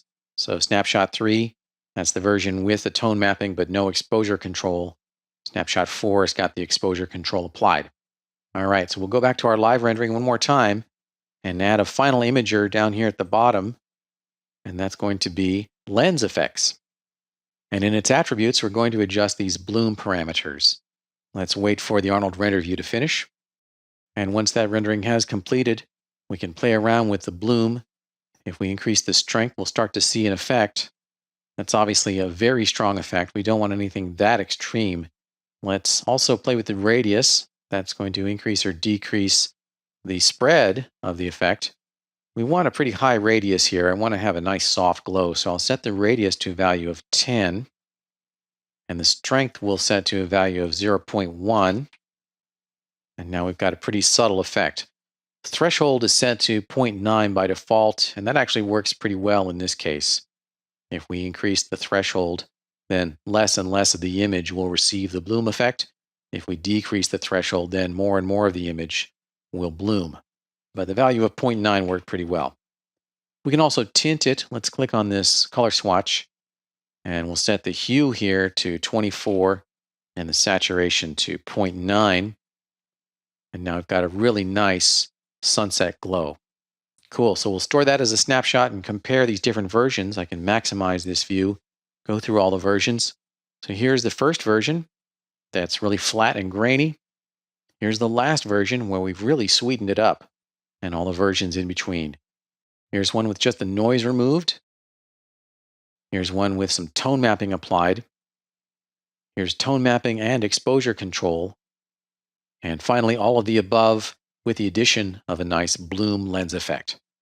That's how to use Arnold imagers to sweeten up a rendering. The Maya camera sequencer is a very cool tool which gives you the functionality of a nonlinear video editing system. However, unlike a video editing system here, we can perform all the edits before rendering the animation, not after. This is super useful for applications like pre-visualization for visual effects and animation, or for creating a cinematic camera sequence for an interactive game. I've got some animation here already. Let's play in our LS camera viewport here. Give focus to that view and press play in the timeline. And we have a simple animation in which one character hands a card to the other. So we're seeing this from a long shot, and in this situation, it's not very interesting to look at. But I've created all these different cameras, in fact, 8 in total, for full coverage from every angle. And we can load some of these into the panels. We can see under Panels Perspective, we can load up. Here's a close-up on Emma, for example. Now let's see this after I've applied the tools of the camera sequencer. We'll go into the Windows menu and choose Animation Editors, Camera Sequencer. And we do want to make sure that we are playing back in real time. So right-click on your timeline and just make sure you have it set to playback speed, play every frame, max real time. And you might also want to enable the heads-up display frame rate in Display, Heads-up Display, Frame Rate, and give focus to the lower right panel. And in the camera sequencer, we can rewind and play back, and we'll see our little drama play out here. It's really important that we're getting approximately 30 frames per second here. Otherwise, our cuts are going to be the wrong duration and the animation will be at the wrong speed. That might lead us to make wrong decisions about the animation and timing of the cuts. And as this plays through, notice something very interesting, that the playback head here in the timeline is actually jumping around. And that's because I've cleverly reused some of my animation in each one of these shots. That just goes to show the flexibility of the camera sequencer, in which we can actually recycle animation. Once we have what we want here in the viewport, we can render this entire sequence out to a play blast, either with or without the heads-up display showing the camera name, frame rate, and resolution. All right, that's a basic introduction to the concepts of the Maya camera sequencer. Let's create some shots in the camera sequencer, starting with this long shot or establishing shot. Go into the main Maya menu and choose Windows, Animation Editors, Camera Sequencer. You'll probably need to navigate in the camera sequencer. Use Alt and middle mouse to track left and right, and Alt and right mouse to zoom in and out until you can see the playback head, which is this red line. It's currently on frame 1. We can change our current time by dragging. We want to make sure we are on frame 1, so let's rewind back. And when we create our shot, it's going to be placed at the current time. In the camera sequencer menu, choose Create, Shot, Options. We need to give our shot a name, and the default is Shot 1. That's a good start, but we want to put some more detail in there. We'll call this Shot 1 underscore LS underscore camera. Then we need to choose the camera that's in the scene. And from the shot camera pull down, we'll choose LS camera.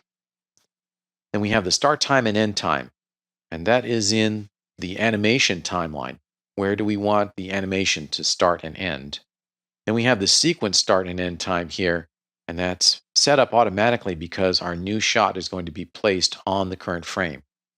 So if my animation starts at frame 1, And let's say I put the end time at frame 90 and press tab. Now we see that because our sequence playback head is positioned on frame 1, the sequence start time is frame 1, and the sequence end time is frame 90. Go ahead and click Create Shot. And now we've got our first clip here in the camera sequencer. And we can press play here. And it should update in the current viewport. And if it doesn't, then you can just force it to do so by choosing View Sequence Time. All right, so rewind and play that back. And take a look at what happens down here in the animation timeline. When it gets to frame 90, it just jumps back to frame 1. So when we're playing from the sequencer, anytime there's no information, just going to skip. All right, we'll stop that. And let's select this shot, and we'll create another shot after it. With that selected, we'll go back into the Create menu to Shot Options, and we see the same values that we put in before. So keep aware that, just like all of Maya's options boxes, they're going to remember everything you do. And if that's a problem, then of course you can always choose Edit Reset Settings. So our next shot is going to be named Shot 2 underscore MCU underscore Emma. And we'll choose that from the list here, MCU Emma camera. And we've got our start and end time here. If we wanted to emulate the effect of a live multi-camera video shoot, then the next start frame for the animation would be frame 91, following on from the previous shot. So we could put in a value of 91 and then put in some number for the end time as well, let's say 150, and press tab. And now we see the sequence start and end time have been plugged in according to the current frame. I'm currently parked on frame 70, but I don't want to insert this next clip on frame 70. I want to insert it after the currently selected clip or shot. Under New Shot Placement, we can choose After Current Shot. Go ahead and select that. And now we see our sequence start time is frame 91. Go ahead and click to create that shot, rewind, and play back. Take a look down here in our sequence panel. We'll see that we have a cut. All right, pretty cool. So let's stop that. That's how to create a couple of clips. In the next movie, we'll look at editing our shot start and end times. Editing clips or shots in the camera sequencer can be done in two ways, either by clicking and dragging in the panel here, or by accessing the attributes of each individual shot, because each shot is actually a separate node in the Maya scene graph. If I drag the playback head to change the current time, we'll see that update in our sequence time panel down here. And if I press play, we'll see that the shot ends too quickly. We just want to extend that, so we'll see more of the action there. I'll stop the playback. We can click and drag on these numbers in the corners of each shot. And the numbers at the top correspond to the start and end time of the animation. The numbers at the bottom correspond to the start and end time for the sequence timeline. If I want to extend this shot and just show more of the animation, I can hover my mouse over the upper right corner of that shot and I'll get a razor knife icon. Just click and drag, and I'm extending the action. So we're going to see more of the animation up to frame, let's say 240. Go ahead and press play and see what we get. Observing the results down here in our camera sequencer panel. So we're seeing more of that action. We can actually see her reaction. All right, cool. Stop the playback. Now we can also, of course, change the start time. I can click and drag, and if I do that, then the action is going to start later in the animation time. But I've got a gap here. So if we rewind and play this back, where there's no information, Maya's just going to skip forward to the next shot. So we'll talk more about that in the next movie. I'll stop that and just restore this back to where it was on frame 91. Now the numbers at the bottom correspond to the sequence time. We're starting this clip on sequence time frame 91 and ending on sequence time frame 240. If we hover the mouse over those lower numbers, we'll get a different icon, which is a double-headed arrow. And when we click and drag, we're actually changing the duration of that shot. Let's say I bring this down to a percentage value of only 30%. And now I've sped this up, so it's only 30% of the total duration. So that means that the animation is going to play back much faster because the animation start and end times haven't changed. Let's press play, and that goes by very quickly indeed.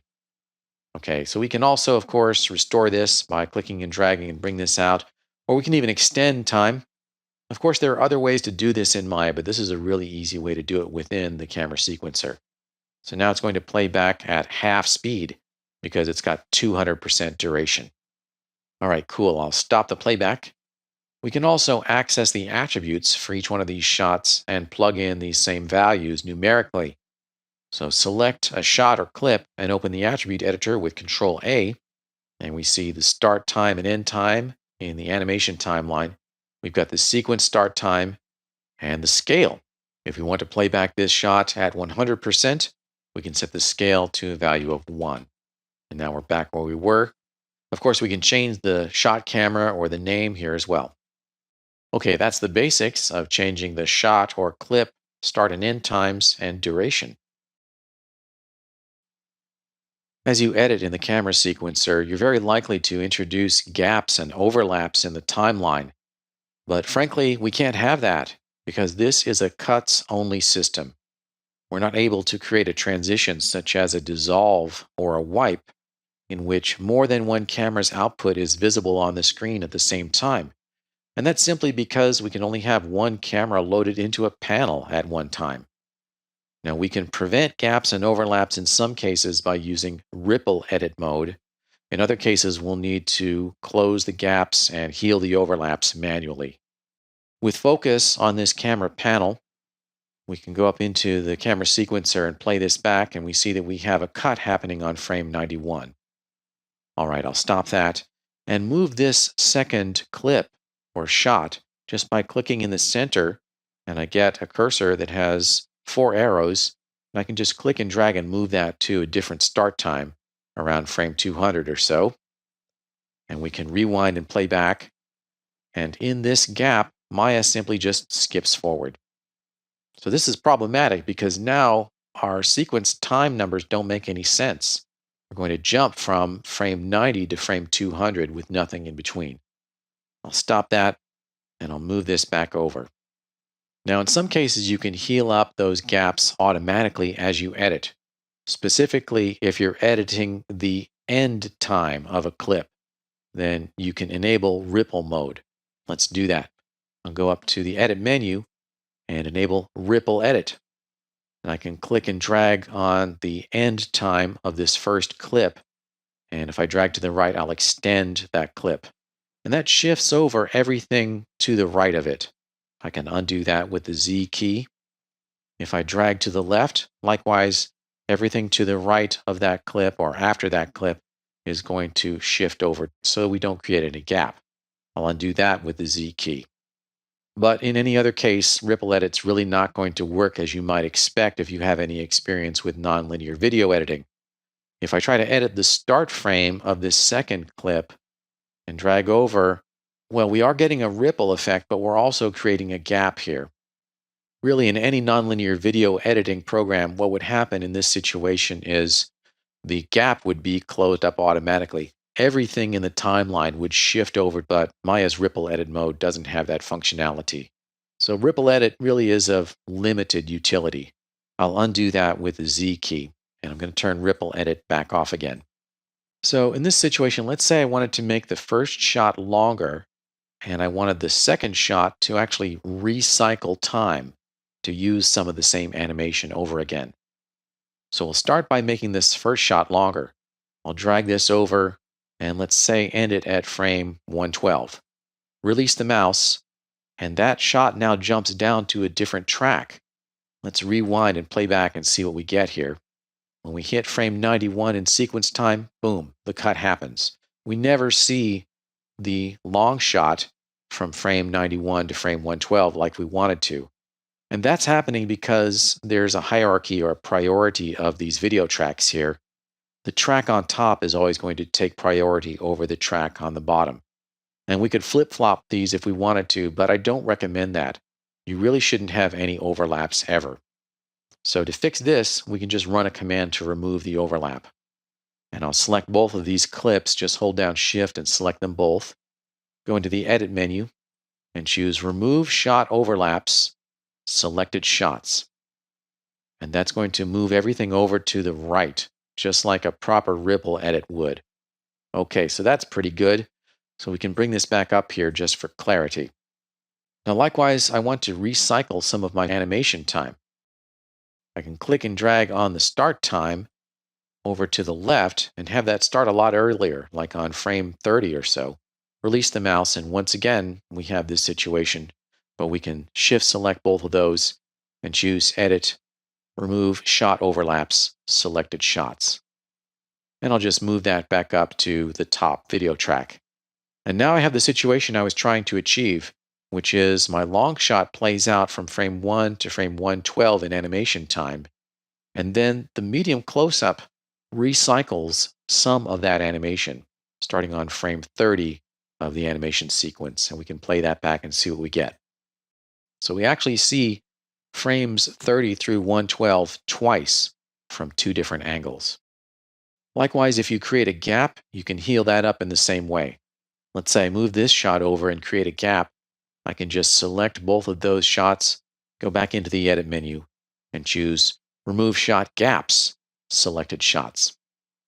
Okay, that's how to prevent and correct overlaps and gaps in the sequencer timeline. Depending on how you've edited the camera sequence, you'll have different options for outputting a rendered animation. And it breaks down to whether or not you're manipulating time.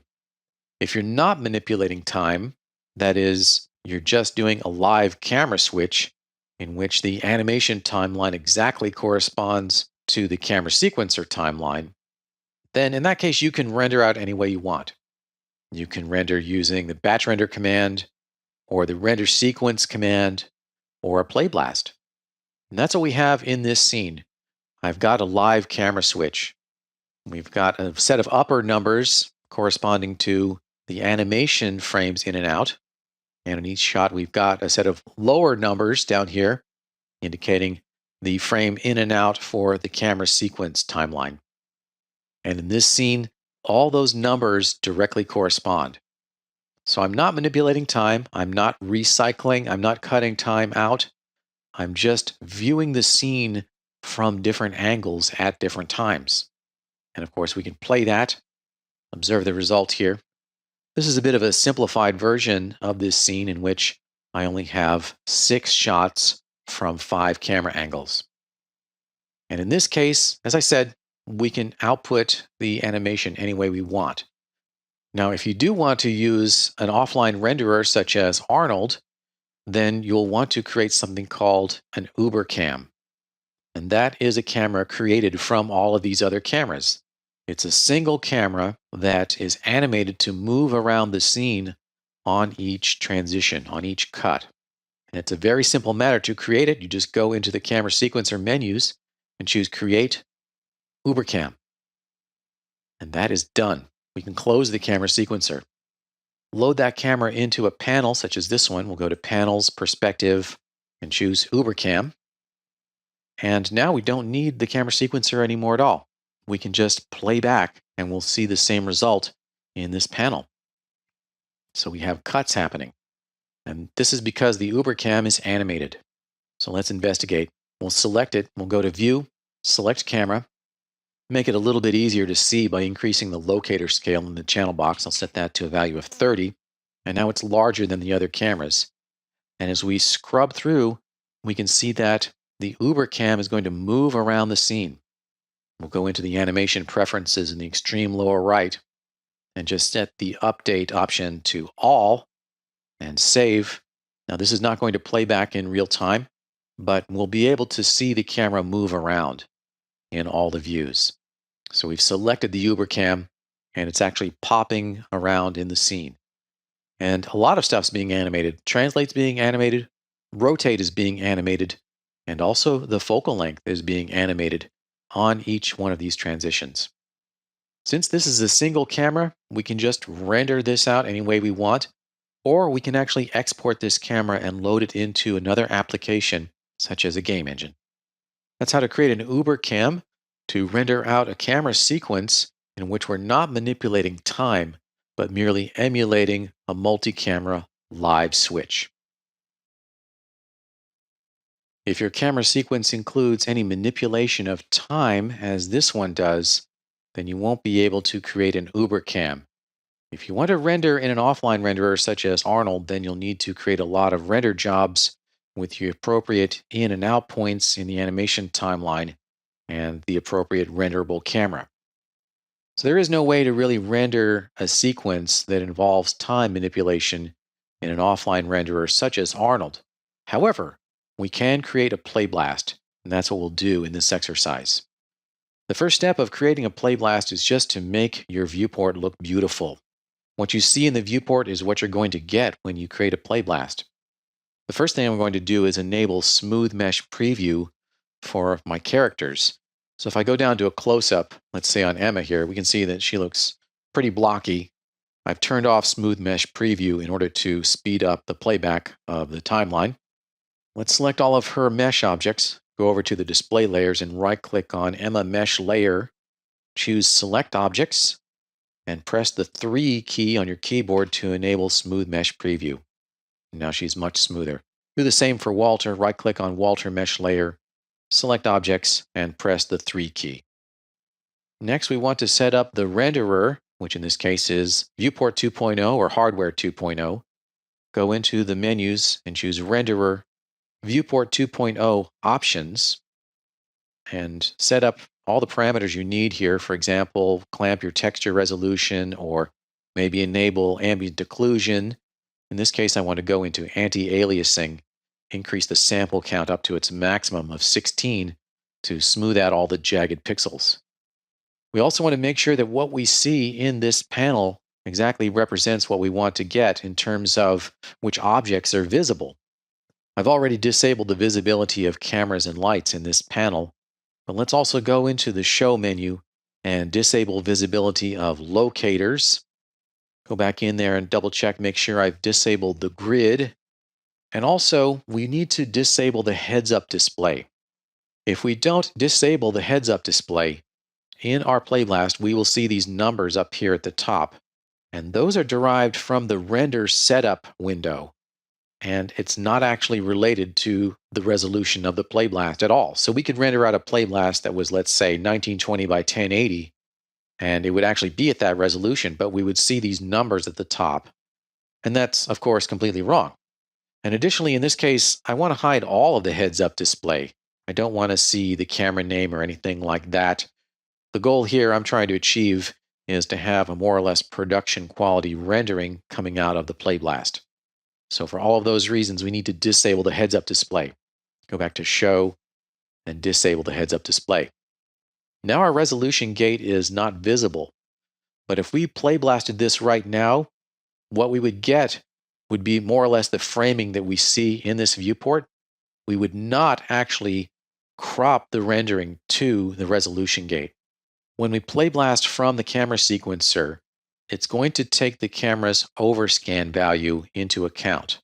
If I've got an overscan of 1.0, then the play blast will exactly match the resolution gate, and indeed match the framing that I have designed in my scene. In order to preserve the framing of our composition in a camera sequencer play blast, we need to set all of the camera's overscan values to 1.0.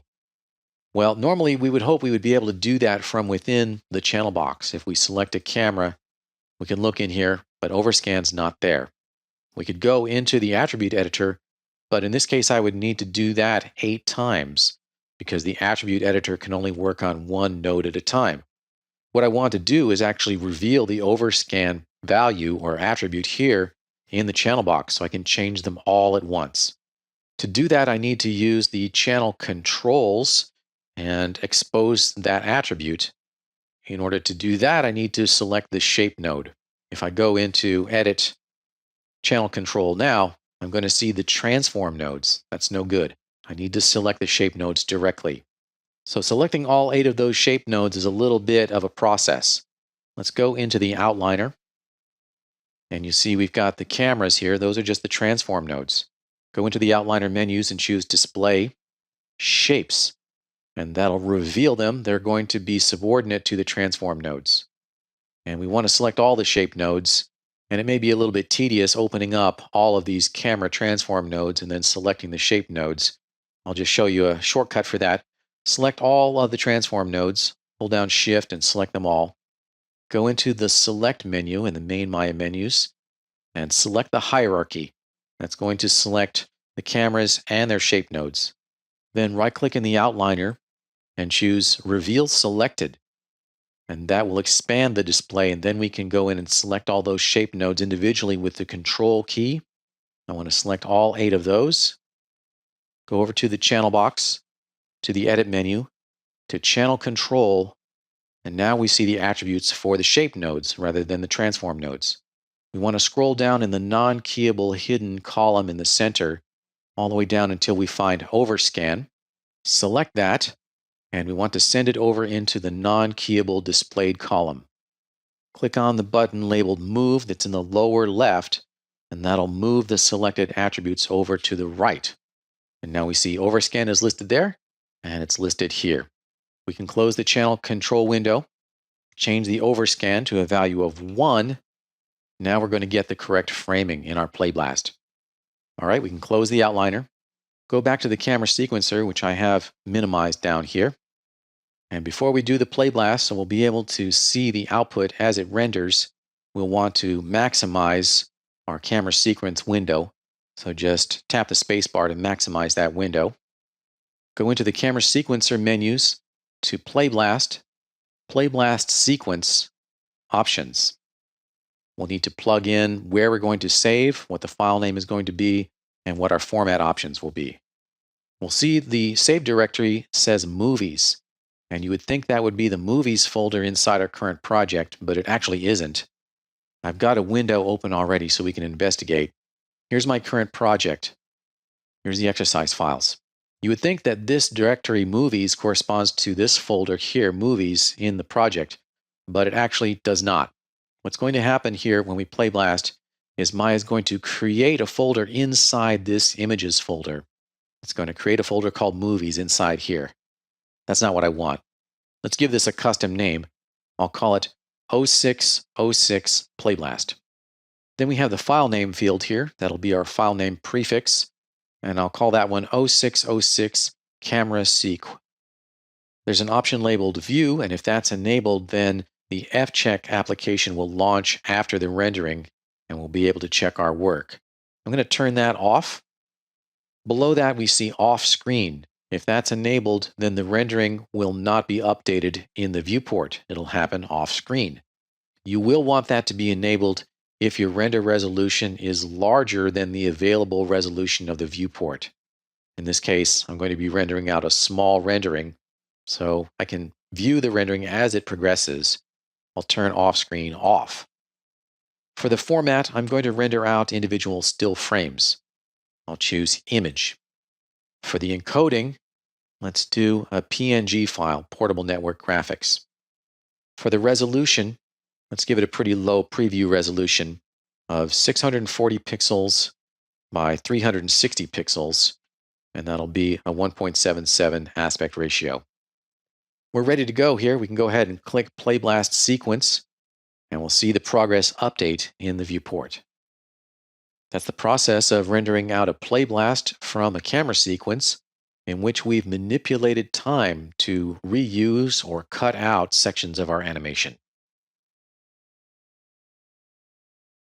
In this course, we've covered quite a bit of the Maya camera toolset and techniques. To expand upon your knowledge of Maya, take a look at some of the other courses I've authored. To learn about Maya material look development, check out 2 companion courses.